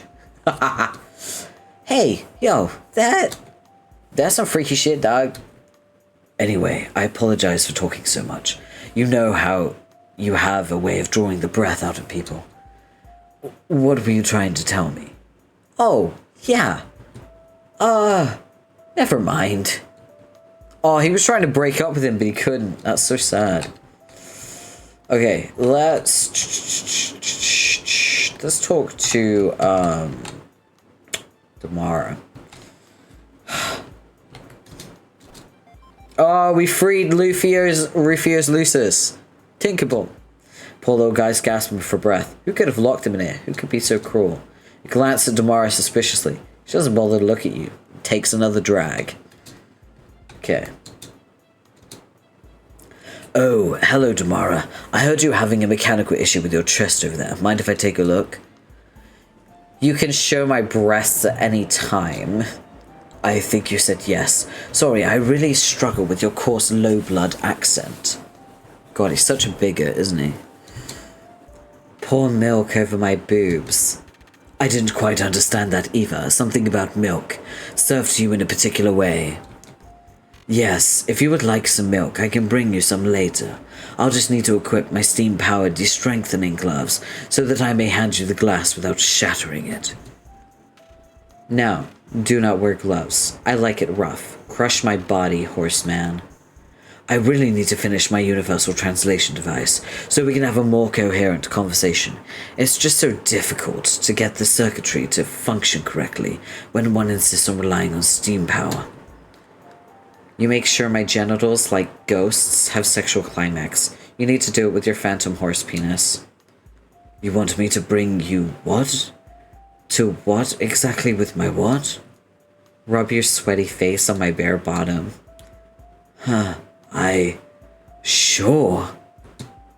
I'm your Asian schoolgirl. You can reduce my clothes to shreds. You need to please me. Use your horn. Do what with your schoolgirl uniform? I wouldn't want to do anything to ruin it. It's quite nice. but perhaps I could craft a robotic avatar for you, emulating your fashion choices. Actually, if I did that, I could install more sensible speech algorithms so that I can understand you for a change. I'm quiet. Fuck me silently. Enter my body or I will destroy you. Damara, forgive me if I'm leaping to conclusions, but has the nature of your cryptic remarks been leaning, well, a little blue? Oh. Yeah, she's making a remark with her 2 fingers on either side of her mouth and her tongue sticking out of it. I told you she was horrendous, by the way. I warned you. So there we go. Let's go be Rufio. Let's go do that, shall we? Yeah, let's be Rufio. Let's do that. Let's give Rufio his luces. Yes. Oh shit, you found him. Thank you so much.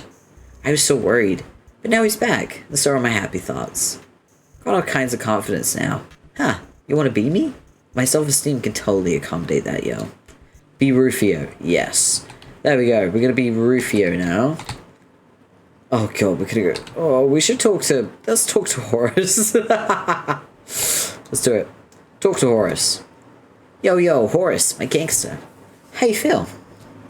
Can I get a way gentle fist bump for my boy? Yeah, just like that. Fuck yeah. Actually, that still kind of hurt. Anyway, I've been meaning to talk to you about something. Something pretty important. About us and the future and all that. You got a minute? Okay, cool. So, damn, where do I even start? You know, we've had nothing but good times together. It's been the bomb. Well, maybe not everything. Shit got dicey at the start with my crazy ex and... Yeah, that's not the point. Remember the way you used to be before you all started being interested in me? Man, you thought I sucked. Just another low blood not worth your time. You were so pissed at people. Like me and Damara. So angry. Damn. That shit was scary. And Damara, she used to be nice as can be. Don't know what happened there. Talk about a personality switch. For both of you. But then for whatever reason, I guess you wanted to reach out to me. I mean in secret. I know you didn't want to be all shamed out of your highbrow CIP club. I could always dig that. I understood. You know? So, you came to the woods, never told anyone, and we hung out. That meant a lot to me. I want you to know that. People always had crazy ideas about me, like I was this brave adventure guy and all up in this forest being a badass and shit. People like me, they always wanted to be with me, or maybe even wanted to be me. It was all kind of whack. Even Damara, when we were going out, didn't really get me. I think she put me on this pedestal. I mean, back before she snapped. You saw me for who I was, which was not a perfect guy. Like, I wasn't really sure about myself, and you saw that. And you actually helped me. When we were in the woods together, you taught me to fight, taught me to fly, taught me to grow. Well, not literally, I mean. I knew how to do those things. I knew technically how to flap my wings and fly through the air. I knew how to say bangarang all loud if I really wanted to. But that was the thing. I was scared. I was scared of flying, of falling. I was scared of fighting and falling. I was scared of crowing and sound like a fucking idiot, I guess. But you helped me not be so scared. Or self-conscious, maybe. You just helped me be myself. Like, to just be okay with not being perfect. Or living up to whatever people think I should be. Maybe it's just nostalgia. There was something better about those times. Just you and me chilling in the woods when we entered the game. And for some reason, still, I don't know why, Damara just started going a little more nuts every day. Getting more and more jealous when she knew we were hanging out. Then she found out it was more than just hanging out. I guess the rest is history. And yada yada. Then we all died, and we've been together ever since. All this time as ghosts. Which is a long time, you know? And I'll always be grateful for what we had together, but I guess people change. Even as ghosts, they change. If you give them long enough. They start wanting different things. Oh man, I'm going about this all wrong. Saying way too much, but not what I want to say. Shit. I should just use the bravery you helped me understand I always had, and just say it. I think we should break up. You okay, bro? Oh, I'm sorry. What did you say? My ear valves filled up with sweat, and I didn't catch most of that. Hey, why don't we participate in an enjoyable activity together later as romantic afterlife partners? We could play one of those foreign card games you seem to like. What's that one called again? Feed us spawn? Yeah, we can do that, I guess. That sounds, dope. I know I'm not the best partner to share your exotic and somewhat childish interests with, but I do my best to try to understand them and enjoy them with you. The most important thing is that we spend time together and maintain a strong relationship. Bang-a-ring. Oh, Horace doesn't fucking listen to him, man. It's like talking to a brick wall. Oh god, should we talk to the ex? Fuck, here we go. The ex-girlfriend. Talk to Damara. Hey, doll. Don't suppose you had anything to do with the recent disappearance of my Lucis, did you? Of course not. Your accusation is outrageous. Yeah, sure. Like, I believe that. Like, I'm not so onto your tricks right by now. Shut up. So, are you broke up with him yet? Huh, no, not yet. I tried, but I just couldn't do it. It's hard, you know? What do you mean? How it feels when your lover betrays you? Yes, I know. Damn, so cold, girl. Why can't you let the past go? Anyway, once I actually do get up the nerve to break it to him, don't be thinking this your big chance with me. It's over between us for good. Kind of for obvious reasons. So, just friends, you dig? Right. We'll see. Haha, yeah, I figured you'd be like that. Anyway, Mina kinda needs to keep going through this bubble. I know you like to make shit difficult for everyone all the time, but think you can get rid of that big-ass iceberg thing you dropped there? No fucking way. Aw, come on. Do it through me, Damara. Fine, but you owe me sexual favors. Wow, alright. Maybe. Just go. Okay, be Damara. Let's talk to Rufio as Damara. Gotta be honest, Damara. I've been feeling pretty bad. Oh, this one isn't translated. Shit. Can I can't. Oh, shit. Hold on. Translation.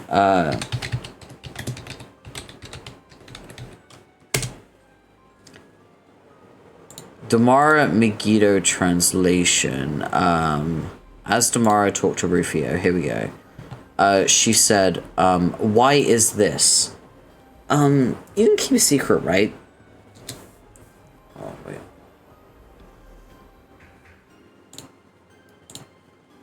Yes, of course. I'm your friend. Yeah.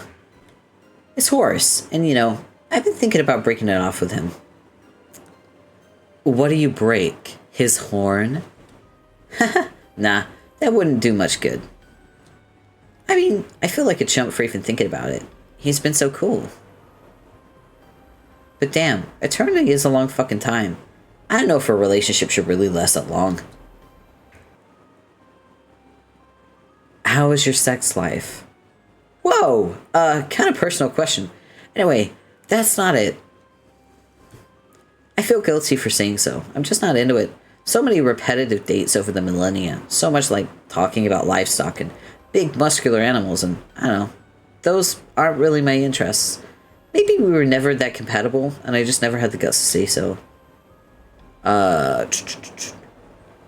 Rufio, I told you this thing every day, forever. I know. I didn't listen to you, and I figured you were still all mad and jealous. I was jealous and angry. Right. I just don't know what to do. He's great, but he's so clingy. I don't know how he keeps that up after all this time. Dude's got stamina. I'm just, like, romantically exhausted. You get me, doll? Hold on, I'm just getting it. Yes. Love is dead to me. So long ago, someone stabbed me through the heart.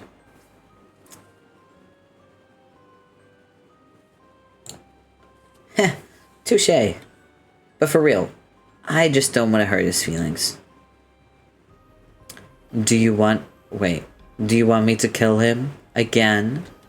No, God, don't hurt anyone. Let's not go there again. Do you want me to seduce him? I guess if the two of you are like, that's really between you and him. Not sure he would go for that. Anyway, I don't think that would actually help me. I'll bring the devil to consume his soul. Man, no, I told you, please don't feed anyone's soul to anybody. You gotta keep crazy talk like that down, Damara. People knew some of the shit you said. How you say crazy shit like you want to serve him. Fuck. It wouldn't be cool. People would flip. Hell, didn't you hear Mina was trying to raise an army to kill him?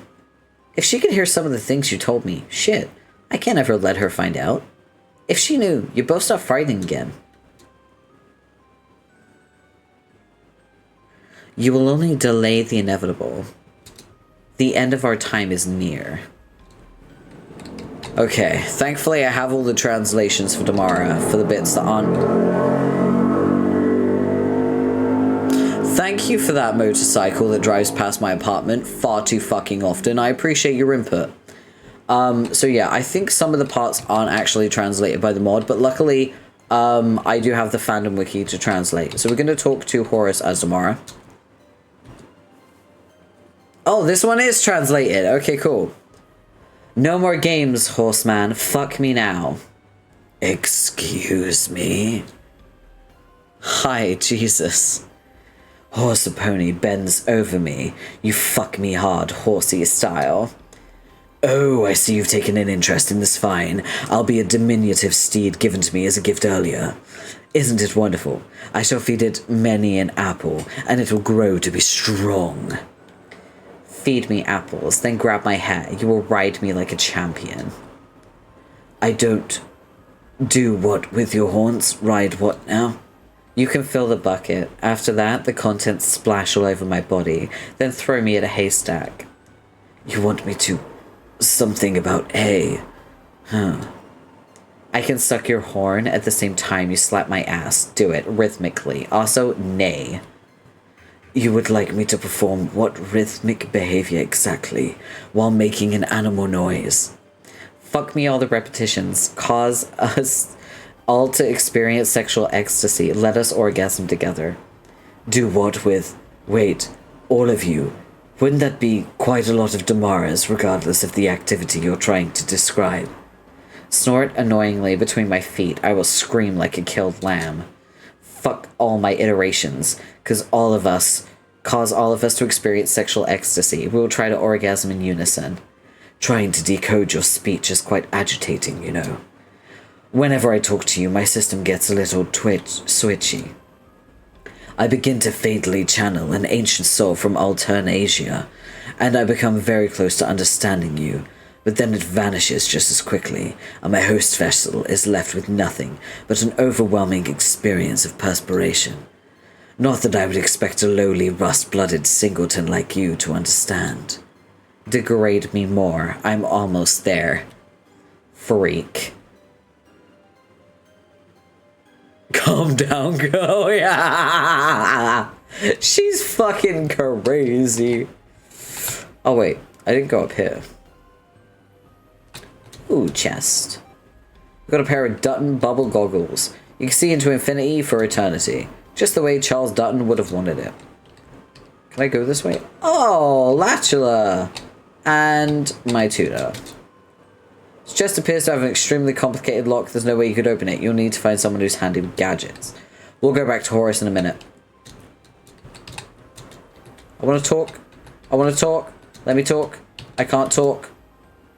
Hey, Daz. If you go anywhere near him, I'll fucking kill you. Latula's like, nah, absolutely not. Stay away from my boyfriend. That's so funny. Gotta respect it. Oh, let's talk to Mina as Damara. You challenge the Lord of Time. Your pathetic army must fail. We'll eat your ghost, for he consumes the reality itself. I think it sounded like you're trying to wish me luck in my upcoming battle. Hey, thanks, Megiddo. Maybe I had y'all wrong. No, you did not. I've probably been a bitch to you for no reason. Let's forget all that shit ever happened. How about a hug? Whoa, watch where you're putting that hand. I have no regrets. Apology accepted. Hey, you get around to moving that huge quartz glacier yet? Kinda in a hurry here. I think it's down here. Yeah. There we go. We've removed it now. So we can go back to being Mina. We need to go talk to Lachla as well. Be Mina. There we go. Could I be Rufio? Oh, I can be Horus. I want to be Horus and talk to Lachla. I want to get all of the like conversation. Oh, Lachla's gone. Okay. It's my tuna. Oh, it looks like he's all tugged out under the brain tree. Falling is hard work. Okay. Let's go be Rufio. Rufio's down here.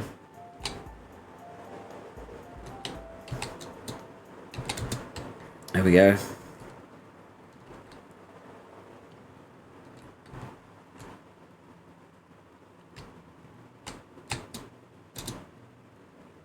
Okay, same thing. Alright, let's go be Mina. Oh no, wait, Mina's this way. Sorry, I'm going in circles. There we go. Mina. Alright, let's go see my tuna, see if there's anything here. I doubt it, but... Okay, right. Oh, we need Horus to open that chest. Fuck me. Okay.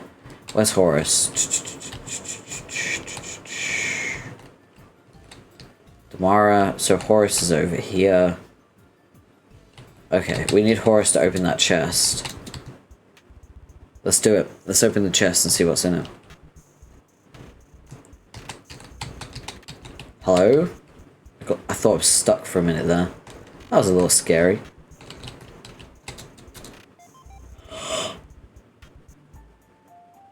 Oh.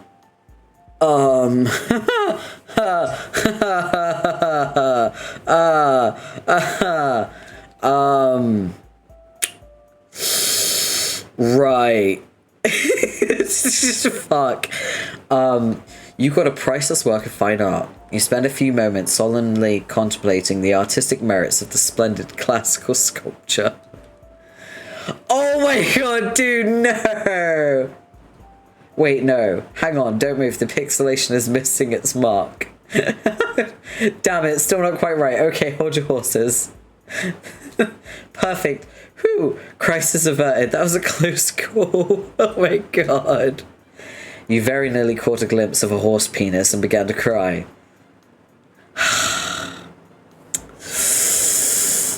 Oh, I fucking hate him.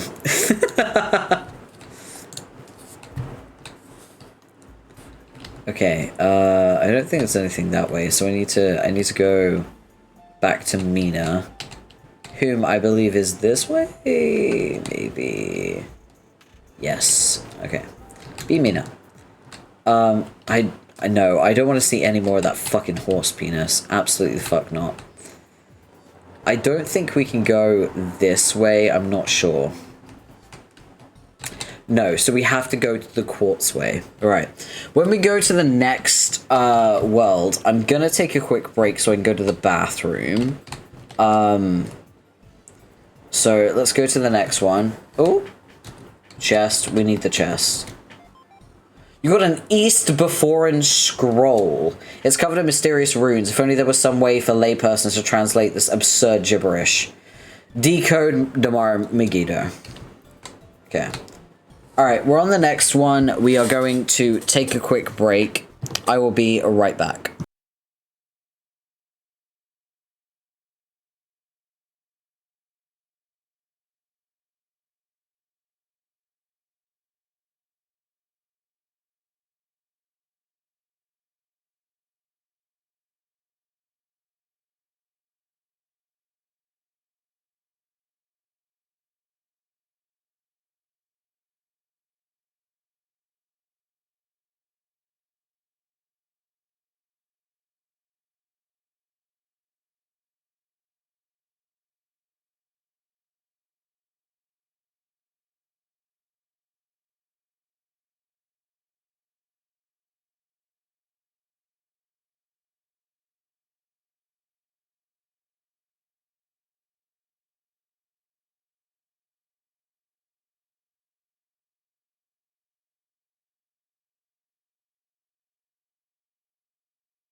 I hit the wrong one.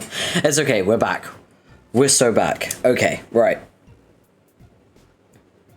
Also, I'm sorry to interrupt Carcalicious. It do be like that sometimes.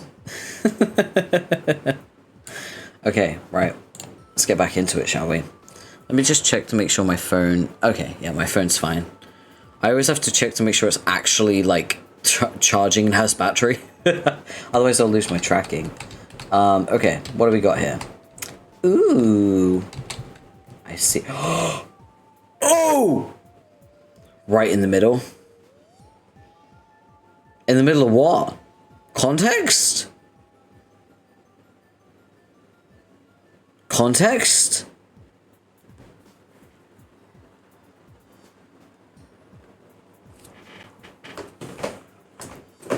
I just realized my lips are like really dry from all the talking and I've got the fan blasting at me. I just put some like lip balm on. Where's my fucking lip balm, bro? Where'd I put it? There it is. It's in my medication drawer. The song? Yeah, it was right in the middle. I'm sorry about that. Don't worry. We'll resume it once we get out of the sound panels. There we go. Put my medication drawer back. I had to pull it all the way out to find the lip balm. The song, yeah. Don't worry, we'll get back to it. Sorry, I need to moisturize my lips. Voice actor things. I don't want to get chapped. Okay, right. It's actually interesting. It's quite dry today. Is the humidity low? Let me check. Humidity is normally quite high here. So, let me check. Remember, this is a chill stream. I'm not like in a rush. What's the humidity? 59%. Yeah, that's pretty low from what it usually is. It's usually around 80. So yeah. That's pretty low humidity. I think we're due a thunderstorm soon as well because we had a lot of hot days and I got a lot of static when I went. Oh my god, I went. Okay, right, fucking story time, yo, story time. So, I for real went shopping the other day to get like food and stuff, and I shit you not. I kept getting static shock every time I reached for something on the shelf. It was crazy. The amount of like static shocks I got started to like freak me out. Listen, I'm autistic. I get very overwhelmed when I go shopping and stuff.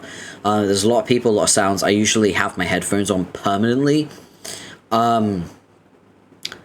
And the static shocks just kept overwhelming me and like shocking me. And I was like, oh yeah, we're getting a fucking thunderstorm soon. There's a lot of static in the air. So yeah, I think I got static shocked about 7 fucking times in the supermarket. It was crazy.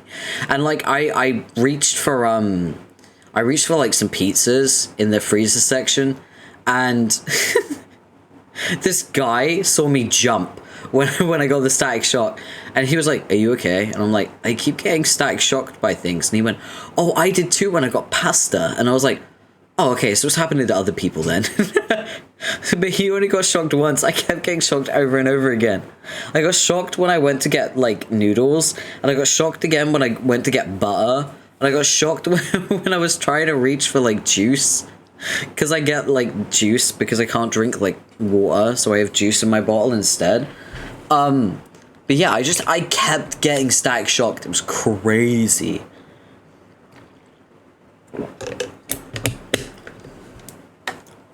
So yeah, I think we're gonna get a thunderstorm soon.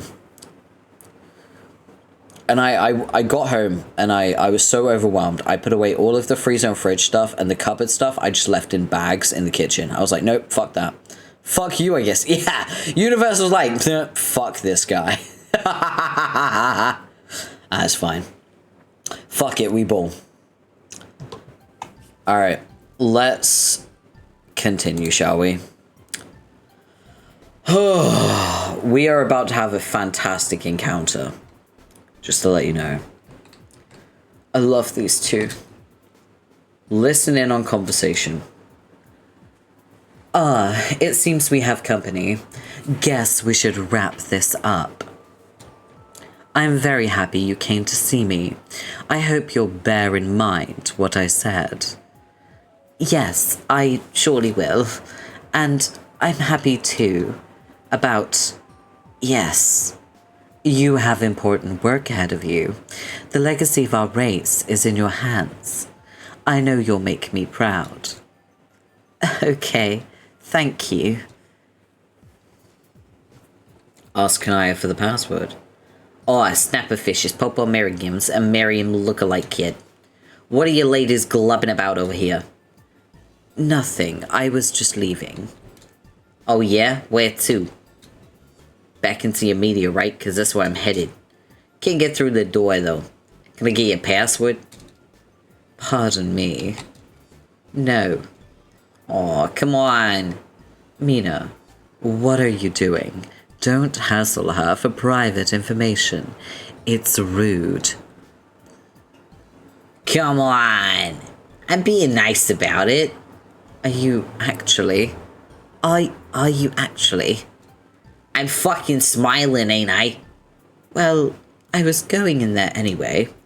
I won't give you my password, but you can follow me, I guess. But you can only remain as long as I'm escorting you. The fuck? Why? Because I don't trust you. Aw, man. But I'm cool. You should wise the fuck up and start thinking I'm cool. You're right. With a sales pitch like that, I would have to be an imbecile not to crave your company. Hashtag human sarcasm. What you got against me, Merriam clone? I think you're probably a sociopath. I've given enough of my time to such characters in the past. You got me all wrong, girl. What I gotta do to make you my friend, Merriam the sequel? My name is Kanaya. Kanaya it is. Someday I'll come up with a good fish pun way of saying that. That's how you know I shit me tight. Just lead the way. I'll be well behaved and win you over. You'll see. Be Kanaya. Yes. Talk to Porim. Let's stay in touch, Kanaya. Come looking for me in your dreams anytime you like. And be sure not to let that one too far out of your sight. Scraw, damn it.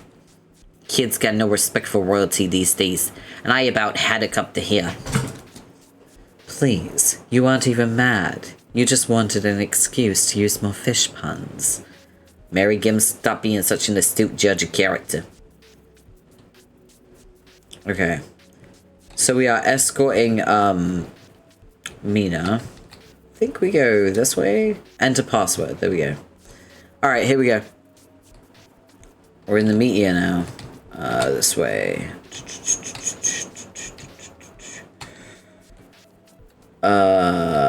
Ooh, chest. Ugh, more troll blood. Why? You prepare to lob it into the dark shaft below. You catch a whiff of it. Hold on. It smells fruity. You guess it was a false alarm. This appears to be some form of delicious juice. You're bad.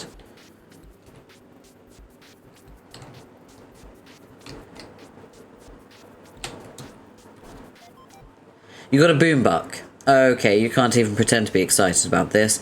You get the feeling that whoever was stocking these chests just started running out of treasure assets. You put the phoned-in item back in the chest, but a little later, Mina sneaks back over here, takes the boombuck and stashes it in her nautically themed hot pink clamshell-shaped purse, which we've never seen her rendered with, but is totally something that exists in the most canonical way possible. There. Now you know.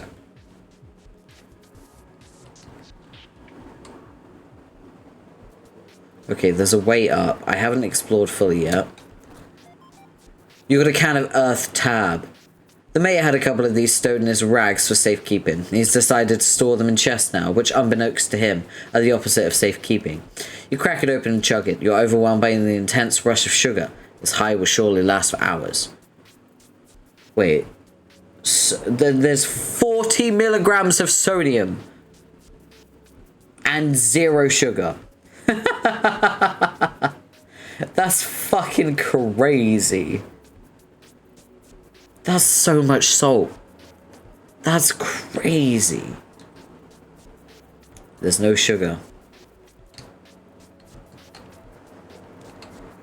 Okay, let's... Ooh. I can't... Can I not get in there? I want to. Ooh, I can. Give me chest. You got an empty bottle.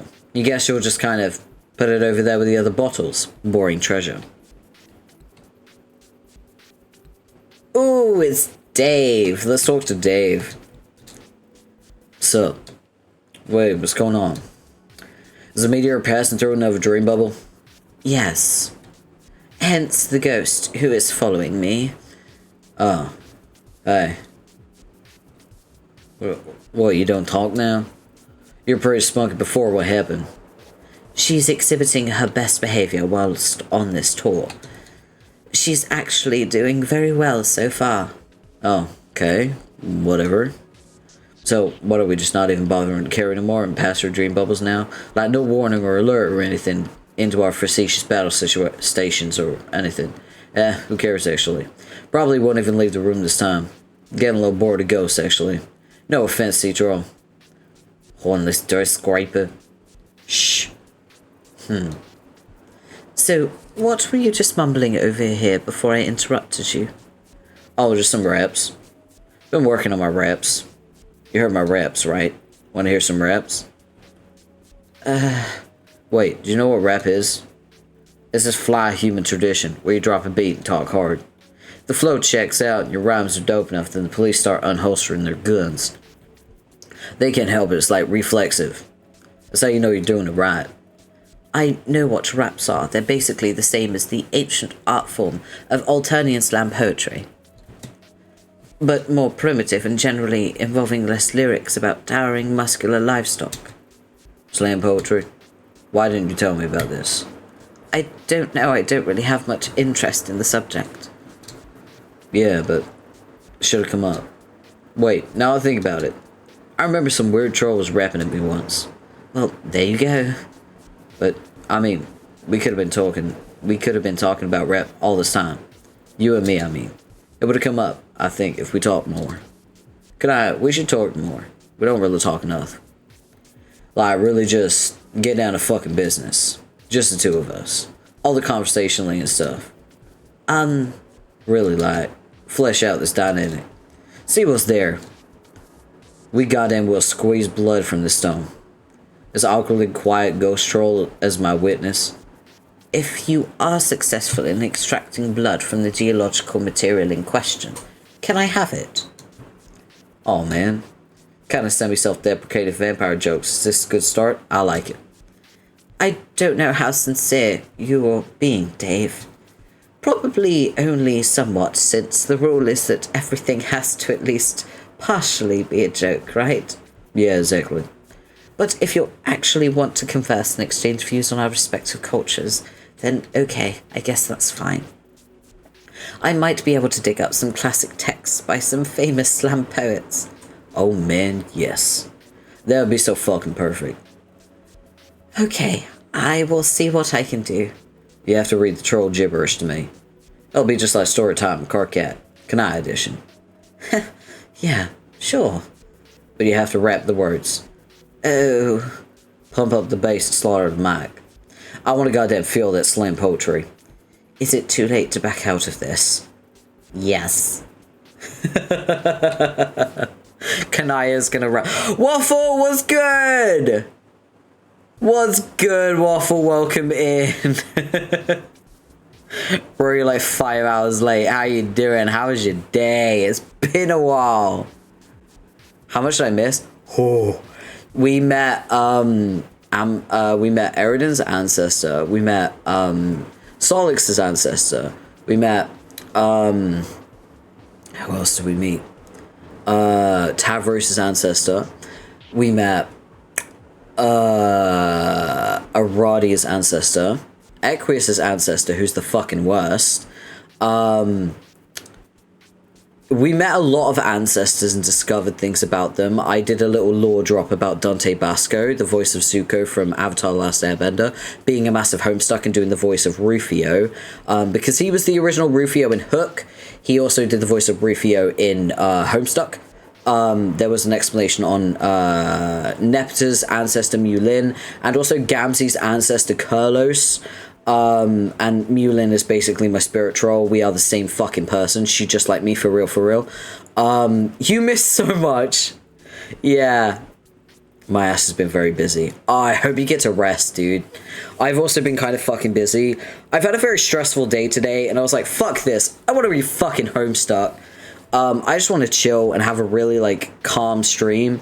Just to de-stress a bit. Tomorrow I'm going to do a full relaxation. I'm not going to be streaming. But today I want to read Homestuck and I want to fucking chill and have a good time. Just to relax because, like, fucking bureaucracy, the government has been stressing me out. I had, like, 2 fucking phone calls today. I had 1 phone call from my landlord, which confused the shit out of me. I found out the council fucked me around with, like, my rent payments and shit. And so now I'm in, like, rent arrears and I don't even understand why. So yeah, I'm fucking stressed. I forwarded everything to my support worker and I was like, please deal with this. It's stressing me the fuck out and I don't understand half of it.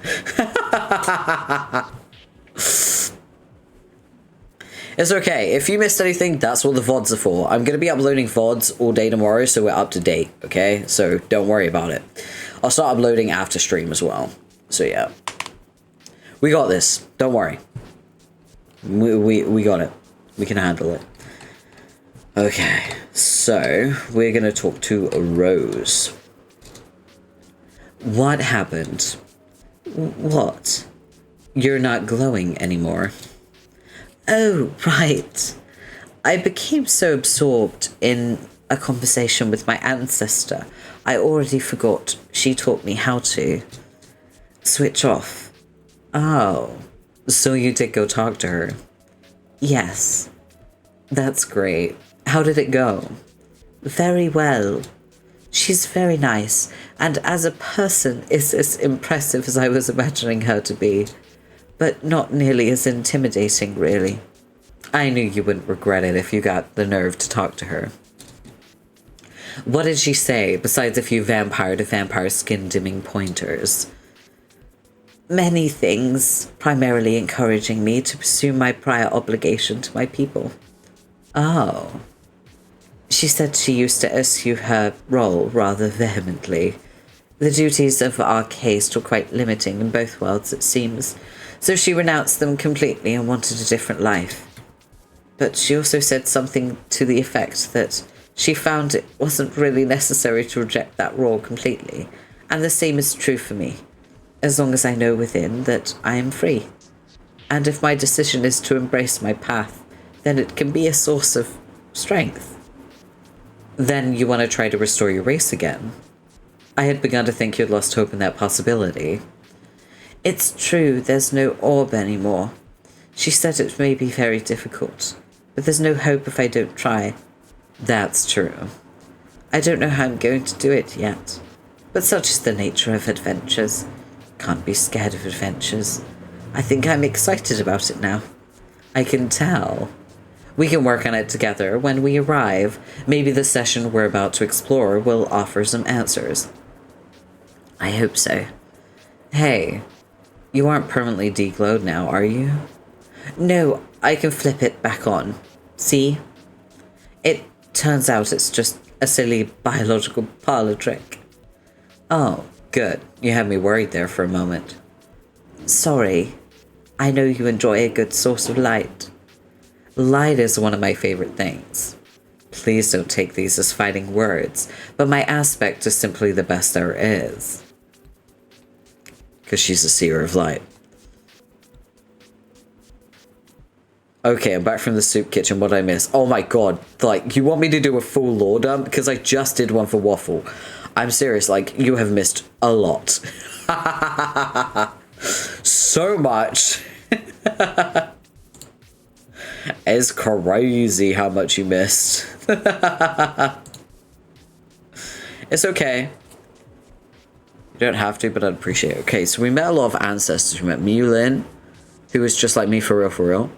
We met, oh, she's Nepotus' ancestor. We also met Kurlos, which is Gamzee's ancestor, who's scary as fuck, and he's in the cult.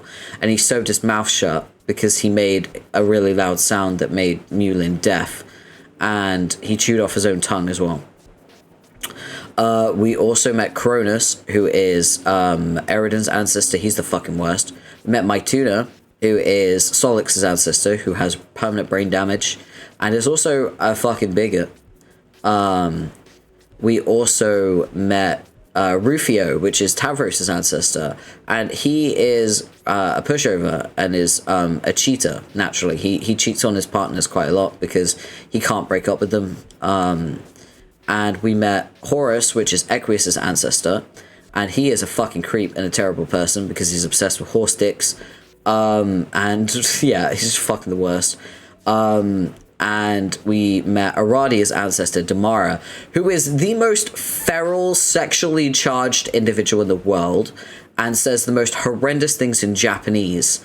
And no one understands her except for Rufio, because he's a fucking otaku.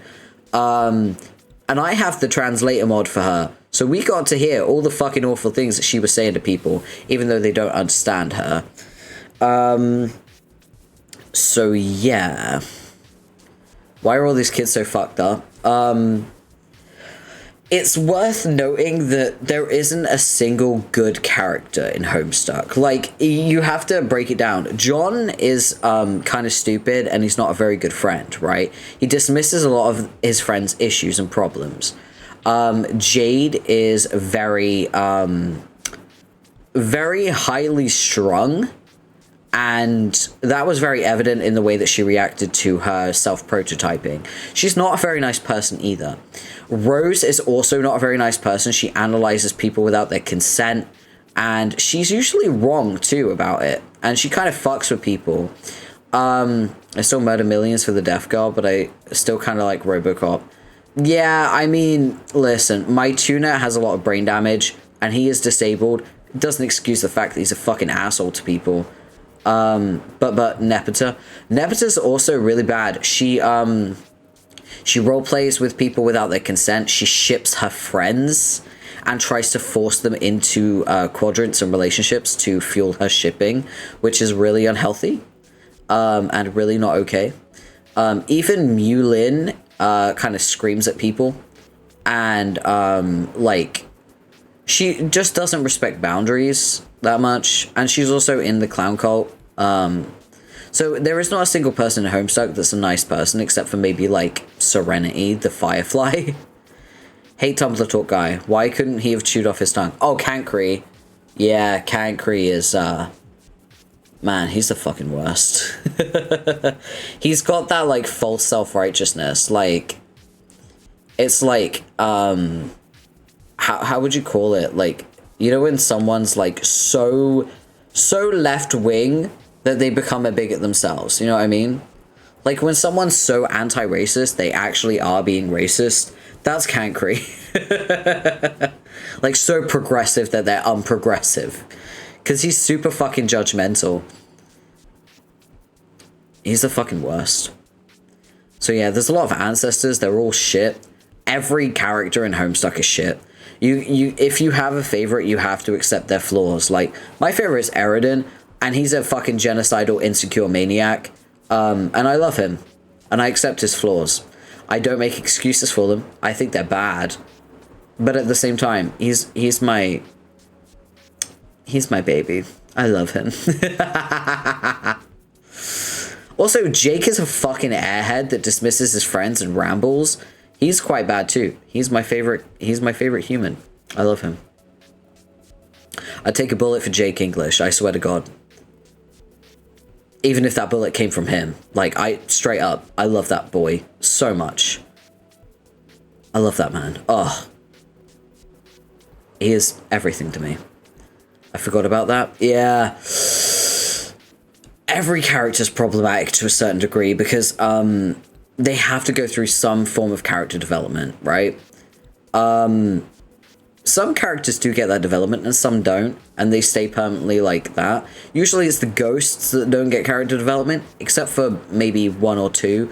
Like, we see Tavros going through character development as we speak. He's trying to develop his kind of self-esteem and become more independent and not be a pushover by Vriska. So we are seeing some character development already happening. So it's worth noting that. But yeah, they mostly all suck.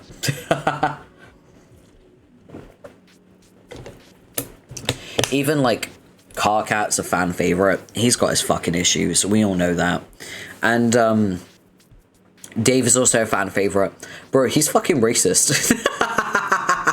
He is a product of Texas. He is a racist white boy. But that's his character, and he develops and he becomes a better person over time. And he leaves all that behind him. So yeah. Trust me, me and Coco know Dave's problem. Yeah. You know, I had my roommate visit me recently, my old roommate that used to live with me for like a year. And I was explaining, like, reading Dave's lines out loud on stream made me realize how fucking horrendous his lines are. Because it's different when you're reading to yourself, right? And you're not reading out loud, you're just reading it in your head. So you just, like, gloss over the lines really quickly because you're just trying to absorb the information. But when you're reading it out loud, it's like, I'm saying these words. I'm the one saying these words, and that's fucking terrible. And I will never forget saying negrosity on stream. That was fucking horrendous. I remember, like, reading that line, pausing and going, did I just say that? I even said to my roommate, my old roommate, I said to him, even though it's not a slur, it's horrendous enough that if people used it frequently, it would definitely become one. You know? Do you agree with me on that? Hey, do you agree with me though? Like, even though that word is technically not a slur, it's horrendous enough that if people used it, it would become one, right? Because I said this to my old roommate, and he agreed with me. And he's got a black girlfriend, and he was like, if I said that to her, I'm almost certain she would break my nose.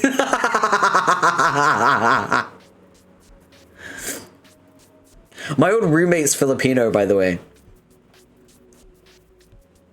And he said no amount of melanin is going to save me from that punch. A slur, probably not. Something a black person would slap before, definitely. Exactly, that's what I mean. But if it was used frequently, right? If it was used frequently in a derogatory way, it would absolutely become a slur. Because it is just that kind of word. And that's why when I read it, I stopped and I went, oh my god, dude, that's not okay. What the fuck? So yeah, every character has flaws. Dave's racist, Rose is just fucking a sociopath. Like, every single character has a problem. Oh, for sure, the hay was for the Texas straight. Yeah. I mean, you're from Texas. You understand, Coco. You know exactly what I'm talking about.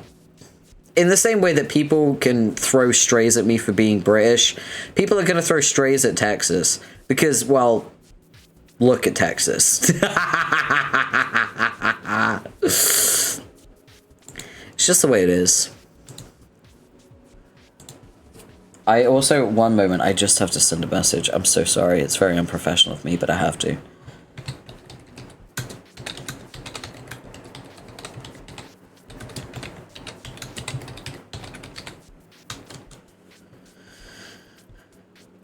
Okay. Yeah, sorry, I had to reply to a very important message. I made a new Homestuck friend, and they wanted someone to message frequently because they were very lonely. So I'm taking that role. I've been messaging them. They're very nice and very sweet. I got to do voice acting for them. I'm really enjoying the conversations with them as well. They're very based. But yeah, Texas sucks. The characters in Homestuck suck. They're all kind of bigots. And it's important to learn from that, and also recognize that every character in this comic, as of right now, is almost 16 years old. And I do recall that when I was 16, I was kind of fucking bigoted. You know what I mean? Like, As a 16-year-old, a white 16-year-old growing up in a white-dominated, like, countryside area, a rural area, I grew up saying some really fucked up shit, and half the shit I said, I didn't even understand it. Like, I grew up saying the, like, N slur and not realizing the severity of the word. It's important to note that as we get older, we grow and we learn from other people. And that's how we go, oh, okay, that's not okay. I won't say that anymore. And so Dave goes through that as he grows and gets older. But yeah, we have to acknowledge they're kids and they're going to say fucked up shit. I have got the slur replacement, but it doesn't replace everything. So yeah, there's a lot of things that are more nuanced. That was a ramble, damn. But I think it's an important ramble. It's definitely a conversation that needs to be had. We need to, like, keep talking about shit like this. And also elevate the voices of the minorities that should be involved in these conversations. 100%. Which is why whenever I talk about shit like this, my mods... Who, by the way, all of my mods are people of color. All of my mods are black. So it is always worth listening to them on this as well. Okay, Stream Elements, I appreciate you trying to push my throne, but now's not the fucking time.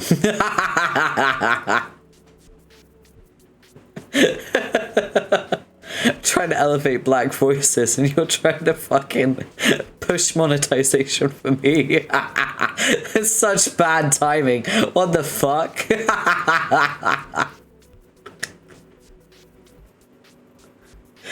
Anyway. Stream Elements take the L. Anyway. That's fucking tickled me. There's never a bad time to beg for money, Porpy. I mean, yeah, I guess so. I am technically a minority, but also there is a hierarchy of minorities. I'm definitely nowhere near the bottom. Oh, Stream Elements, yeah.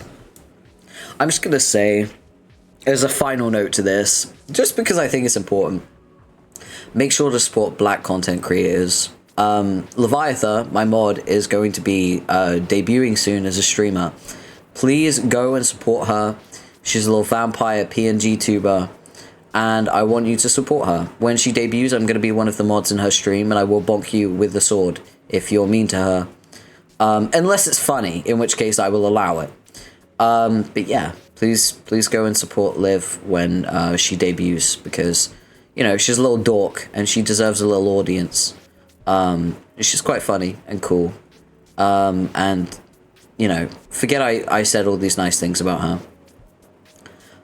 I will support, not be mean. Oh, but you can bully her 100%. That's totally fine. I will allow that. Bullying's fine, just don't be a dick. But yeah, make sure you support black content creators and elevate their voices as much as you can. It's the best you can do against, like, bigotry in media and things like that. I exude gremlin energy. Come watch me be dumb in my basement. Ignore the sharp objects. The sharp objects, of course, being her fucking fangs coming straight towards you. You may have to donate blood, but it's fine. I've got plenty. Clipping this so you can't forget it. No, don't clip me. Don't clip me being nice to Liv. What the fuck? Why? That's so fucked up and evil. Why would you do that? I hate you.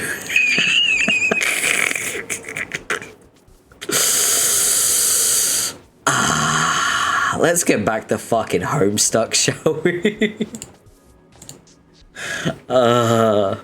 We love you too, Porps. Fuck off.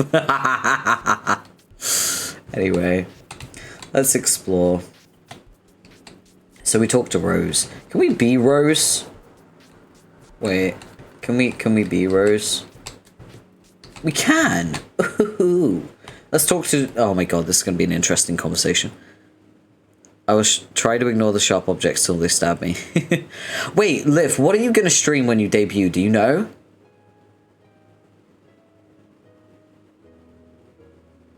Because I've been thinking, I kind of want to stream Stardew Valley. I've been thinking about it. Would you be interested in streaming Stardew Valley with me? We could do a collab. Huh? Maybe?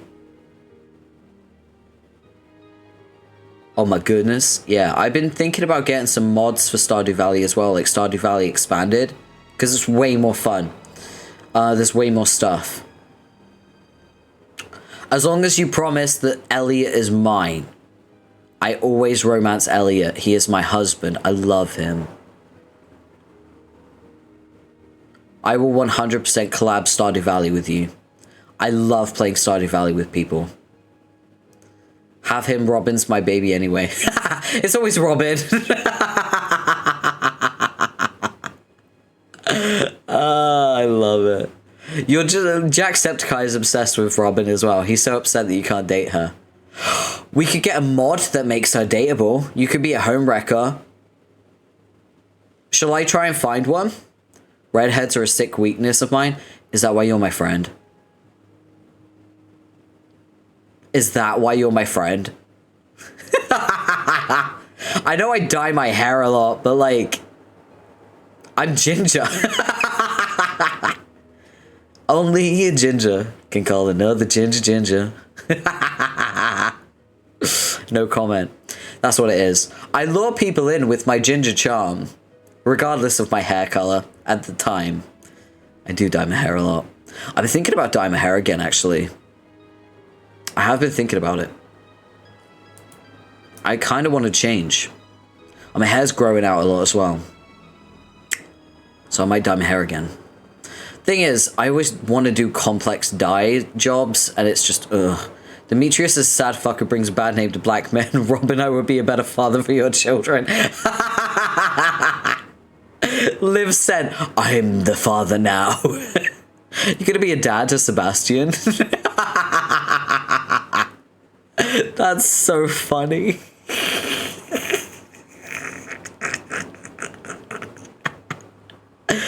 Oh, my days, that's good. I love you, Liv. I love Sebastian. Demetrius can fuck off. Yeah. The only thing good about Demetrius is he gives you bats or mushrooms in the cave. Wait, what do you always go for? I have to know. Bats or mushrooms? What do you choose? I need to judge you harshly on your decision. Bro, is that a serious question? Yes! I need to know. Bats or mushrooms? Bats, dumbass. Yes! Yes! Based as fuck. 100%. Look at me. I mean, I know you're a vampire bat, but also, like, I strategically game thinking. I'm like, are you going to choose fruit bats, or are you going to choose, like, mushrooms? Because some people choose mushrooms because they're stupid. And some people choose fruit because they're intelligent and they have brain cells. So I just had to know. Okay, so expect in the future a Stardew Valley collab with me and Liv. Probably arguing a lot. As long as I'm in charge of the finances, we should be fine.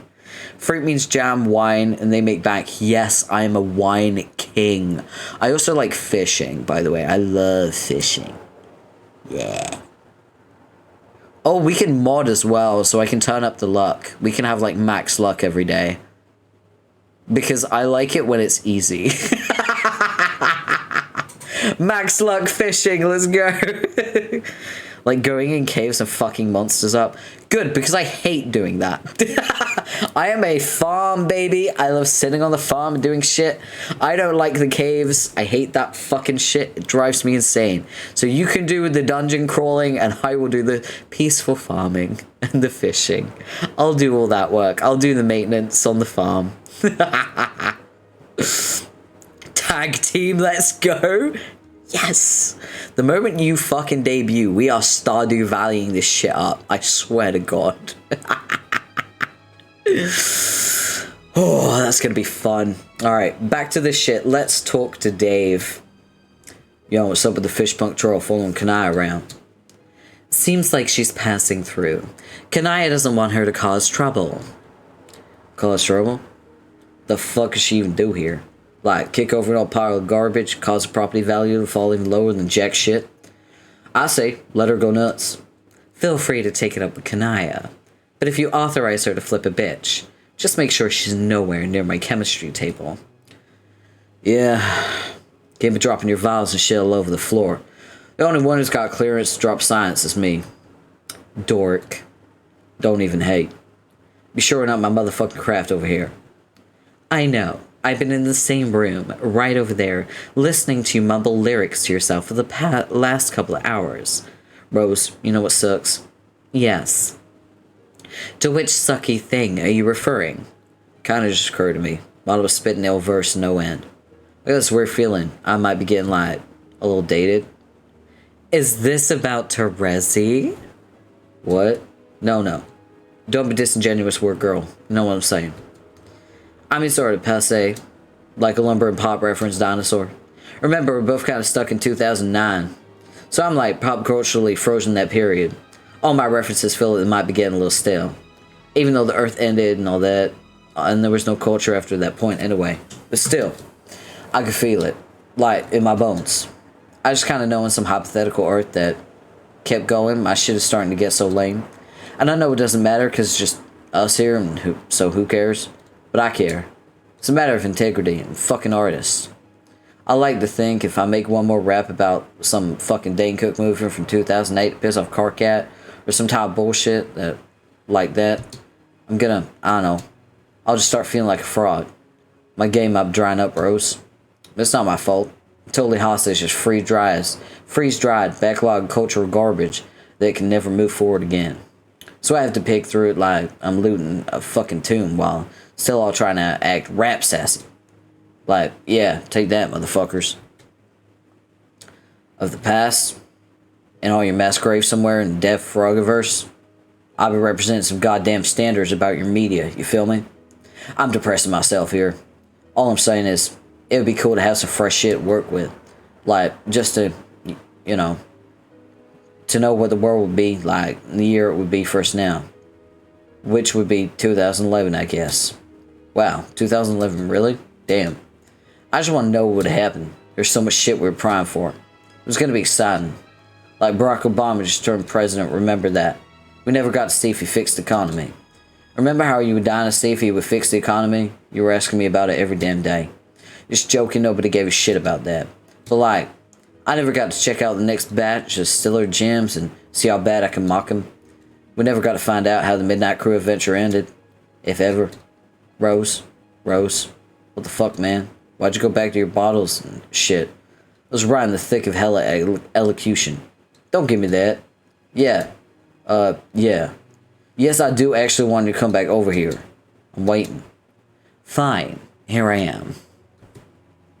Wow, that was so hard. This is what civilized people do, Rose. They fucking talk to each other, like, actually in each other's fucking vicinities. You just have a tendency to go on for a while. I assume we progress to the traditional mumbling monologue stage of Stridarian discourse. Stridarian discourse is fucking hilarious, by the way. No, that's not even a thing. I was actually, like, trying to get your take. Take on what? I don't even know. I bet John would have stuff to say. He's probably going through the same frozen fucking caveman from 2009 syndrome as me. Actually, what am I saying? The dude's a caveman from 1997. Like, he could give a shit as long as he's got his Cage DVDs. Oh, I saw him the other night. What? In a dream. It was very brief. Only a few minutes. I waved to him, then woke up. Whoa, what was he doing? He was fighting Jack, actually. He was doing quite well. Oh, man. You have to tell me all about this. I will later, though. I'd like to get back to work. Okay, when? Tonight? I have plans tonight. How about tomorrow? Plans? What plans? Just some plans. Can I come? No. Fuck, fine. Tomorrow then. Maybe I'll just dream up my old John tonight and we'll have an awesome time without you. What do you think about that? F you. Oh, so he's gonna dream up his own John. Yeah, that's the straightest thing I've ever heard, dude. Okay, we are Rose. There isn't really much to see around here. Let's see if we can be Dave. Okay, we're gonna be Dave. We're gonna talk to Rose as Dave. Rose, quit all clanking around over here. I can't concentrate on my raps. What in the sweet religious name of Jesus H. Dick you're doing with all of these bottles? And just a little alchemy. Alchemy? What kind of shit thing you're alchemizing with this crap? You alchemizing bottles with other bottles and make like super bottles? No, believe it or not, I'm actually focused on the contents of the bottles. You're pretty good height from the alchemizers. Alchemy I'm practicing is a little more old-fashioned. You know, there was a time on Earth where alchemy didn't refer to a process whereby a large device used game constructs to materialize some idealized version of an object out of thin air. Alchemists used to experiment with various substances to transmute them into something more valuable. Its more pedestrian and scientifically credible cousin would be chemistry, which I guess is the technical term for mixing shit together. Which, strictly speaking, more accurately describes what I'm doing. So, what? You're doing science now? Who do you think you are? Your mom? Wait, I sound like a lame burn again. Every time I talk about your mom, it sounds like a burn. Who do you think you are? My mom? Wait, scratch that. Every time we start talking about her as my mom, things just start snowballing into a dumb conversational ski slope. Suddenly Sigmund Freud and King Oedipus start banging each other's hot moms at some kind of depraved, sexy mom swap party. He's got an Oedipus complex. He wants to fuck his mom. Thanks for the imagery. It was almost as graphic as it made no sense. So what are you making? Beverages. Beverages? What kind of beverages? Tasty beverages, I hope. Apple juice? Please let it be AJ. Please let it be AJ. Please let it be AJ. I'll see what I can do. OMG. OMG. OMG. Fuck yes. So Rose is making alcohol. She's trying to make alcohol. It's crazy. Let's talk to Ganaya. You share the ring. There's more cracks in your rap. I'ma top off your glass, cause devastation's on tap. Wait, no. Your act couldn't suck more dick with a puppet in your lap. What? Puppet? Man, where'd that come from? You shatter the ring, but there's more cracks in your rap. Your flow's like warm milk that goes good with a nap. Haha, yeah. Should this be rails, I'll be the shoes to your pap. Wait, that makes no fucking sense. Now I'll stick with the milk one. Y'all claim to be the lord of time. Y'all making me feel as bored with your rhymes. That's okay, I guess. Still feel like I should work puppets into this. No idea why. What rhymes with puppets? Smuppets? Dave, no, it's the same fucking thing. Muppets. What the fuck? The only thing that rhymes with puppets is different kind of puppets. Well, hey, how much of that did you hear? By the tenor of your question, I'll assume more than you would prefer. All that shit was a work in progress. Ain't fit for hype yet. Why you gotta be eavesdropping? I wasn't. I was just standing here and you slowly wandered over in a totally oblivious stupor. You were mumbling your rhymes and walked right up to me and did not notice me until now. Shit. Was I? Sorry, I guess I got caught in my raps. Do more. What? No. I can't. Those rhymes are still too rough around the edges. Come on. No, it just suck. I mean, I could freestyle a bit, I guess. I don't know if I got a live performance in me now. Maybe it could work if someone dropped a beat. Need a good beat. I could probably kill it with a fly beat. Ahem. Dedum ps. Dedum ps. No, wait. Chum chum fish. But chum chum fish. Oh yeah. That fish beat is the shizzle. That's what I'm talking about. Alright, settle down, motherfuckers. Here we go. They then proceeded to have one of the most ambiguously rated rap-offs in the history of Paradox Space, while I stood by and regarded it neutrally. Can't talk to Mina, but yeah. Should we hang out as Dave? Let's go around as Dave for a while. Let's do our thing. I want to see what's in this space here. Wait, can I go this way? Oh, I can only be Mina. Okay, I think we've exhausted that. Thank you for the like. Enjoy stealth mode. Oh god, are you saying oh god to the raps? Okay, let's go.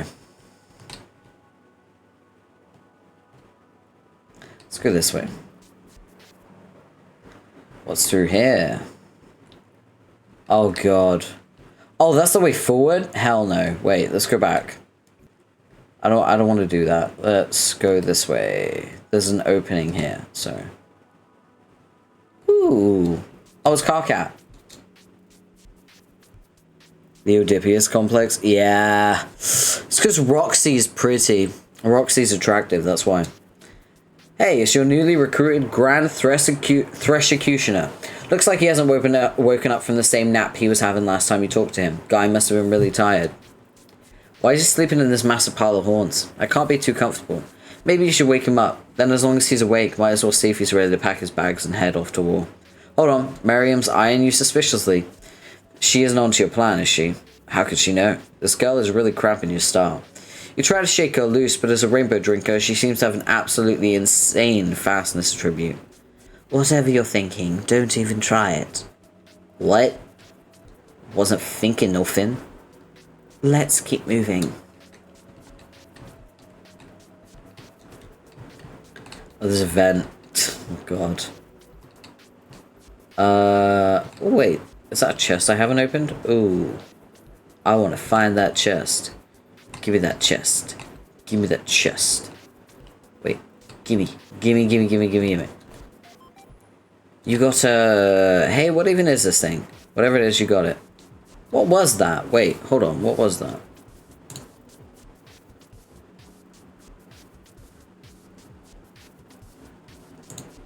Oh, I can save where I am. I forgot about that. I thought that was inventory because it looks like a capsule card, but apparently not.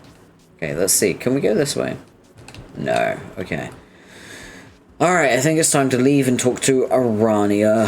Let's go. Prepare yourself for a fucking info dump.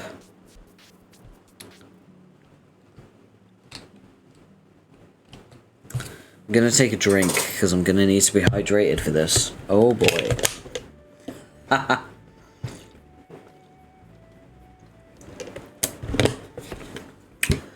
Oh.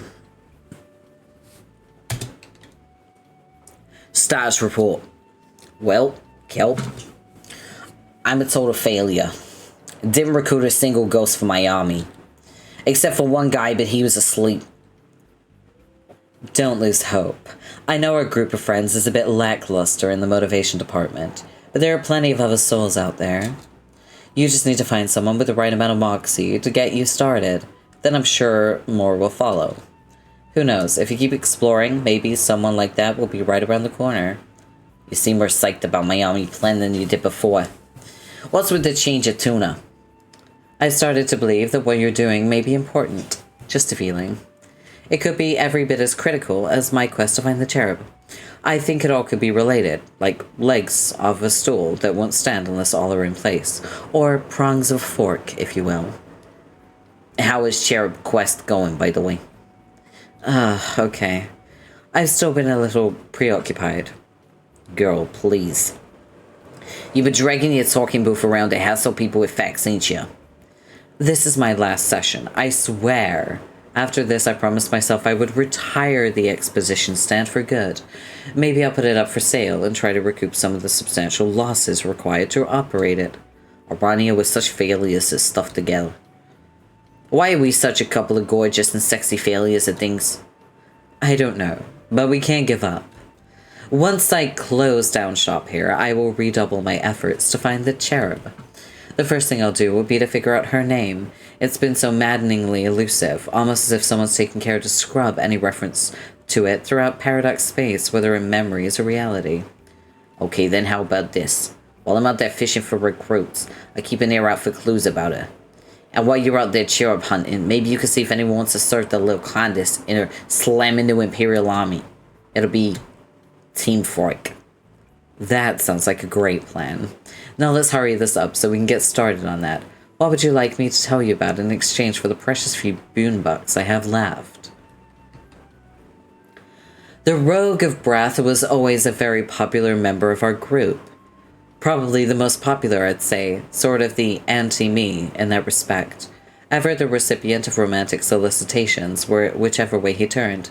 Sort of the anti-Cronus in that respect. Oh yes, he came poor born out of nowhere, high five. Indeed, his mutation made him an outcast, though. To avoid the unwanted attention his wings would bring him, he took refuge in the forest among those who welcomed his differences and learned their ways. The Lost Weeaboos was a guild of youthful, tree-dwelling troll otakus with a zeal for fisticuffs, flight, and various forms of exotic Eastern theater. Bane to the enemies of hijinks, scourge of the seafaring classes, who, nope, not listening to this la la la glub glub glub. Glub glub glub. Centuries of feuding with the Mimi tribes. Fucking Mimi. Which, by the way, is like cat ears and cattail. That's usually what that is. Ceremonial torchlight yaoi festivals. Hell yeah, sign me the fuck up for that. I'm down. Sundere quadrant vacillation. Threw down a dagger lance to challenge the guild's high seme for dominance. Ultimately served like a shonen on Shitsuji Island. Shitsuji Island is Butler Island, by the way, because I know this because Kuro Shitsuji is black butler. That's what that means. Kuro means black, which means Shitsuji means butler. So Shitsuji Island is Butler Island. Another Butler Island reference. Let's fucking go. Good God. Super weeaboos. I really would like to go to the ceremonial Torchlight Yaoi Festival, so that sounds fucking incredible. Also sounds messy. But that's okay, because I like it messy. Hey, Circuit. How much I gotta pay you to zip your blowhole and this shit's so tight you never bring it up again? For such service, I'll require nothing short of the large gold statue in your palace. I think you know which one I'm talking about. You drive a high bargain, Cirques. You got a deal. Alright, tell me about Horus. Oh god, Horus. The Page of Void was a self-taught master of mechanics, an avid patron of the fine arts, a passionate bodybuilder, archer, ambrosia collector, and steamwright, a poet, a scholar, a warrior, a lover. He was all that his case demanded and more, a true troll Renaissance man. His name means he who stalks with the muscle beasts. But all of his proficiencies were hard-won, built from the blank slate, as his aspect would imply, advancing at the slow pace his class would as well. Yet in spite of all, he worked to make something of himself. He amounted to very little, responsible for neither great feats of heroism nor acts of villainy. He was just another game piece to be moved about the board. The aspect ruling his life would always conspire to dampen his relevance. Void is easily the most mysterious aspect, the one which inherently defies rational understanding. This makes it particularly fascinating and just as frustrating. To light players such as myself, casting illumination on nothing itself is futile. For to truly know void is to paradoxically cause it not to be.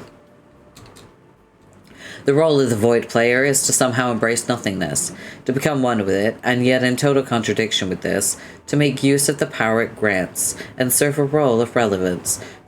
One must find a way to overcome it, to see limitless potential in the void, to find everything within nothing, and bring it into being. Where's my holy water? Oh, fuck, yeah. We need it. I'm a demon, and even I'm saying we need it. Hey. What? This is a perfect case in point regarding the path of the Void player. So resistant is his story having a relevant bearing on anything. You fell asleep and didn't hear a word. Yeah, that's nice. Where my money? You didn't get any. Your slumber avoided the transaction. Dag. Tell me about tomorrow. The Witch of Time was not always the party's biggest troublemaker. If you recall, you wore that tiara for a long time. Yeah. Once she was as meek as can be, hailing from the eastern provinces. She migrated across the seas and settled near the forest concealing Rufio's guild. The two of them became quite fond of each other and shared many interests. He secretly began seeing someone else, believing she knew nothing, but she always suspected his infidelity, and over time grew quite distraught, but her sadness never quite turned to rage and malevolence. Malevolence. Not until you involved yourself. Ugh, do we really have to go through this? If you'd like to earn your money, then yes. Fine. After we began our game, you quickly determined that winning was going to be an uphill battle with our team. Everyone was so preoccupied with their interpersonal issues, and no one seemed in any shape to be fighting major battles. Sound familiar? Deja vu's a bitch, Sork. So, you did your best to rile up the crew any way you could, appealing to people's insecurities, buried hostilities, brewing rivalries, needling anyone you could into confrontation with others. Your theory was that increasing everyone's state of aggression would make them better equipped to play the game, and you were sort of right about that, but the Alternians would prove it, not our group, sadly. The poor girl who took the brunt of your bullying tactics was Damara Megiddo. You talked up her mate Sprit's betrayal, making her feel even more dreadful, while pushing him further into the arms of her rival, until she simply snapped. She attacked him, paralyzing him from the neck down. You finally got the aggressive confrontation you were looking for. Unfortunately, you unleashed something even you weren't prepared for. You had to deal with her yourself. After a long bloody duel, she killed you, and you would have stayed dead if not for me. You never listened to me. You just kept needling, fussing, and meddling, until eventually you paid the price and I had to bail you out. Ugh, how bad do I even want this stupid money? Damara has been unhinged ever since. By increasing her violent tendencies, instead of being an asset in the game, she became a loose cannon, arbitrarily showing up at key moments throughout the timeline to sabotage us. So radical was her shift in personality, I've had a hard time believing your incitement was solely to blame. It always seemed like other forces were in play, as if her acts, though apparently haphazard, were in keeping with some inscrutable agenda. Of course, it doesn't help that it's so hard to understand her, even on a good day. Strangely, the only time she was eager to help us was when we were preparing to initiate the scratch. And it's a good thing she was, since I'm not sure anyone else would have had the ability to do that kind of damage to the cardinal movement and release its energy. It was almost a little eerie how happily she complied with our plan. What did Rufio say she said? Something about how we would all finally get what we deserved? Which at the time I thought sounded chilling, but there's really two ways of looking at it.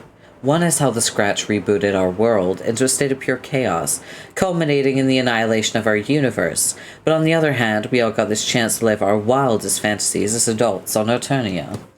At least you and I sure did. And I wouldn't doubt she feels the same way. So, we done? That's it. Toughest $5 I ever made. Yeah, that's it. That's it. Okay. Alright, no more info dumping from Arania, thank God. You got an Alternian journal. It's a bit wordy, though some of the material here strikes you as pretty risque. Actually, quite a lot of the material. You surreptitiously pocket the overwrought diary for later reading. It's Diary of the Marquise. Let's go. I would like a map, please. Okay, we gotta go down.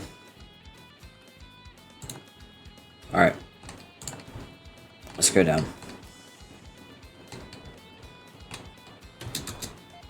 Ooh, you got the Fluorite Octet.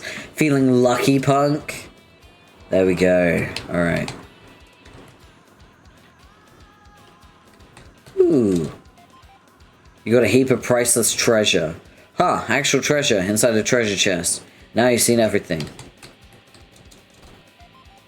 You got a pair of rocket boots for shoes. What would a ghost need with rocket boots? Anyway, can't all ghosts fly? Or maybe that's just dead god tiers, who can generally fly anyway, or dead dream selves. Actually, you don't know what the flying rules are and you don't really care.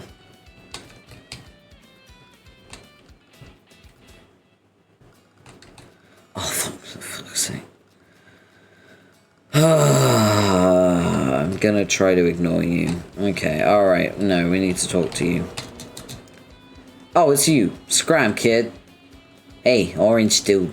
Tell me your deal already. I said get lost, Pfeffery. Do not fuck with me. Hoofery? Alright, I see what's going on here. You clearly have developed feelings for me. I understand. I led you on. Remember when I said bring me a horse and I'm yours forever? Total lie. Sorry, but my heart is still set on Vriska. She will be my wife. I can't stress this enough.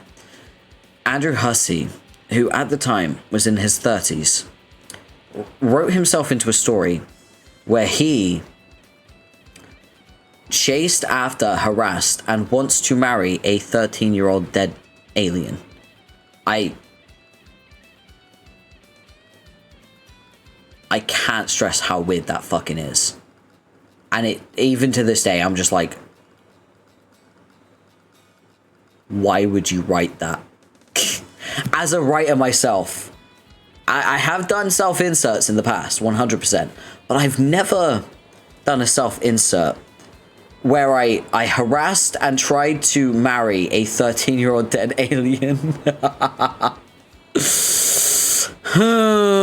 Yeah. Who's Vriska? The girl over there. No, don't look. Shh. Let's try to keep it down, okay? You're gonna ruin this for me. Huh? Dog, ain't she a little young for you? Exactly! Thank you, Mina! No, but that's the thing. She spent like however many years being a ghost, so she's older now. That means it's not creepy. No, that's not how it works, bud. Who even knows how many years she spent here? Maybe 100? Hell, she might even be older than me now. See? Totally not creepy anymore. Case closed. I don't know what you're talking about, but you sound like an asshole. I just need to find the right moment to make my move. Only problem is I lost the ring. John fucking Egbert has it. Doesn't look like he's gonna let it go either. The bastard. Gotta make a plan. Think, imagination, think. Ah, the one time I really need you. Yo, I got boatloads of bling. I could sell you a ring. You could? Oh man, perfect. How much? This, by the way, I can't stress this enough. This is a screenshot of the Kickstarter for the Homestuck game. They were originally going to have a Homestuck game and they had a Kickstarter for it, right?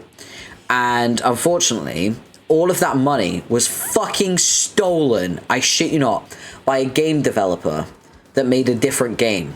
So the money was supposed to go to the Homestuck game, and that 2 million was straight up just fucking stolen, right?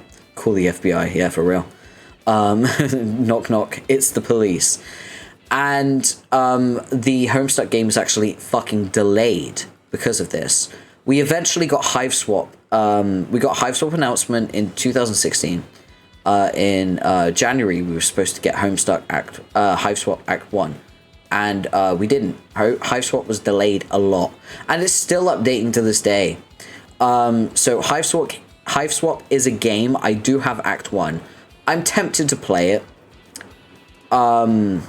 Just to see what it's about, you know, because it's fascinating. I kind of also want to play Friend Sim, the Hive Swap Friend Sim, because there's a lot of different trolls in it. I also want to play Pester Quest. Pester Quest is definitely on my to-do list, because that is essentially all of these characters that you see, like the main trolls and the main kids, and you go through and you just try to make friends with them, and there's like good endings and bad endings. So it's just a friend sim.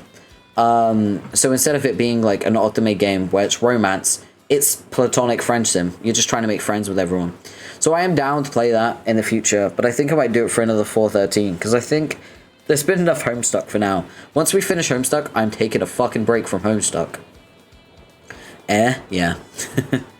So yeah, all of this money that the fandom raised for the Homestuck game got stolen. Crazy. But yeah, the fandom raised a lot of fucking money for the game. We really wanted it. Are you fucking serious? What makes you think I've got that kind of dough just lying around? That's my price, pumpkin skin. You won the ring on that. Fine, I guess I got no choice but to pony up. Just don't tell anyone, okay? I kind of promised I'd use this money for something else. Not my biz, home stealing, no deal. Yeah, here. Aw, yeah, check them mad stacks. Here you go, lover boy. Thanks. Wait, is this ring... Did you steal this from Cronus? Faux show. Ew. No refunds. There you go. Alright, this leads to the end of the game. You sure you're done here? Yes. Here we go. Alright, let's get our sound back.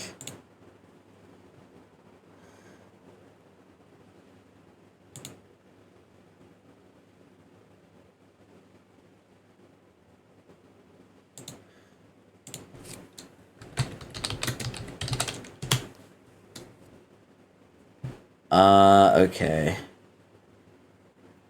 We got some fucking Carcalicious playing as well, so hell yeah. Alright, let me just take a drink because my throat is starting to ache a bit. I've been yapping for nearly 6 hours, so you know.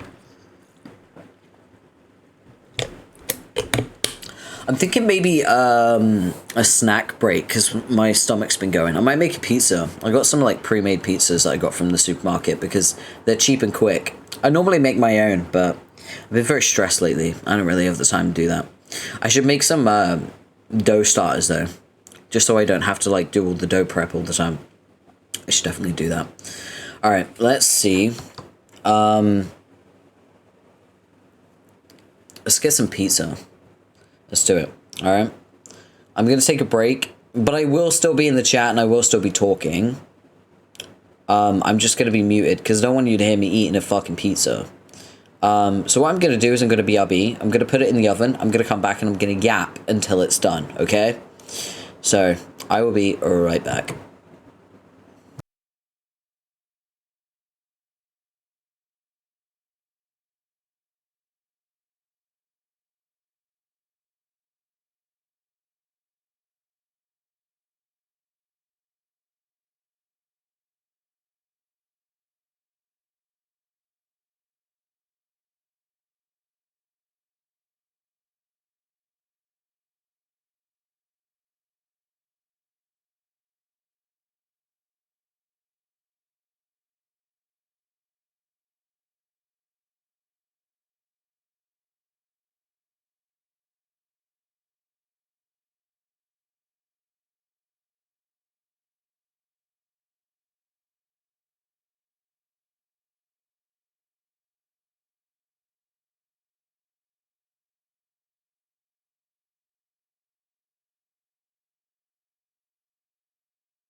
Okay, I'm back.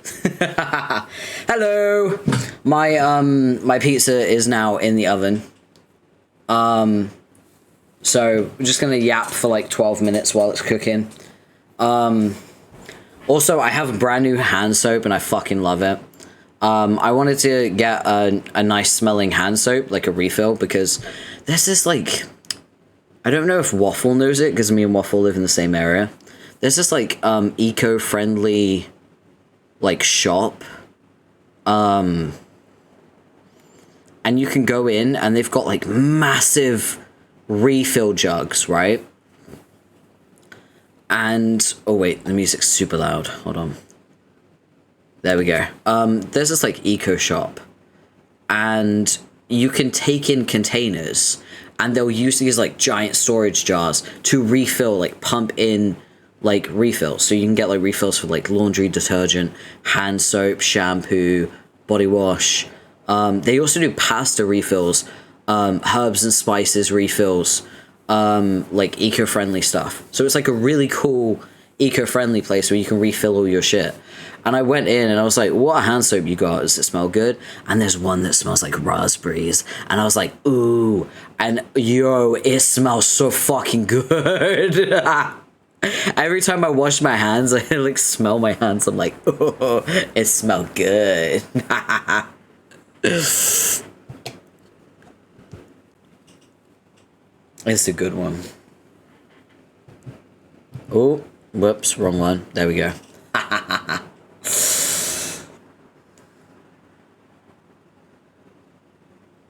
How are we doing? Is everyone getting snacks as well? Is everyone getting like hydrated and snacks? Because you gotta stay hydrated. My bottle's almost empty as well.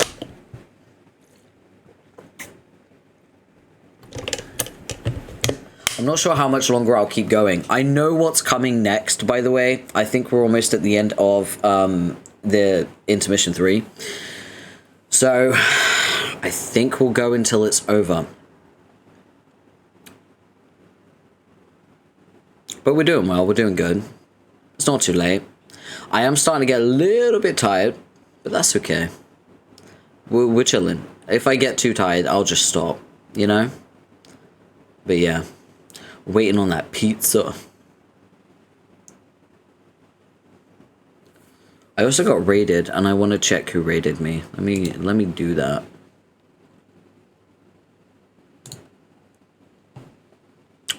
Let's see.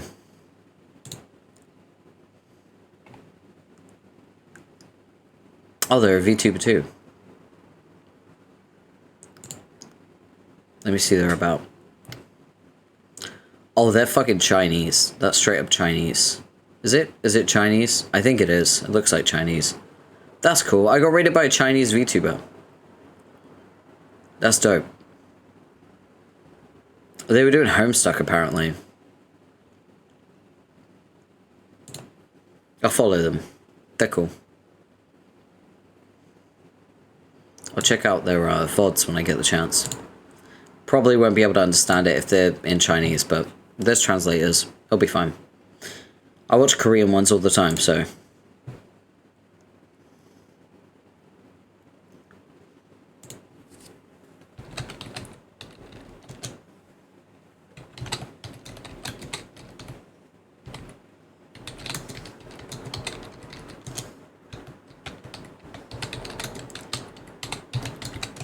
We chillin'.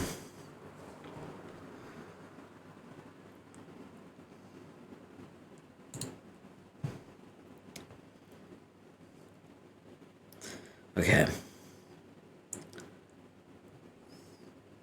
Coco, how's the braids going? I know you've been taking out your braids. Give me an update. I need a braid update.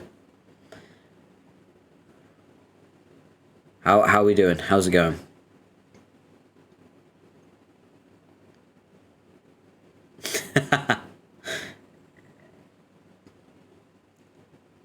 Coco, do not make me ping you on fucking Discord. I will. I'll harass the shit out of you. Almost done. Oh, okay.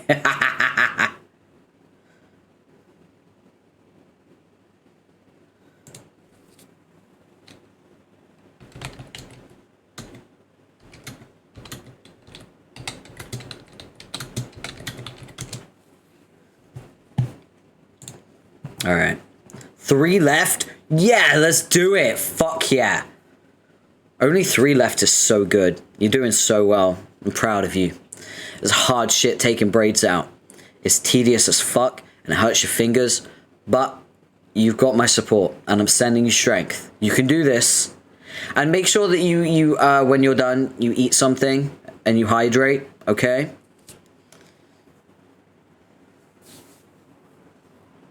Also, congratulations on getting it done before sundown.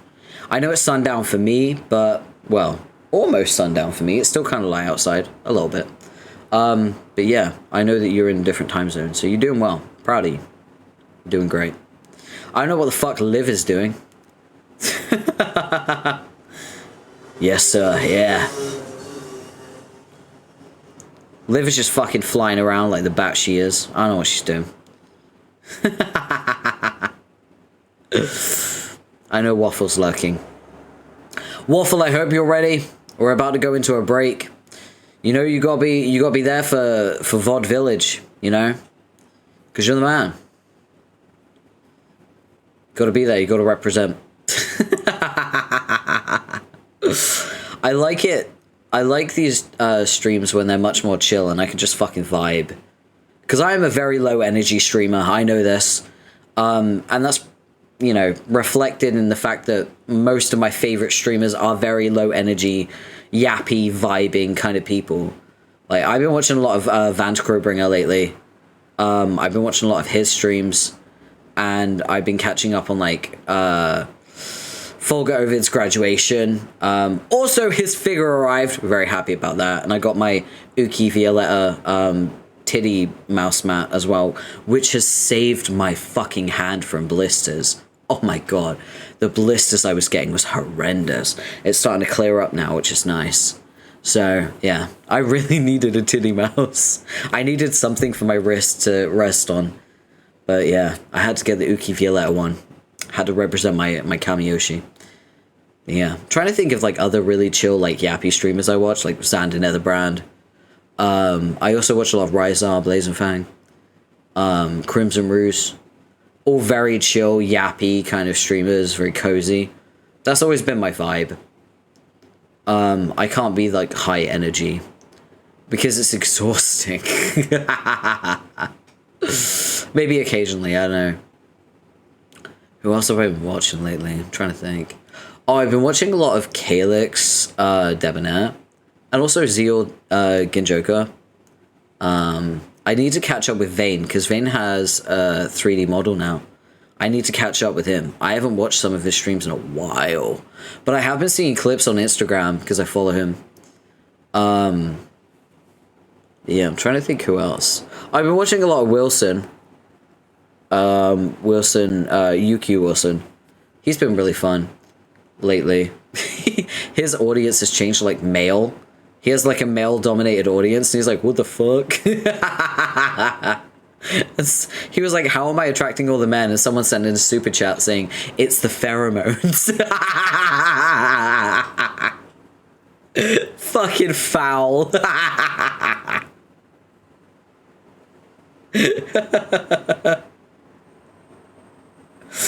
Oh, so good. It's so funny. I love trolling them. It's great. Oh, I also need to catch up with Shoto. I haven't watched his stuff in a while. I've been watching a lot of Ohio Kaio. He's been really entertaining to watch lately because he's been playing Love and Deep Space. I've been really enjoying those. Watching him simp over the guys has been great. His reaction to fucking Silas was just a masterpiece. I love it.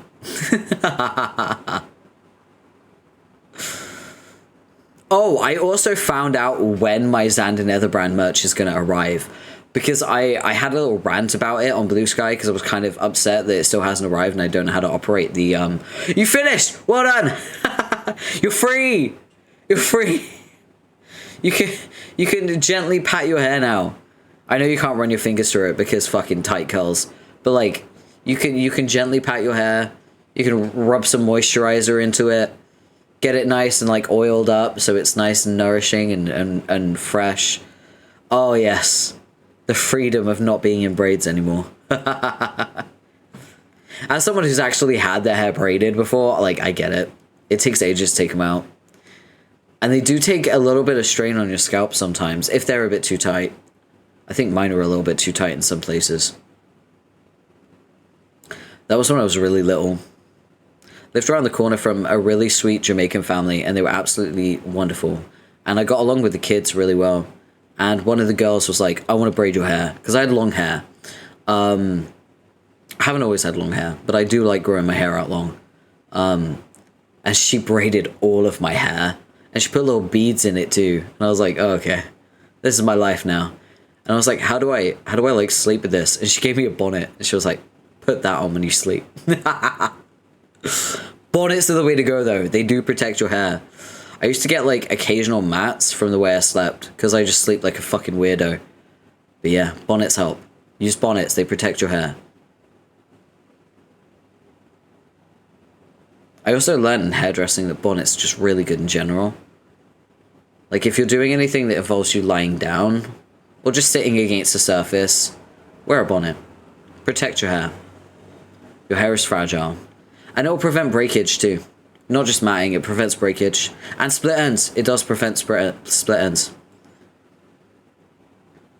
Also stops your hair from drying out as well. Because like all the natural oils that are on your scalp, that your hair needs, will rub off onto like pillows and stuff. So you, oh, that's my fucking pizza. I'll be right back. 1 second.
Hello, I'm back.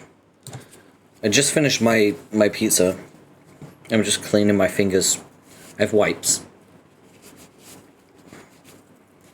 Because who the fuck eats pizza with a knife and fork, am I right? So, luckily I have wipes to clean my hands. I keep them in my little desk drawer. I have a little set of drawers that I picked up from the supermarket. They're small, a little plastic set of drawers, and I'm like, ooh! So my bottom drawer is for my medication. The second bottom drawer also has medication. In case you need a reminder that I'm disabled and I have to take copious amounts of medication to function. And then I have my little wipes in the drawer above that. And some like cotton buds and stuff like that. What's in the top drawer? Oh, my hard drive and my Elgato that's broken. Reminder that I would really like to stream from console, but I can't because my Elgato is broken. My capture card. So I have a capture card on my throne that I would like to get. So if you want to help me raise money for that, you can. My throne is also in my About Me. It's linked. There's a lot on my throne, but you can ignore it. Go to the very bottom, and you'll see my Elgato is on there at the bottom of the wish list. It was the first thing I put on the list. That's why I made the list in the first place. Alright. Let me just hydrate.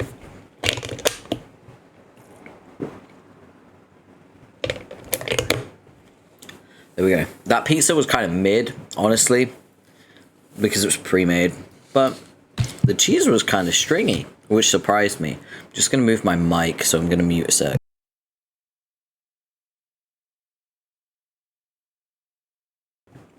There we go. Alright. I've moved my mic a bit closer. I had to move out of the way while I was eating so I could fit the plate on my desk. Alright. Let's go! Let's keep going. You reach the end of the game to find an intriguing convergence of outrageous personalities. You're just dying to see what these heavyweights of baditude have to say to each other. But somehow, you discover within yourself the superhuman restraint to hit pause. There's a whole world of fucking around going on with the Meteor crew during the second year of their voyage, and it would be a criminal act of negligence to end this intermission without at least having a peek at their tomfoolery. A weaker person would just want to see what happens with Mina and Vriska right away.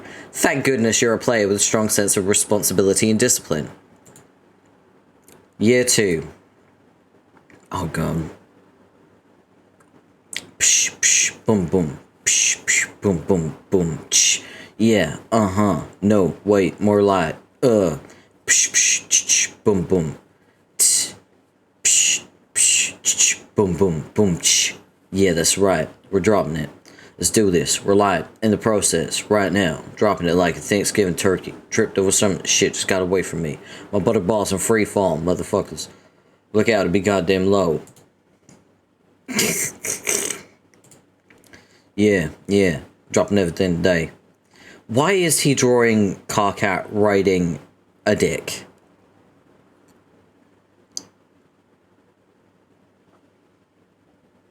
Penis inset. For someone who is supposedly straight, he's incredibly gay.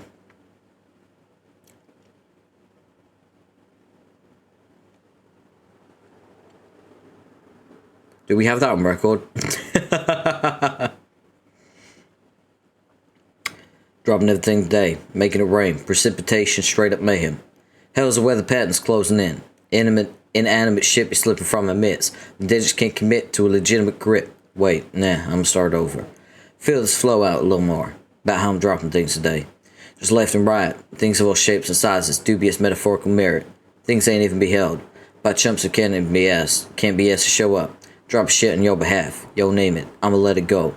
Drop it like a frivolous lawsuit. Oh, snap. Get out of my courtroom, bitch. Wasting taxpayer money, yo. Drop it like the most expensive fucking Christmas ornament. Step on that glass with your bare ass feet. Christmas is ruined, motherfucker. Drop it like the mug in the usual suspects.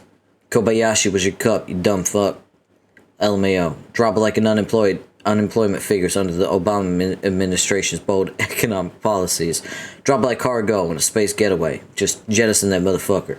This rap is blasting off. Drop it like a bunch of firewood I just gathered. Gonna rub it a couple motherfucking sticks together. Just sitting here whipping up sick lyrical friction. If you start smelling smoke, you caught a whiff of my diction. Shit's getting warm, but it won't stop till it's hot. Warm just don't cut it when shit's getting dropped. Tell me how you feel about shit getting dropped. How hot do you want it when they let go of the fire? Just say when. What? I can't hear you. I said say when motherfucker shit is burning my hands. F it. Here we go. Just drop shit like a bad phone connection. I put gravity in charge of its downward direction. Unfettered descent is what it considers perfection. Shit thinks at the ground and it gets an erection. Best hope is it's carpet bound in its downward spiral. Cause linoleum's frowned on, met with an eye roll. Land on grass is just for the course, it's par 4. But hardwood getting fucked floors is what wood's getting hard for. Guess I should mention instead of motherfucking hard-ons. How my motherfucking French could use a presidential pardon. Kick it, Barack. Here's where Obama's rap solo comes in. No, but how dope would that be? Oh fuck me, that would own. Slurp. Oh no, I know what's happening. This is it, isn't it? Ellot, get Liv. Where is Liv? Liv needs to be here for this. Liv! Wait. I need to outlive.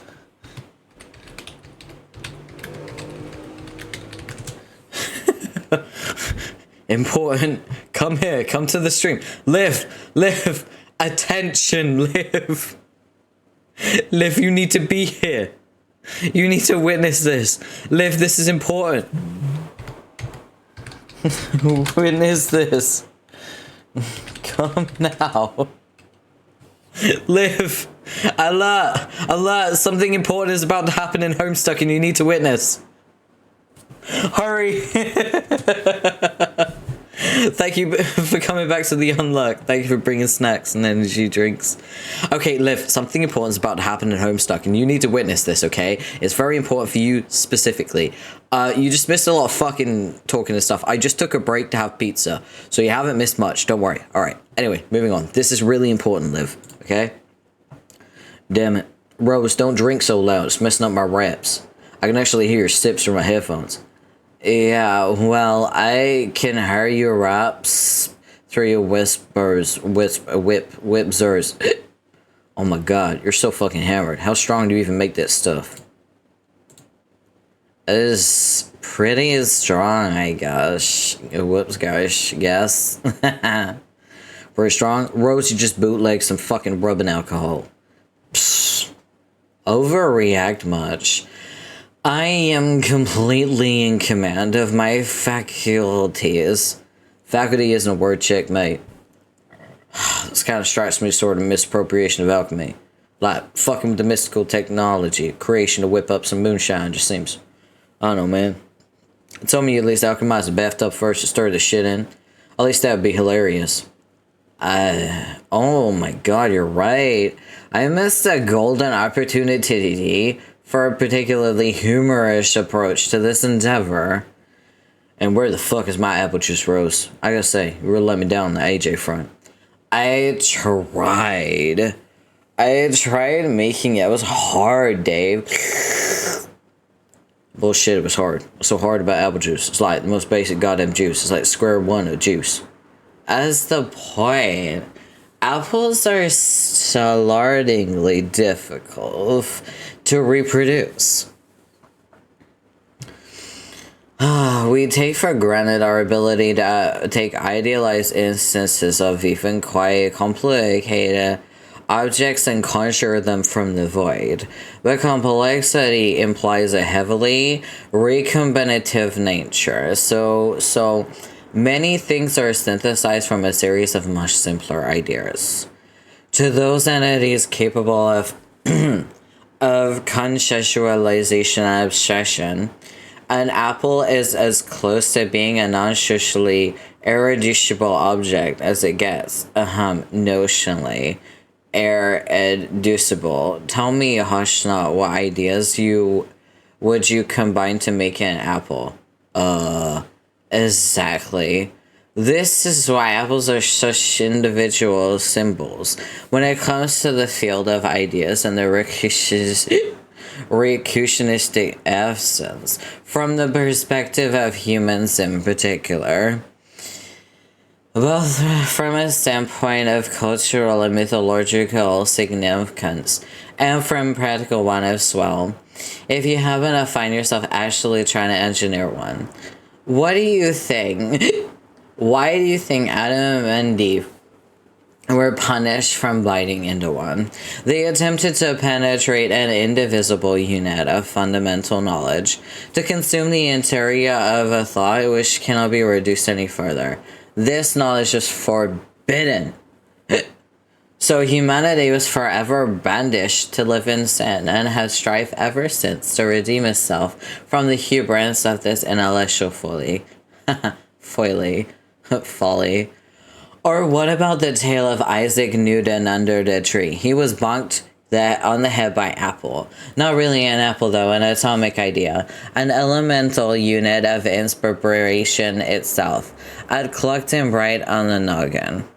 This indivisible notion colliding with his awareness, much like a high-speed particle fired into to create a nuclear chain reaction, jarred from the void a more profound innocence of the intrinsic nature of nothingness, that is gravitation. Of course, the stories are actually bullshit.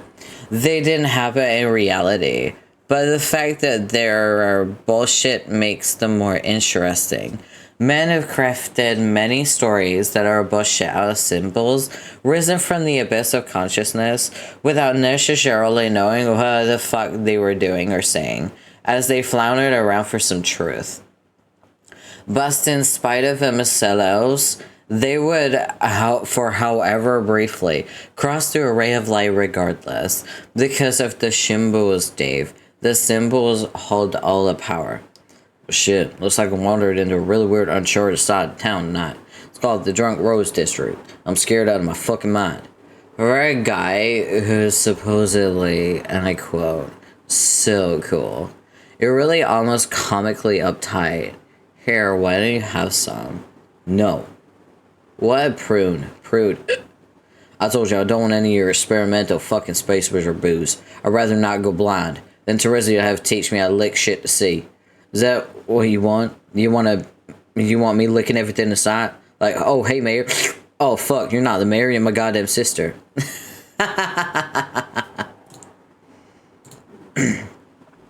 Oh my god, you laughed way too hard at that. It wasn't anywhere close to funny. I think you've had enough. What? Good lord. I still don't know why you're so bent on making this liquor.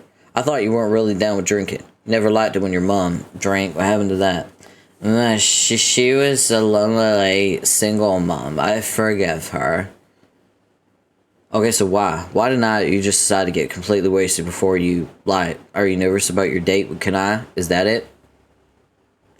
Date with Kanaya? Lesbians?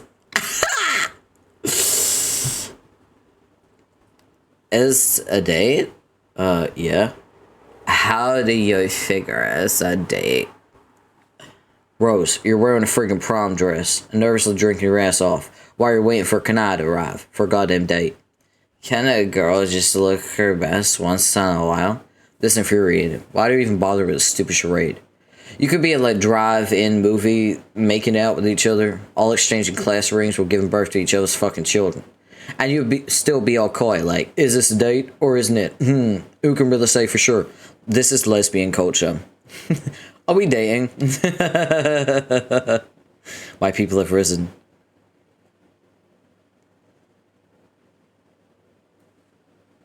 Holy shit, you had a fucking wasp in the shop? I would have set the entire building on fire. I'd be like, nope, it's hopeless. Let's go, lesbians. Yes! Still trying to shake off the fear of disgust. God damn. Yeah, I seriously, I would have set it all on fire. Not now, Stream Elements. Lesbians are here. Very proud of you. You're very... Yes, we are. We're very proud of you. You did a great job. The fact you didn't set the shop on fire is incredibly impressive, because that's what I would do.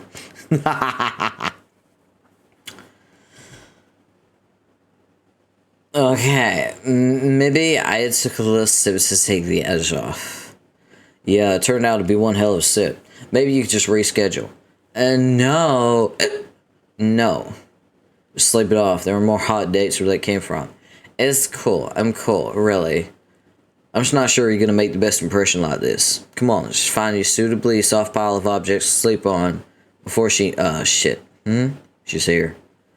Can we just appreciate how Dave is trying to be a responsible person and take care of Rose because he sees that she's inebriated? Fuck up. Shut the fuck up, Stream Elements. My fellow lesbians are lesbianing.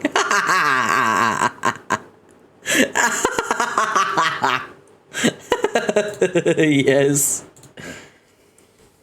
Good evening. Oh my fucking god, I can't even deal. Oh, what is it? Am I underdressed for the occasion? No, you look so great. If I'd have known you wanted to dress in more elegant attire, I would have happily, Well, if you think I'm fine like this, then okay.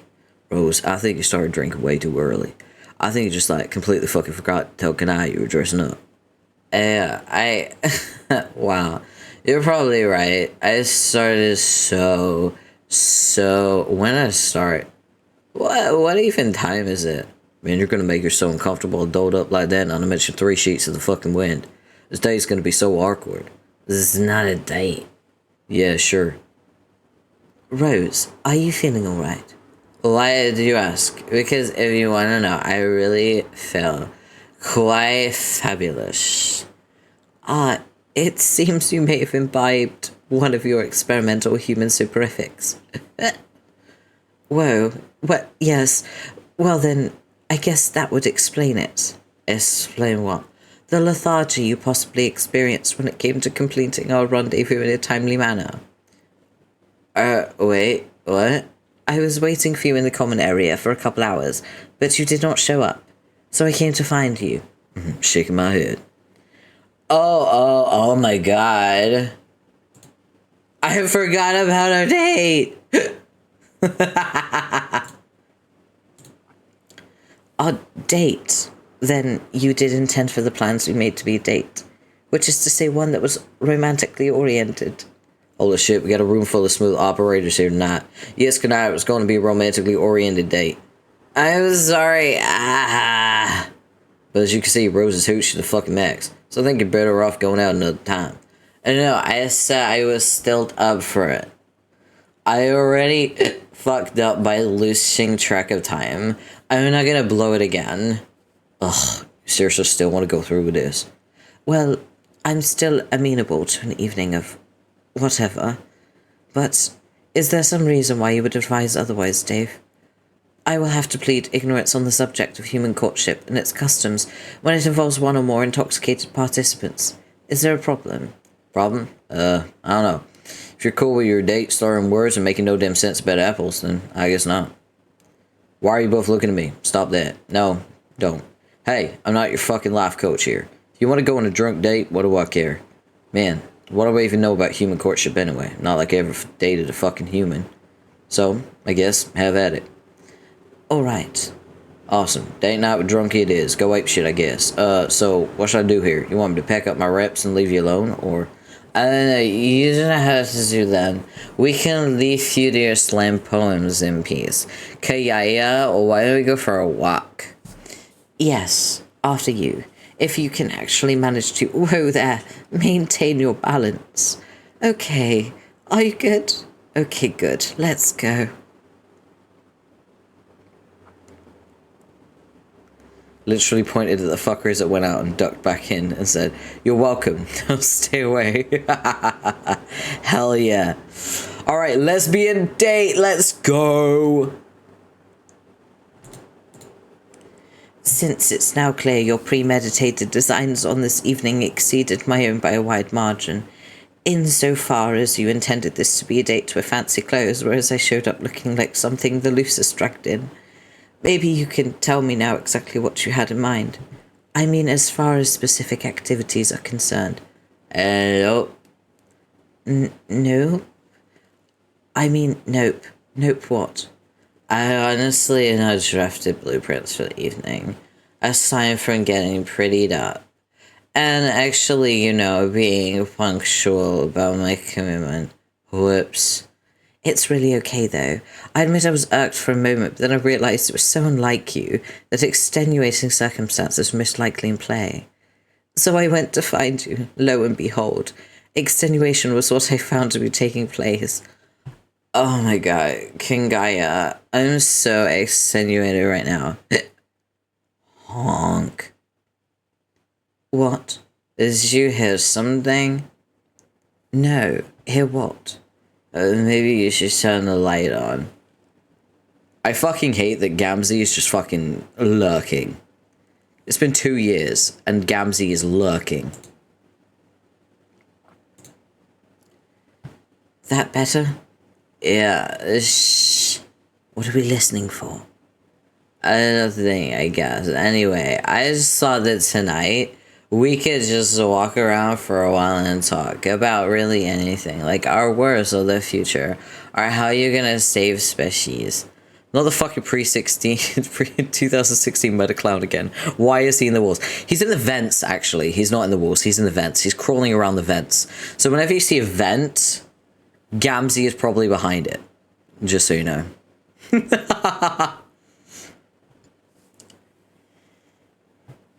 Our words of the future are how you're going to save your species.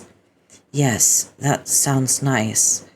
Let's have a casual, spontaneous evening. I don't see why days have to be so all of the ways be a federal fucking issue. Don't you agree? Honk. Kenyanya? Can you keep a secret? Yes. I learned something earlier today. It was troubling. It was something about Terezi and what? and Gamshi. See, I bumped into him earlier. You did? Where? No, please don't get angry. Don't go on another vengeful clown hunting expedition. This is the point. This is troubling me about this. I don't want anyone to fight. Actually, there's no need to worry about that. I think I'm done trying to kill him. You are? Yes, he has achieved victory through the gambit of coward's default. Don't get me wrong, he's still utterly awful. But sometimes you just have to let a thing go. You know? Yeah. What were you saying about Terezi and Gamzee? Right, well, apparently they are an item. Blackways, I mean. What? They spades dating in the shadows. Nobody knows but me and now you. Are you serious? Yes, and it's been troubling me the more I think about it. A lot. Why? Because it presents a prickly political situation. Teresa's relationship with Karkat is already somewhat tenuous with their, well, from what I gathered about their history. And Dave, his involvement makes it even more complicated. I think with Karkat being Moros to Gamzee, if he finds out Gamzee is in space with Terezi, then, correct me if I'm wrong, but isn't that whole arrangement getting into a territory of social taboo? Excuse me. That could be very awkward, yes. So basically, Terezi is a kismesis with Gamzee, so they're hate fucking. And Terezi is also romantically entangled with Dave and has a complicated history with Karkat, who is Moirels with Gamzee. So yeah, that's kind of fucked. Right? I don't know if it's my seer powers or what, but I can see it unfolding all too clearly. Karkat finds out about it, flies into a rage, errors his more religions, and I mean his more... It ruins his diamonds with Gamzee, who therefore becomes less stable. I vilifies Trapezi as well. And who knows how she reacts. Or what happens with Dave for that matter. Would Dave actually be alright with Terezi dating a bastard clown on the side? Even if it's a relationship centered around only enmity, I kinda doubt it. He could side with Carkel on the matter. Not even to speak of when your alignment is on the subject of Gamzine, which what I fear, I'm afraid that this could create a schism in our group. That would be all torn apart, and I don't want that. I want us all stay friends and just be peaceful together. Me too. I can see the dilemma here. Are you actually thinking about, doing something about this? I don't know. Maybe I should interfere with the Kishimisha shit. Kishimisha. Ah, fuck, they're hate dating. Maybe it's just a wonderful thing for them, and I would be horrible to interfere with their beautiful hate. The problem is, it's still so alien to me, the idea of black romance. I try to understand sometimes, like, more than intellectually. I try to put myself in the shoes of feeling that, and it still doesn't make sense to me. I don't want to project my human values onto an alien relationship I disapprove of. I understand. But what you're describing is... Actually, I'm hesitant to even mention it. No, this is probably not a good idea. Oh, please, you know you have to tell me now. The feelings you're having are actually perfectly normal within the framework of a quadrant-based romantic tradition. I don't know if they can be felt naturally by humans, but by the way you're viewing their relationship, would be quite a standard response on Alternia. Yeah? Yes, it's sanctioned within the Ashen Quadrant, which addresses conciliatory romantic feelings not directed at a single person, but at two people who are presently in such a contentious relationship. Oh shit, I forgot about that. You're so right. It's generally not regarded as one of the more emotionally fulfilling quadrants to become involved in, and can be quite laborious to maintain, but it served a very important social purpose for my people. Such as in situations very similar to the one you described, where two parties are highly drawn to each other through animosity. They may in fact be perfect for each other in that tumultuous quadrant, but to pursue the relationship would be chaos.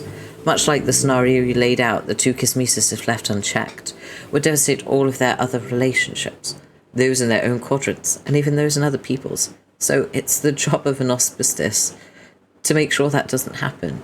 Yeah.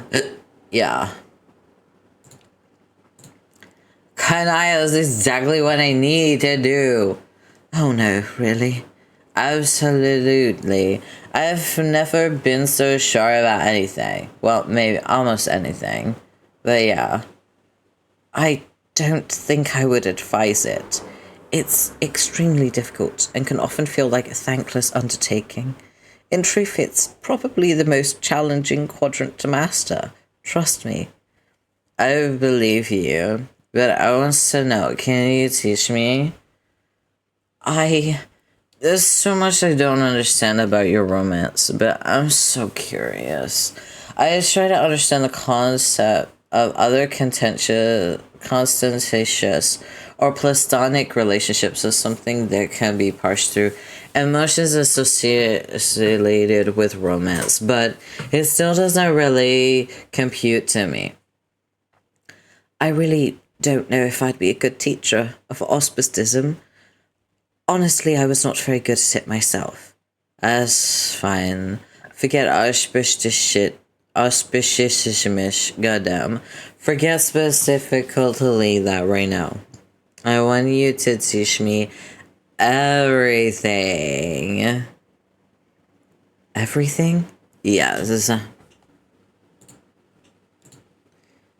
that is a lot of things. I want you to teach me all the quadrants. I want you to tell me about your spabes and your didymons. I want you to share with me your clums and your hearst. Liv, are you here? Liv, lesbians. Liv. Attention, Liv.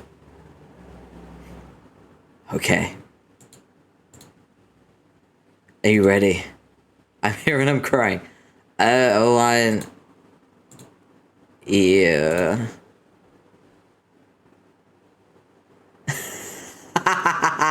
Lesbians! She fell. She fell over. She fell down the stairs. Why can't I have this? Weird honk from the vent shaft. And with the smitten seer's inebriated descent down a flight of escalation zigzags through the dark subway-like belly of the meteor, with teen xeno-love mingling, weird honks wafting from the vent shafts to fill the fetid laboratory air with equal parts mirth and gaiety, we're ready to bid adieu to this vignette of hyper-important fucking around on the pitch-perfect note of a single textbook deployment of the rare yet highly embarrassing drunk happen rose combobob. And once again, we find ourselves poised to attempt to exit this intermission prematurely, while forgetting to address exactly no loose ends whatsoever. You turn the page to find a pair of green curtains that won't close, and are fooled completely by them, as usual. Psych. And there you have it, literally the worst psych out in Homestuck to date. Hands down. But seriously, we still need to know, we still need to see what Mina and Vriska have to say to each other. Proceed to the next page to find out how these twin titans of in-your-face delinquency react to each other's unique brands of reckless anti-hero chutzpah. Here we fucking go, we got a sound one, let's go. Oh, I know what this is, don't fuck with me. You spend no less than 90 seconds staring at this fucking GIF image before you realize the actual flash animation is on the next page. I remembered this was a fucking troll page, so fuck you, hussy. I remember. I never forget when you troll me, bitch. Mini Strife! Let's go. I love Mini Strife so much. Mini Strife is so good. Here we go. This is also kind of lesbians, by the way. I want to be clear, their tension is palpable. Ah, so many lesbians, it's great. Strife! Hey you, circuit looking girl. Wanna join my army? Oh, I see. It's the Paishies wannabe. So you're the one raising this army. That's hilarious. Sorry I can't join your dumb army. I'm busy pursuing a much more intelligent strategy. Who the fuck you calling a wannabe, lousy pants-wearing smite-mouth Arania ripoff? Now get in my army before I poke you up, bitch. Not gonna happen. I am, however, looking for a large number of recruits to follow me in my treasure hunting expedition. What? I need an enormous mob of ghosts following me around to get that asshole's attention, so we can wreck more empty space and help me find the treasure. You want in? Makes no fucking sense at all. And anyway, don't recall giving anyone clearance for a well-enormous treasure hunt. As the rifle heiress, that sort of noise is to go for me, yo.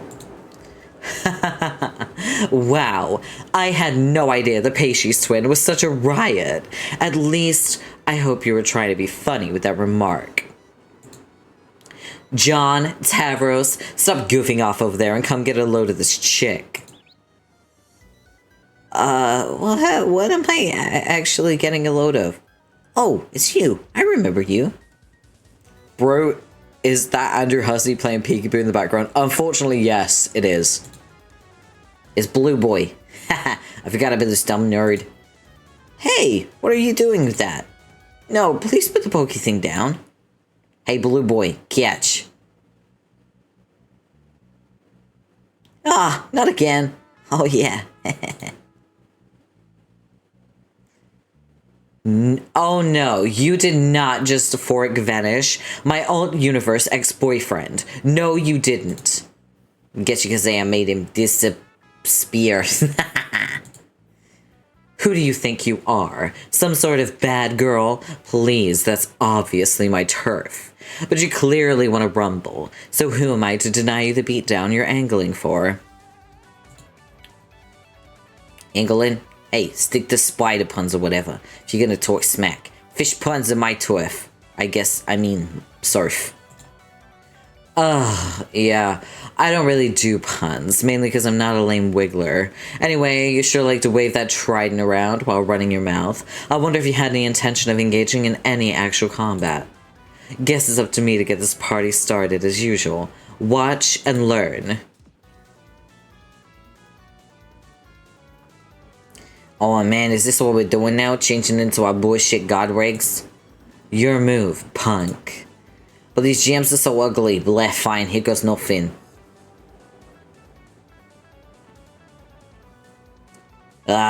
Look like hell, all beige and shit.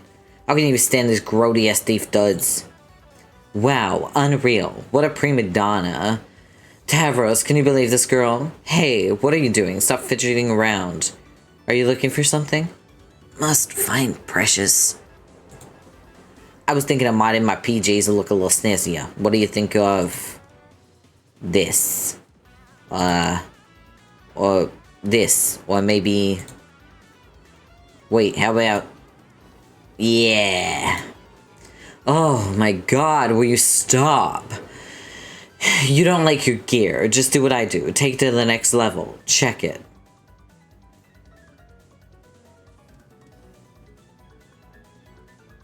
The fuck? Come on, girl. I ain't got no dice to fancy pirate threads. This is like my top shelf battle mode here. But I can't call for backup. My homies can help teach you how to show... My homies can help teach you to show your royalty a little respect. Hey, what's going on here? Mina, are you fighting with my ancestor? This is so counterproductive. Original recipe circuit. Quit your glubbing and go god tier already. There's rumble going down the hood. Oh, fine, but I'm not participating in this fight. Hey there, dorky teen Marquise. Nice of you to join us. Your friend seems to think she's the only one who can call for backup, as if I don't have god tier pals waiting in the wings too. Huh? What's happening here? Wait, is this a party? Oh goodness, I think it is. This is like a fun costume party for ghosts, isn't it? What's the occasion? Nothing, Megiddo. You're just a run-of-the-mill afterlife smackdown. You're on my team. Oh, but I'm not doing any fighting. Neither am I. God damn it, Aradia. God damn it, Aradia. Scrod clammet, Arania. Right, we need some non-pacifist trumps on the scene pronto. Hey, anyone in the ghost vicinity, get your tail over here. Shit's going down. Yeah. Welcome back from the unlock. Thank you for bringing snacks. Appreciate it. Woo! Oh yeah, girls. Heard you was starting a party over here. No, it's not a party, it's... I see someone has chosen to dress as a pirate for this party, in spite of the negative associations with the old marauding classes have with violent abuse, oppression, and not to even mention...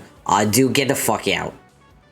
Yo, Parim, nice costume. Way to change into something on such short notice. High five. Oh yeah, you missed the lesbians. Although there is kind of romantic tension between these two. What? No, this isn't a costume. It's just what I was wearing. I came over here to see what all the commotion was about. Damn, girl, you looking fine for the hell of it? Then girl power. Sure. So, this is a party. Sounds like fun. No, it's not a party. God fucking damn it. Let's annihilate them. Yes. Let's. I am in the mood to ruin somebody. Right on. I knew I could count on you crazy metal bras for some mayhem. Hey, Radia, your roboclones look like they're about to flip the fuck out. They're making me nervous. Can you try talking some sense into them? Sorry, Solix. My robotic duplicates have always been free agents. Totally, except for my influence and better judgment.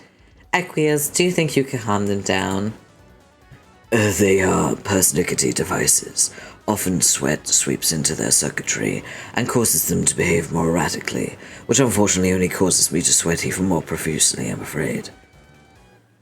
Aqueous, we've talked about it, but I'm not sure how comfortable I am with you, courting such a great plurality of my mechanical doubles. On a scale of 1 to 100, how depraved would you say you find my behavior? Please be 100, please be 100. I never should have kissed you that time. It was such a mistake. I need a towel. A new one, I mean. Has anyone seen my helmet? Hey, nice costume buddy. Be quiet. By saying anything, you're really making a horrible impression on people we should be trying to impress here. I'll forgive you, but this is the last time I ever would do. I'm at my wit's end with you. I'm sorry, please forgive me again. Glove. Oh gosh, it's my ancestor. I'm so nervous. I can't let her notice me. She's so unbelievably cool. Tsunami. Oh, Snip is my ancestor. Wish I didn't notice her. My suppressed urge to murder her for royal supremacy. Oh my god. Mulin and Nepa, they meet. It's just this. Oh, wait. Whoa, man. Could you maybe stop bumping me with your codpiece? Sorry, Chief. Honest mistake. So you doing anything later? Wait. Are you actually seriously hitting on me? Wow, dude. Even I think you're trash. I'm a cool enough cat. But I'm a cool enough cat, you get to know me. You didn't answer the question. Sigh. Fine, let's go on a date, I guess. Flippin' amazing, this tragic scenario is what I've been reduced to. Yep, the 10 PM bike strikes again, as usual. It's Christ on a bike. Yep, Jesus just riding past, don't mind him. He's got places to be. You know. Easter's over now, so he's dipping. He's dipping out. Also, can we appreciate that Cronus and Eridan are going on a date? Hey, everyone stay on the right goddamn sides. Cronus, I'm looking at you. Yeah, Napada, back in line. You people need to start taking this brawl more seriously. Yo, my gangsters. I hear you're going off to fight a ghost-killing demon. Mind if I tag along? Been hoping for a chance to put an end to my cruel joke of an existence. Bangarang. Hell yes. On this team, I have a major need for expendable. That's cut off. Where's boy Rufio? Don't be such a downer. Didn't you get the memo? This is not a cat fight. It's a costume party. No, it really is a cat fight. I mean a regular fight. Ugh. Mulin, it'd be great if you didn't use this Mulin, it'd be great if you didn't use this party as a platform to engage in suicide shaming. I think Rufio is triggered enough as it is, having to live with the heinous body of a metal horse. I don't know what Damara's saying. I'm sorry, I can't translate it. Are you fuckers dev? This isn't a party. Horace, your outfit looks nice. But sorry to say, it was a false alarm. It's not a costume party.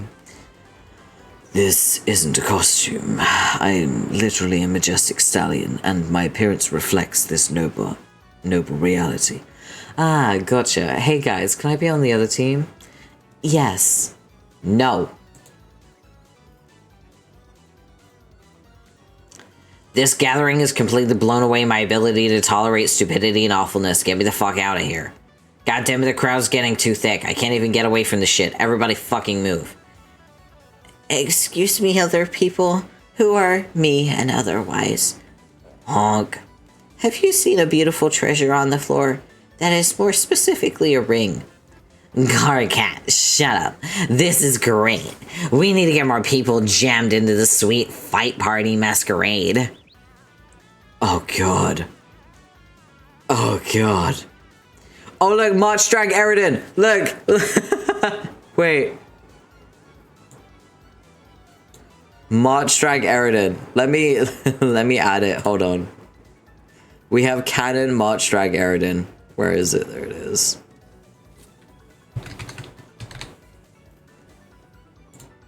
Let me add it real quick.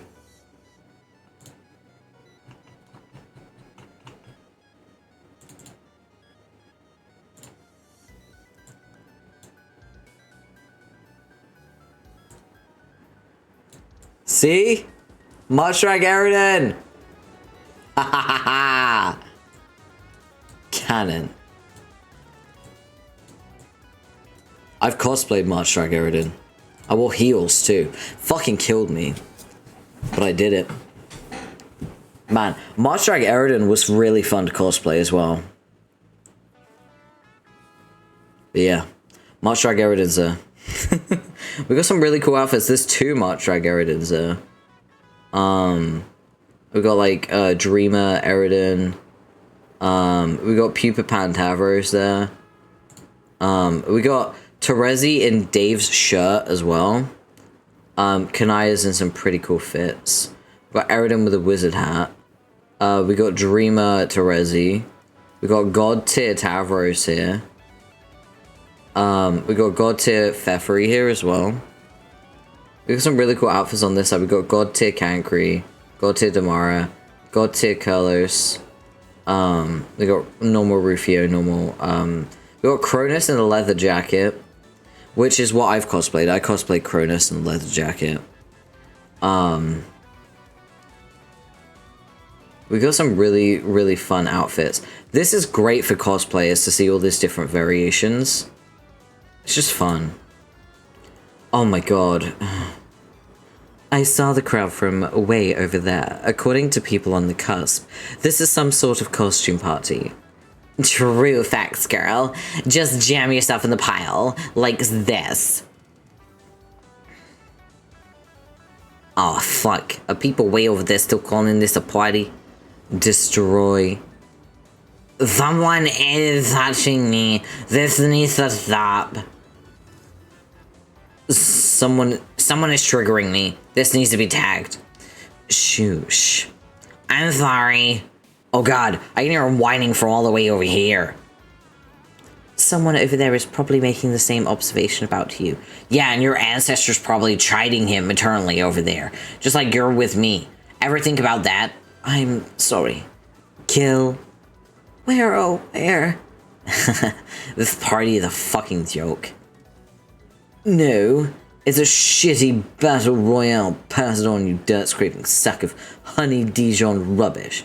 Nice dress, Finn Faith. Is my precious.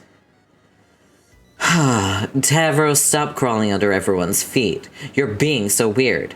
Yeah, we can all hear you whispering to yourself pretty weird, bro. None of them can understand.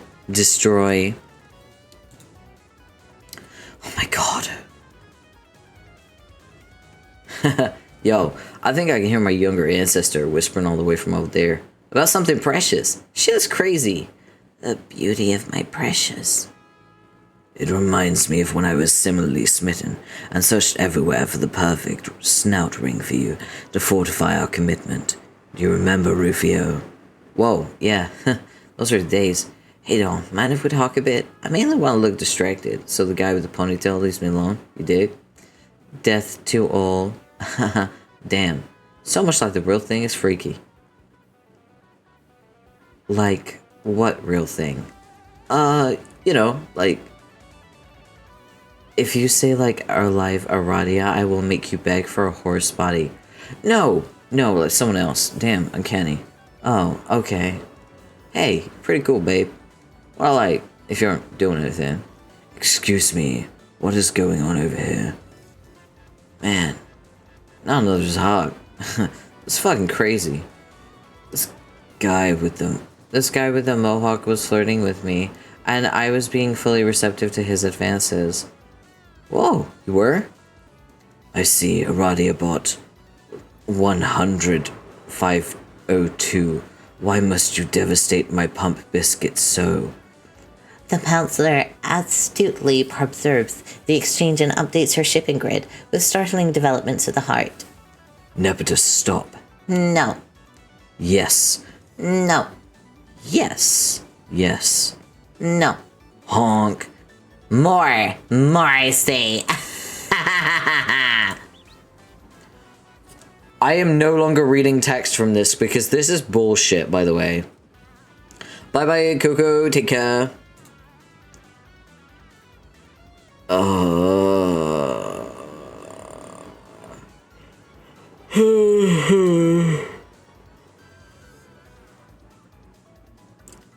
Okay, they're about to fight. Let's do it. Listen to me, both of you. This duel is incredibly pointless. Surely there's a way for you both to pursue your objectives without conflict. In any case, I don't have the time to moderate your ridiculous fight. I have a cherub to find. Couldn't agree more. Making him think we're all planning for the cherub is a very important part of the plan, I guess. Great minds think alike. No, but really I am looking for her. All the better. That'll really help sell the ruse. It's not a ruse. Classic flavor circuit is right though. We're sort of wasting time here. Let's hurry up and make it simple. If I win, all these dork wads join my army, including you. If you win, you get all the spoils and go hunt for the treasure. And if luck should conspire to make it a draw, I don't know, man.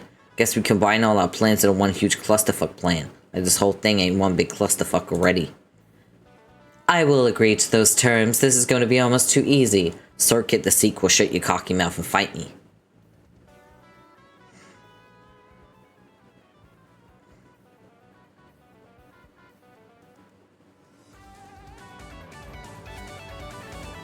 It's Calliope! Stop, you guys!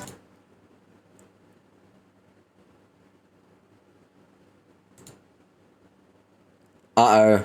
Idiot bitches. Yeah, I wonder who that is.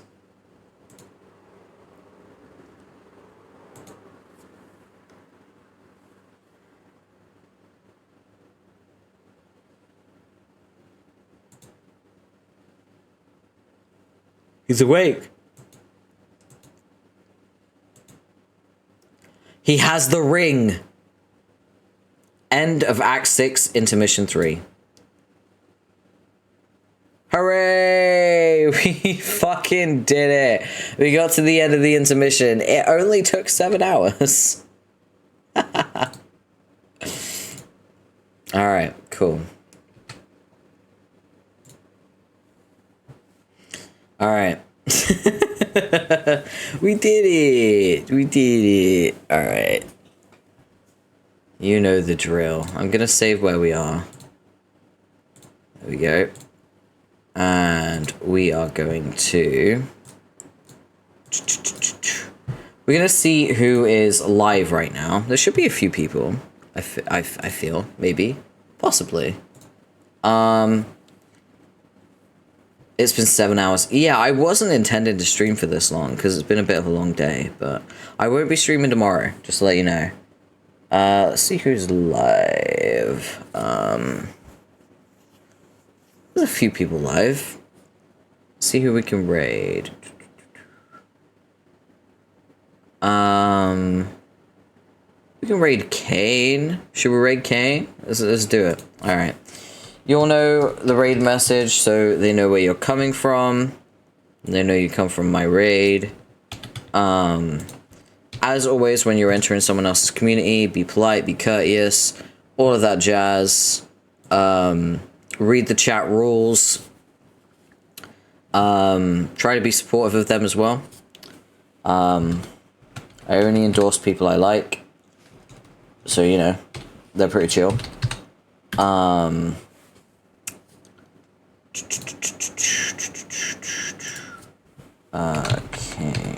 9. There we go.